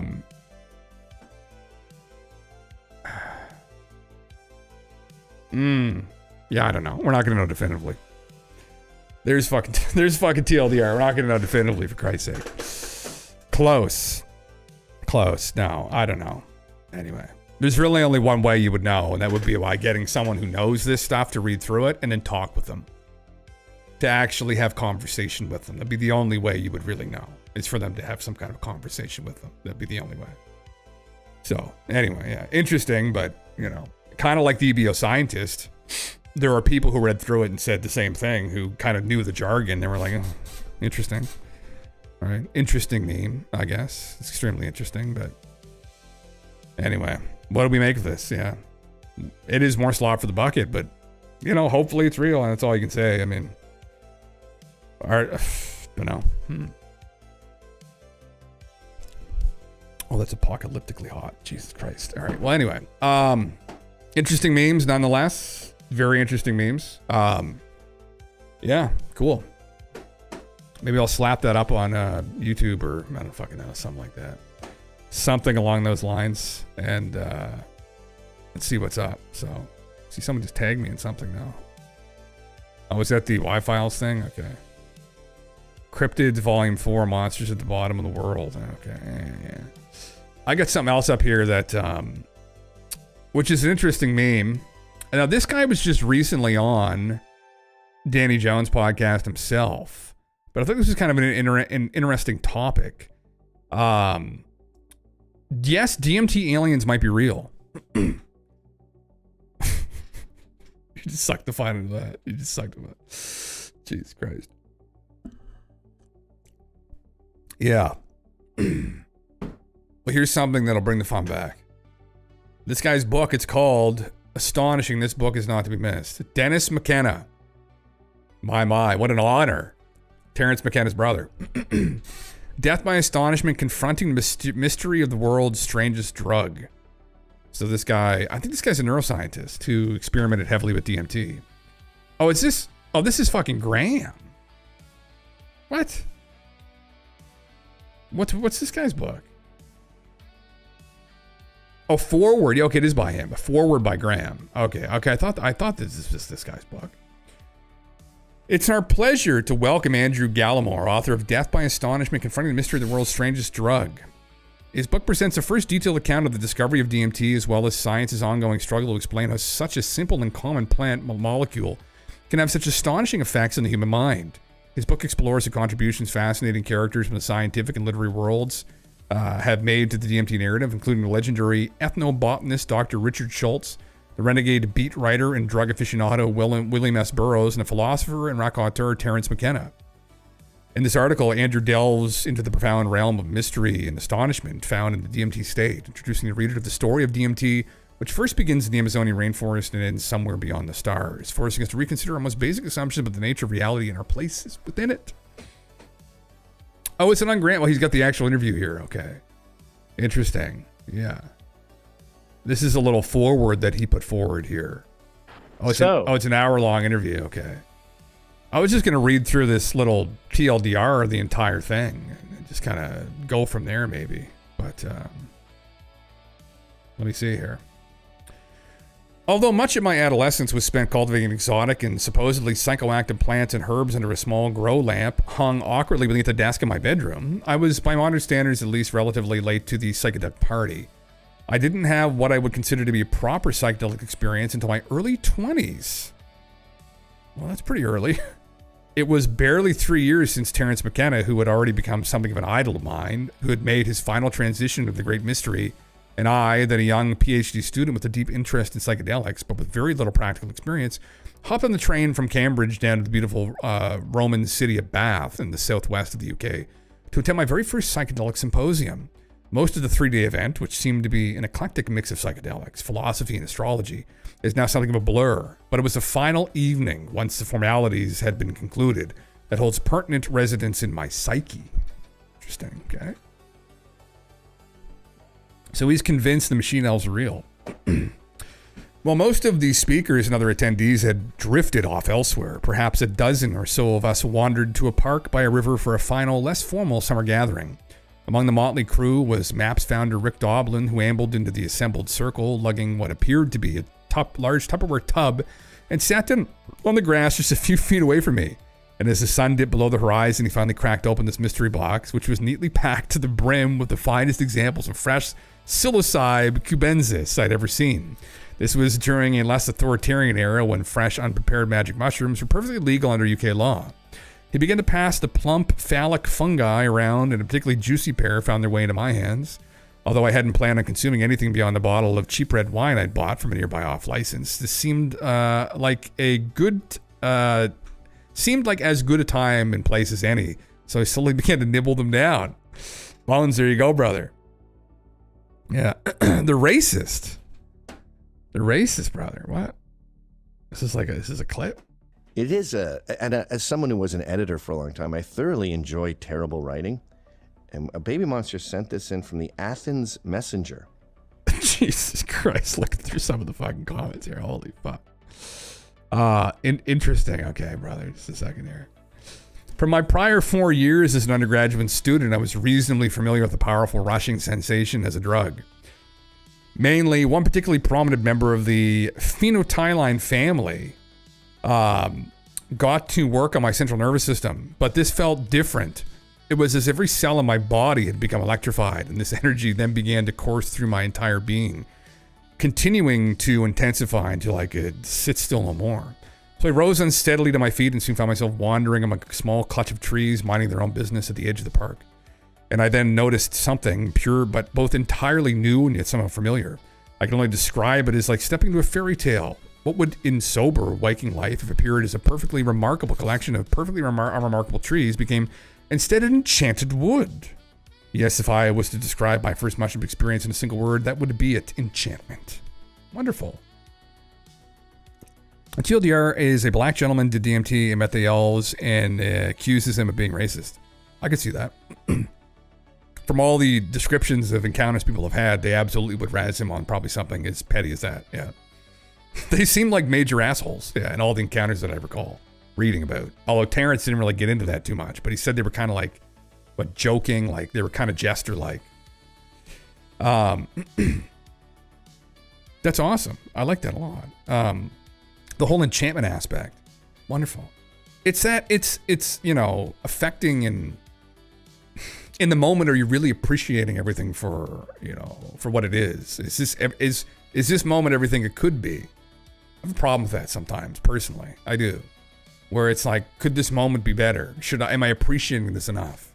Am I taking it seriously enough? Right? Could it be more impactful in my memory? Right? And this experience on these shrooms, this wood became magical and enchanted, and that's incredible. But in truth, something I never really experienced, at least as far as I could recall. Just a kind of a sense of awe. Interesting. Very powerful. At the time, I wasn't particularly interested in the deeper meaning or philosophical implications of psychedelics. Questions about the ontological status of alternate realities, non-human discarnate intelligences, machine elves, and the like would come to dominate my work in the decades that followed. Psychedelics simply seemed to provide a direct path back to that enchanted wood, back to a magical enchanted world. While I had been fascinated by the chemistry and pharmacology of psychoactive drugs for several years prior, it was the first bemushrooming in Bath that cemented my desire to try to understand how these drugs interface with the brain to achieve their effects on consciousness. But it was another psychedelic experience just a few years later with a different but closely related naturally occurring molecule that, rather than ushering me gently into the forest of the enchanted, would drag me with violent force into direct confrontation with another type of emotion that I thought I understood, and yet, as it turned out, was entirely new. I first heard about DMT, dimethyltryptamine, several years before my mushroom munching with Doblin from Terence McKenna, naturally. But this was a long before powered Mimosa hostilis root bark was a thing in psychedelic circles, and unless you had access to a particularly well-stocked dealer or happened to be part of a well-connected psychedelic in-group, I wasn't. DMT was quite hard to find. Yes, it was, yes. But when the opportunity to take DMT did finally arrive a few years later, having primed my brain with all the stories of elves and imps, jesters and jokers, reptilian and insectoid aliens, The mischievous, magical, menacing creatures that would surely greet me on the other side of the veil. I knew exactly what I was expecting to see. But it was nothing like I was expecting. It was nothing like anything I could possibly have expected or imagined. If I was to describe the experience in a single word, it wouldn't be enchantment, but pure, bright, white, absolute astonishment. Terence McKenna was right when he said that astonishment is not merely rare, but perhaps the rarest of emotions. I'm talking here about true astonishment, not the watered-down version that acts as a synonym for the merely somewhat shocked or surprised. I dare say that few ever experience true astonishment, and yet DMT delivers it on tap. Anyone who's ever gotten a full breakthrough hit of DMT knows that his famous warning of the risk of death by astonishment, which was obviously not only possible, but acceptable title for my new book of DMT, doesn't feel like hyperbole, no. I've heard that from people. It's relevant to this discussion here. To me. The place to begin, I think, is obviously with the question, who is Hermes Trismegistus? What are we talking about here? I mean... My heavens. One of Terrence's deep rants. Interesting, yeah. Very interesting, yeah. As a molecule slipped into my brain, I wasn't greeted by an enchanted version of the normal waking world, but another world entirely. Of course, I had no idea where or what this world was, but in those moments, as the molecule seized and overwhelmed me, although McKenna's elves were nowhere to be seen and the insectoids remained out of sight, it was undeniably apparent to me that I'd somehow found myself in an alternate reality constructed by the hand of an immense and timeless alien intelligence. And if I'm honest, it horrified me. A world not merely strange, but transcending the imagination in utter and absolute alienness. Irresistible in its construction, undeniable in its presence. Of course, I was far from the first to be left reeling and aghast by DMT, but for the first time in my life, I was presented with what appeared to be a true mystery, with something that didn't seem possible. And to me, at least, this was big news. This was a substance of massive import that had the potential to completely transform our understanding of reality and our place within it. Perhaps the most profoundly important world-shattering discovery we've ever stumbled upon as a species. Something that ought to have been howled from the rooftops, and yet as eloquently vocal as McKenna was in his repeated insistence that DMT is the strangest, most intense, beautiful, bizarre, and inexplicable state of consciousness a human can experience. This side of the yawning grave, the reporting of this news by the mainstream scientific community seemed decidedly muted. They didn't want to do it. Why? They didn't want to walk down that cobblestone road. They didn't want to go down there, right? They didn't want to follow the rabbit. Well, I haven't either. But I do have had friends that have used substances like these, or this substance in particular, and I've heard that from them, that I guess I was, as a young person who watched Terrence all the time as well, was fascinated mainly, again, yes, like this gentleman, by his encounters with entities. But then when a buddy of mine was involved with using this, and I asked for a report on what had happened, because it's typically how I experienced these out there substances, was through other people first. He said, I felt like I was going to die. I said, oh. And he said, and then I came down. I said, oh, so that's it. He's like, yeah. I was like, okay. Well then. So then I kind of got off of looking into DMT a bit. I was like, oh, not that interesting. But there's different kinds. Who knows what kinds some of them are involved with. But there are other people that I know who supposedly have had encounters with entities, but I don't know, right? In the wake of that first DMT trip, as I eagerly graduated from online trip reports to the academic journals, I wasn't greeted by scientists throwing up their hands and declaring this to be the greatest mystery to be tackled by humankind, uprooting all our cherished beliefs about the nature of reality. Instead, in the more mainstream academic journals, at least DMT was described in disproportionately mundane terms, a highly visual psychedelic comparable to psilocybin and LSD, albeit with a much faster onset and shorter duration of action. What was that it? Sorry. I'm not sure what I was expecting, but perhaps naively, I was expecting a little more than this. What about the hypertechnical cityscapes and alien civilizations? What about the machine elves jabbering in an indecipherable tongue and singing impossible objects into existence? Nothing. It didn't make any sense. Science clearly hadn't gotten the message, or if it had failed to understand its significance. This somewhat lackluster approval of DMT in scientific circles certainly isn't new. In its pure form, DMT was unleashed upon the Western mind in 1956 by Hungarian physician Dr. Stefan Sarza, who synthesized the molecule himself, who was also an organic chemist, and in the spirit of the times, established its remarkable visionary properties by injecting it into his own bloodstream. Jesus Christ. Psychologist David Luke and myself interviewed Dr. Sarza just a few years prior to his passing. We were keen to hear what he made of the strange non-human creatures that made an appearance in his very first studies of DMT and human subjects, but he had little to offer, admitting, when those experiences, such as God, strange creatures, or the worldliness, appeared in our DMT studies, we did not philosophize about them, but as psychiatrists, we simply classified them as hallucinations. That's very exciting. But if they're seeing the same thing across the board, then that would not indicate, I think, it's a hallucination. But again, if you hear of the machine elves and you see machine elves, maybe. But for most psychiatrists working with the DMT at the time, and indeed since, that attitude seemed to be standard. A hallucination is a hallucination is a hallucination. To me, this was obviously not the case. No, it's a bit naive. But it seems most just weren't particularly interested in the structure and content of an experience that seems so far beyond anything that might be connected to the human condition. As McKenna occasionally wondered aloud, what are we to do with an elf? Ask Aragorn. Whatever the fuck you want. Yeah. If you hit a fucked up modem on the outside, things might be a little fucked. I've only heard about good experiences. Intense but soul fulfilling 10-minute trips. Yeah. That was the kind of meme right here. And like, or was something I would never do in my life is ayahuasca. And then you've got 8 hours of a slow drip of this into your system, which I will never touch in a million years. But DMT is a little different. Yeah, the actual the isolated. That's what I've heard too. It's like a rocket ship that people go off on, and there's all these visuals, and some people have profound experiences or into profound realms. Some people don't. Maybe it's something to do with hallucinations. I have no fucking idea, right? I mean, no goddamn clue. But I see it seems to be a bit more than that. Honestly, I don't know. Anyway, it wasn't until Dr. Rick Strassman began studying DMT in the 1990s, the largest study of its kind ever conducted, that the phenomenology of DMT itself got a full science treatment. All 60 of his volunteers received pure DMT at several dose levels via intravenous injection, and their trip reports, carefully recorded in an intensive set of bedside notes, that later formed the basis of his magnum opus, DMT, the spirit molecule, which I think I've gone through. I can't recall, but I think I did. But even after the publication of Strassman's work, and it having been made abundantly clear, to me at least, that DMT was going to do something to human consciousness that was far from easy to explain, very few mainstream scientists seemed to take the DMT state seriously beyond noting him as a particularly intense, short-acting psychedelic with a propensity to induce visions of non-human entities.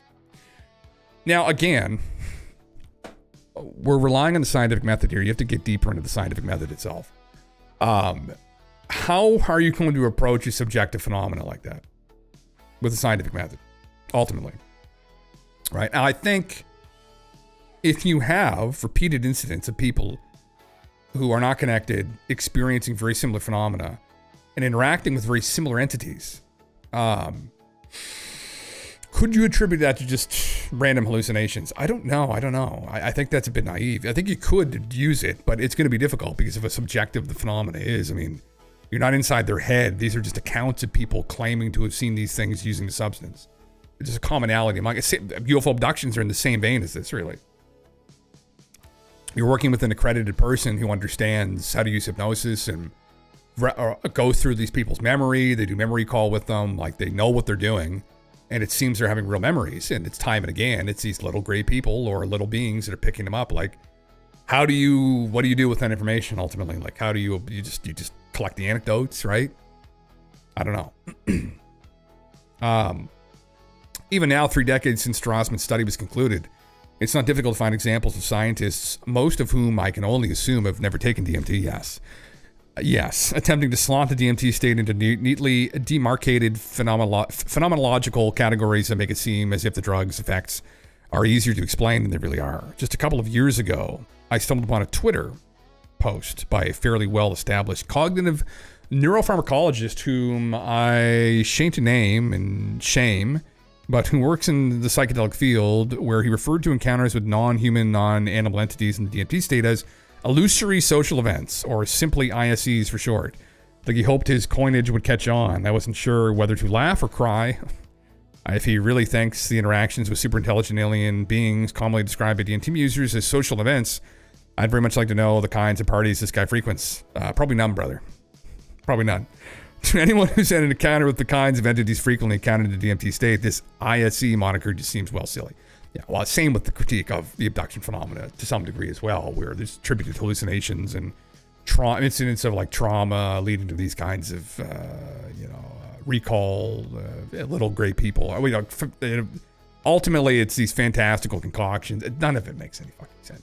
There's far too many of it. There's far too many incidents of it. It implies that there's some deeper phenomena going on affecting us, but it's also people too, like, there are these, although this is obviously, we're dealing with, I think, stuff that's going on in the brain here, clearly, but these kind of hardline materialists too, they don't want to humor the idea that there's something more than this reality we've already established, because, then what are they left with? Like, oh, well, we don't know. This is some weird metaphysical phenomena. It's like, I can't really wrap my head around it. Like, so I'm just going to push it out. It's like, fine, but like, don't push it out of everybody else's purview too, right? Another neuroscientist also working with psychedelics puts out one of these articles a year or so ago, which as a rule I avoid, but in this case I couldn't help myself. You can recognize them by their title, which begins with the direct negation of the thing you believe you were, but are wrong about because they know better. Yeah. No, DMT aliens aren't real. Oh my God, these fucking, you can already tell you're dealing with some dickhead. We're reliably informed from the off. Yeah. Following the razor sharp insight that just because it feels real doesn't mean it is, and after reminding us that anyone who doubts his assertion that DMT entities are mere figments created by your brain is absolutely wrong, Terence McKenna is ushered into this laboratory of reason. I won't go into details, I'm sure you've heard of them all before, but yeah, McKenna, machine elves, the power of suggestion, you get the idea. It's worth pointing out that diminutive elf-like creatures have been making an appearance in trip reports going back to SARS' first study in the 1950s, and indigenous reports going back to at least hundreds of years of the millennia. I was going to say, yeah. The people eating psychedelic substances and seeing these beings. And finally, after a pointless detour into the Sigma-1 receptor and the entirely baseless pondering, can this Sigma-1 activation also be responsible for the early entity manifesting abilities of DMT? How, why, what? And a not so subtle insinuation that people who take DMT entities seriously can be compared to flat earthers. Oh my fucking God. We get to the nitty gritty of his explanation for the multitudinous machine elves in their ilk. Although this neuroscientist really wanted to believe that the machine elves were more than just figments of the cortical imaginarium. But hear me when I say I want the DMT elves to be real. Alas, science already has it all worked out. The machine elves and the other denizens of the hyperdimensional hinterlands are simply caused by depolarization of pyramidal cells that attenuate thalamocortical circuits and disrupt thalamic afferents that cause a perturbation in functional connectivity of cortical and subcortical regions. Well, that certainly settles it. In his defense, he admits that this sounds like scientific doublespeak nonsense. It does. This guy would know better because he's in the same field as this dude. And indeed, yeah, it does sound like nonsense because it is nonsense, or at least in slightly more diplomatically, it offers absolutely nothing in the way of explanation for DMT entities while giving the impression that it does, yeah. But that you're simply not smart enough to understand how and why. Indeed, the problem why these kinds of articles, especially been written by scientists, is that they give the strong impression, nay, they definitively inform their readers with a wagging finger that we scientists have it all wrapped up, or will very soon, we promise, and that they needn't worry their little heads about it, that the effects of DMT can be neatly dealt with in present no more of a problem for science to explain the ebb and flow of the summer tides. Yeah. All we had to do to fix her violent outbursts was stick the spoon inside of her brain and scoop bits of it out until it stopped. Excellent. Yes, wonderful. Yeah. Oh, fuck. I mean, it's just, the hubris is just too much to deal with sometimes. It's insufferable, and there's no need for it, honestly. And this kind of self-congratulatory and self-assured sophistry masquerading as explanatory power, is very much a sophistry, isn't limited to the hard, but also finds its way into the softer side of the sciences. Sorry, psychologist. If you've been hanging around in psychedelic circles for long enough, you'll likely have come across those that, while admitting that the DMT worlds and their arguments might represent something of a naughty issue of neuroscience, all falls into place and is revealed in skin-titillating clarity. And Once the books of the mid-20th century, psychoanalyst Carl Jung are consulted. There you go. He's bringing Jung into it. Fuck. Yes, that's right. The machine elves and their hyperdimensional housemates are nothing more than the archetypal imaginary bubbling up from the collective unconscious. Now, to be clear, I'm not denying the existence of a collective unconscious, nor the archetypes that make it their home. But I do deny and explain why in Death by Astonishment they provide an explanation for the effects of DMT. Of course, it's hardly surprising that Jung's ideas are so attractive to those who assume that if a collective unconscious stuffed with archetypes can explain a certain subset of psychological phenomena, then it must surely explain anything and everything we throw at it. The machine elves, manted aliens, and other denizens of the tryptamine netherworld can be summarily dismissed as mere archetypal imagery, or as now become de rigueur in certain psychedelic circles, autonomous fragments of the psyche, as if it were entirely obvious the psyche should shatter into a million pieces like a tub of wine glass, and we can avoid having to confront the possibility that the reality transforming effects of DMT might represent something truly mysterious and difficult to explain, or heaven forfend to actually attempt to explain them. Indeed, the collective unconscious is the gift that keeps on giving, a magician's hat from which any and all otherwise inexplicable psychological or experiential phenomena can be attracted with an awkward flourish. Once a collective unconscious is invoked, no further explanation is required, and that's that. Well, I'm sorry, but this is far from that. In fact, I go so far as to say that that isn't it at all, or that either. Same with the UFO phenomena. So, why is Graham endorsing this? Graham loves going on trips in DMT, Aaron, yeah. And Graham, there's a machine elf there. Graham has used ayahuasca many, many times. Yeah. Yeah, he's a huge interest in these substances. Yeah. Interesting. So, well, let's get to the machine elves thing, though. How much longer do we have here? Oh, it's almost done. As you might have already intuited, I will deny a certain degree of frustration when the DMT state is dismissed in this way, whether being reduced to exotic dream imagery, hallucinations weighted by suggestion, or archetypal relics of our hominid past. Of course, it's far easier to call the DMT state comparable to the dream state than to confront the fact that it is anything but, and that we have no idea why.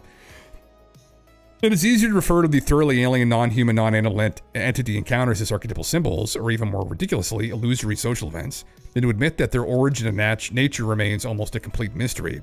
I guess I'm kind of bored and frankly tired of listening to the same old shit from people who claim to know better. Insect aliens, oh, they're archetypal imagery. Machine elves, map fragments of the psyche, 9-dimensional liquid light energy creatures emitting streams of 7-dimensional micro-universes from each of the 500 backsides. Oh yeah, they're caused by depolarization of pyramid cells and attenuate thalamo-cortical circuits and disrupt thalamic afferents.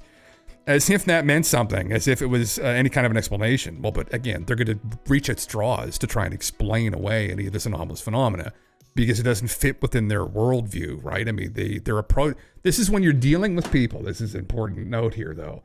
There are certain kinds of people. Yeah, I know that, but it sounds like a hit piece, you know, pun intended. Yeah. Well, so far he's just kind of going through, all the people debunking it. When you're dealing with people that are like hardline materialists, or people that are convinced that the material world is all that exists, or like, listen, people will sometimes conveniently think, or they'll trick themselves into thinking because listen, people want a grounding. Better way of putting this: people want to be grounded. They don't want to live up in some world that is ungrounded, right? So people that a lot of people who are in the material sciences will do this too, but they'll stay very grounded. And we need people that are grounded like that too, to some degree, right? But the problem is when they start trying to explain away all of these other anomalous phenomena, right? Because they're functioning under the premise that the material world is all that exists. No, there's a difference between this is all that we experience now here consciously, and that this is all that this is all that exists. This is all that we have access to. That does not mean that this is all that exists, right? There's a huge difference between those two fucking things. And people will try and go, well, this is all that exists. There's no such thing as a soul. And like, it's like, no, hold on, no. Like it's like kind of like the atheist meme where it's like, there is no God. It's like, you're just as bad as somebody who's just some fundamentalist Christian that talks with God every night, right? Like, no. You don't cross that bridge, right? Like, and what they'll try and do is explain away all this phenomena with anything they possibly can, because ultimately it doesn't fit within their worldview. And then, as he was just elaborating here too, like they'll be tricky with it, and they'll kind of employ the sophistry. They'll use rhetoric to just try and win you over, win the debate, to confuse people. They're not actually after what objectively is this. They're trying to just explain this away so they don't have to deal with it because it's inconvenient for their argument about what objective reality is. Yeah. As if it was any kind of explanation, I have no problem with DMT remaining unexplained as a true mystery, but first, it must be admitted as such. It must be confronted as a mystery, not as something to be explained away so casually.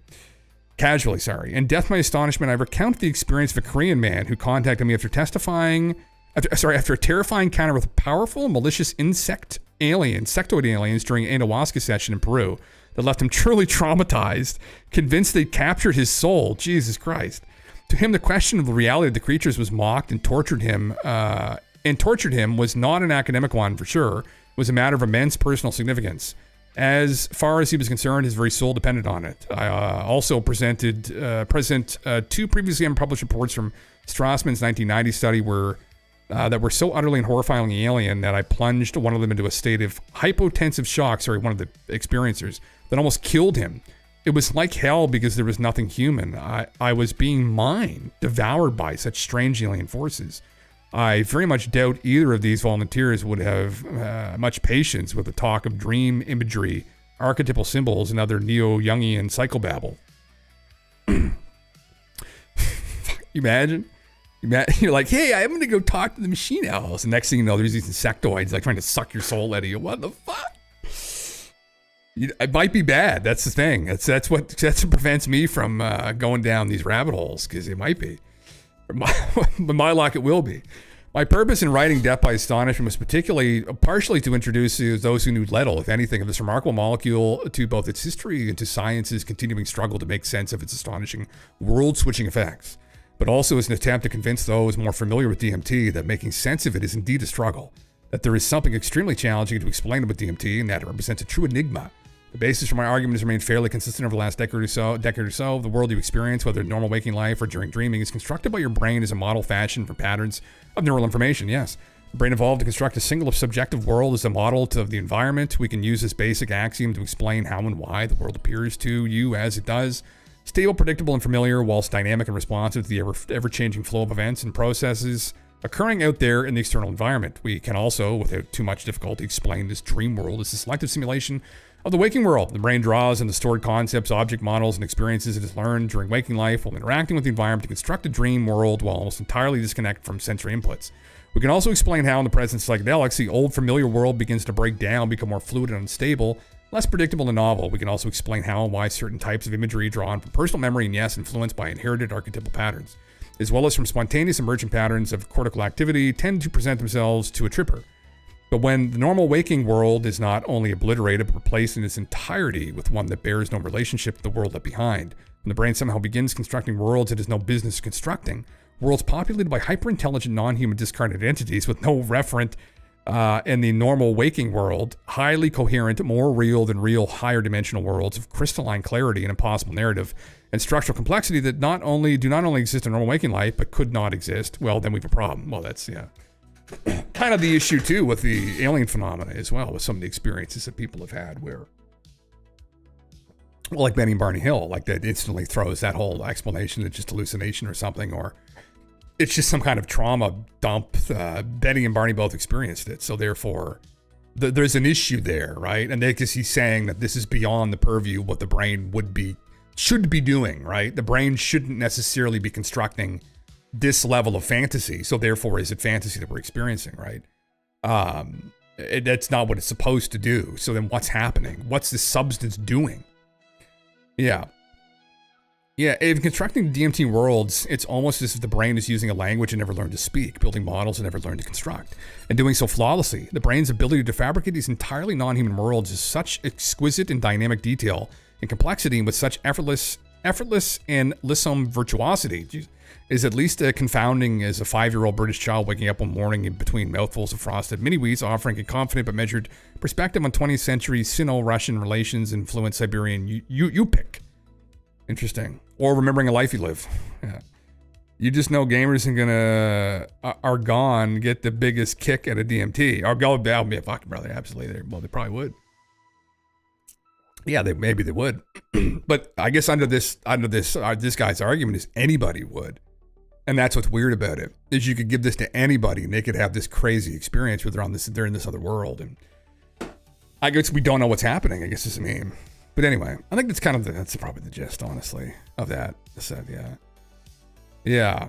Speaking with Dennis McKenna. There you go. Get over yourself. You don't know shit. That's a good TLDR. I like that. That's a good way of finishing that. Get over yourself. You don't know shit. Yeah. Objectively, no. We don't. We think we know a lot. There are things we do know some things about, but when you get to this kind of abstract meme, whatever this reality is, no. Fuck no, we don't. But hey, I mean, listen. That's why we go to these realms. Because maybe that's the only reason I cared about it, so I talked Skinny Blood. Right? But they don't want to talk. So now what do we do? Your frames of reference, brother. Yeah. Now what do we do? I don't know. Let's wait for the Aslobians. Late at night. Right? That's what we're waiting for. Waiting for our experience. Our time in the light. Our time under the light. Whatever happens. Anyway. Listen, everybody, I'll probably end it there.